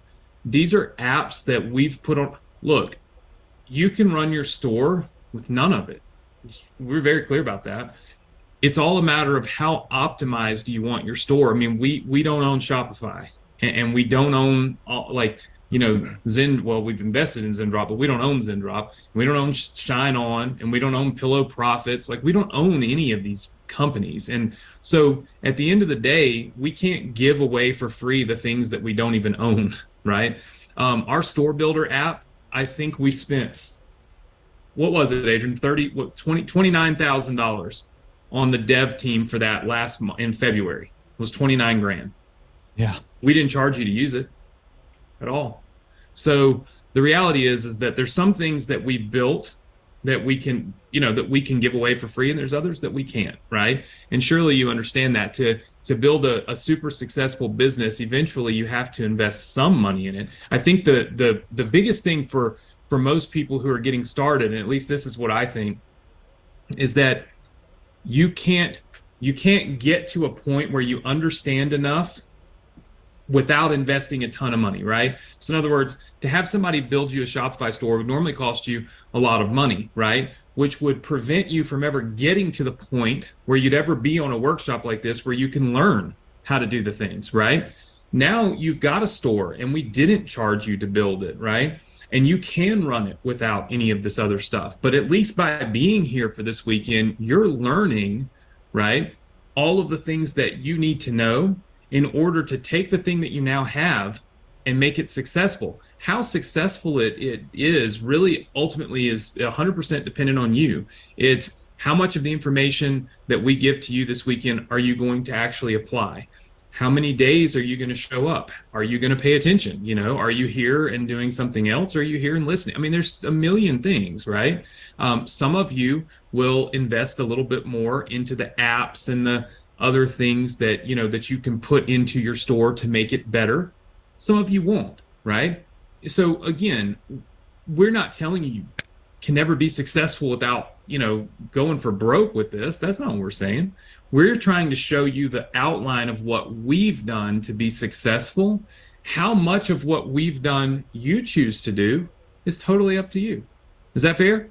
Yes? So hopefully you guys understand that and you're good with it, because that's just the reality of it.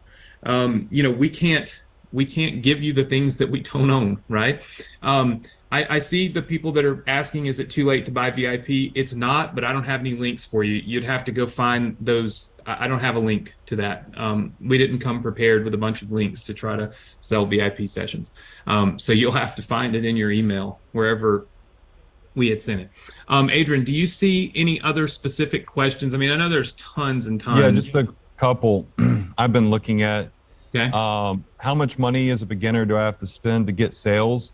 You're going to find out on Sunday, like what we do for marketing, but generally we recommend a $5 per day budget, because out of the gate, and we'll get into this Sunday, out of the gate, Facebook and TikTok give your ads like crap traffic, because they're trying to figure out who's engaging with your ad. So it's like throwing something at the wall and seeing what sticks.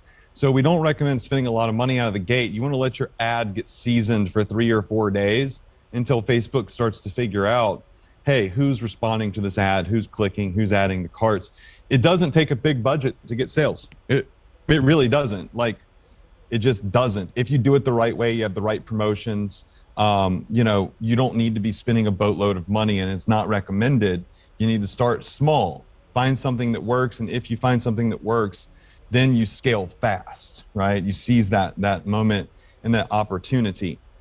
The other thing is, Anthony, I saw somebody, I think it was Sandra in here, she's consistent posting a link to a Facebook group.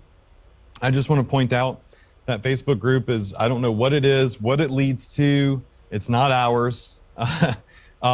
We would appreciate people not, promoting random things in the chat, because want to make sure that at our event, the thing is Anthony, somebody asked, I remember seeing the pillows that I showed earlier. Those are pillow covers. They're not full pillows. So they're literally just covers. So people would have to put those over actual pillows. So they're really lightweight, they're really cheap, and that's why they sell so well with good profit margins. Are the 8 tools apps one-time payment? No, that is a monthly fee. Like I said, we're spending $10,000+ a month on developers and support for software. And remember, those are not available in the Shopify App Store, so don't even go there and look for them. They're private. I don't want a gazillion people using my apps, only my students. Okay, so I think that there may have been 1 or 2 other questions I saw, Anthony, but I just can't remember. The chat's going so fast. It's hard for me to see all of the questions. There's a lot of people in here. Yeah. Someone said, can they go back to the store builder area again? Yes, you can. So if you want to make some edits or whatever, you can go back to your store builder at free.ecomstorebuild.com. And you should, because there's a lot of training in there, education in there. We'll be putting updates to videos in there. So always keep that saved and go check back. Yeah, 100%. And Adrian, a lot of people, I guess, want the replays. So I've found this. I'm going to put this link in here that'll take you. Let me make sure that will let you guys get the URL. Yeah, it'll let you get the VIP. You're gonna have to get it here in the next 5 minutes or so. But there's no sales page or anything. There's an order form link. If you don't have VIP, you can grab it. It's perfectly fine with me. It'll get you the replays and you can join our VIP session. I just posted it in the chat, so hopefully the chat will slow down long enough for people to see it. We're also going to, tomorrow, I'm going to put together a question intake form. There's so many of you on here and there's so many specific questions. You can imagine, try reading the chat box yourself. You can't keep up with it, right? So what I'm going to do is, obviously that's the benefit of the VIP session because it's smaller, so we can answer more questions for an hour. But the second thing I'm going to do is I'm going to put together a questionnaire and I'll pass it out to all of you tomorrow and let you put like your top 2 questions about your Shopify store. If you could sit down with Adrian and ask 2 questions, what would they be?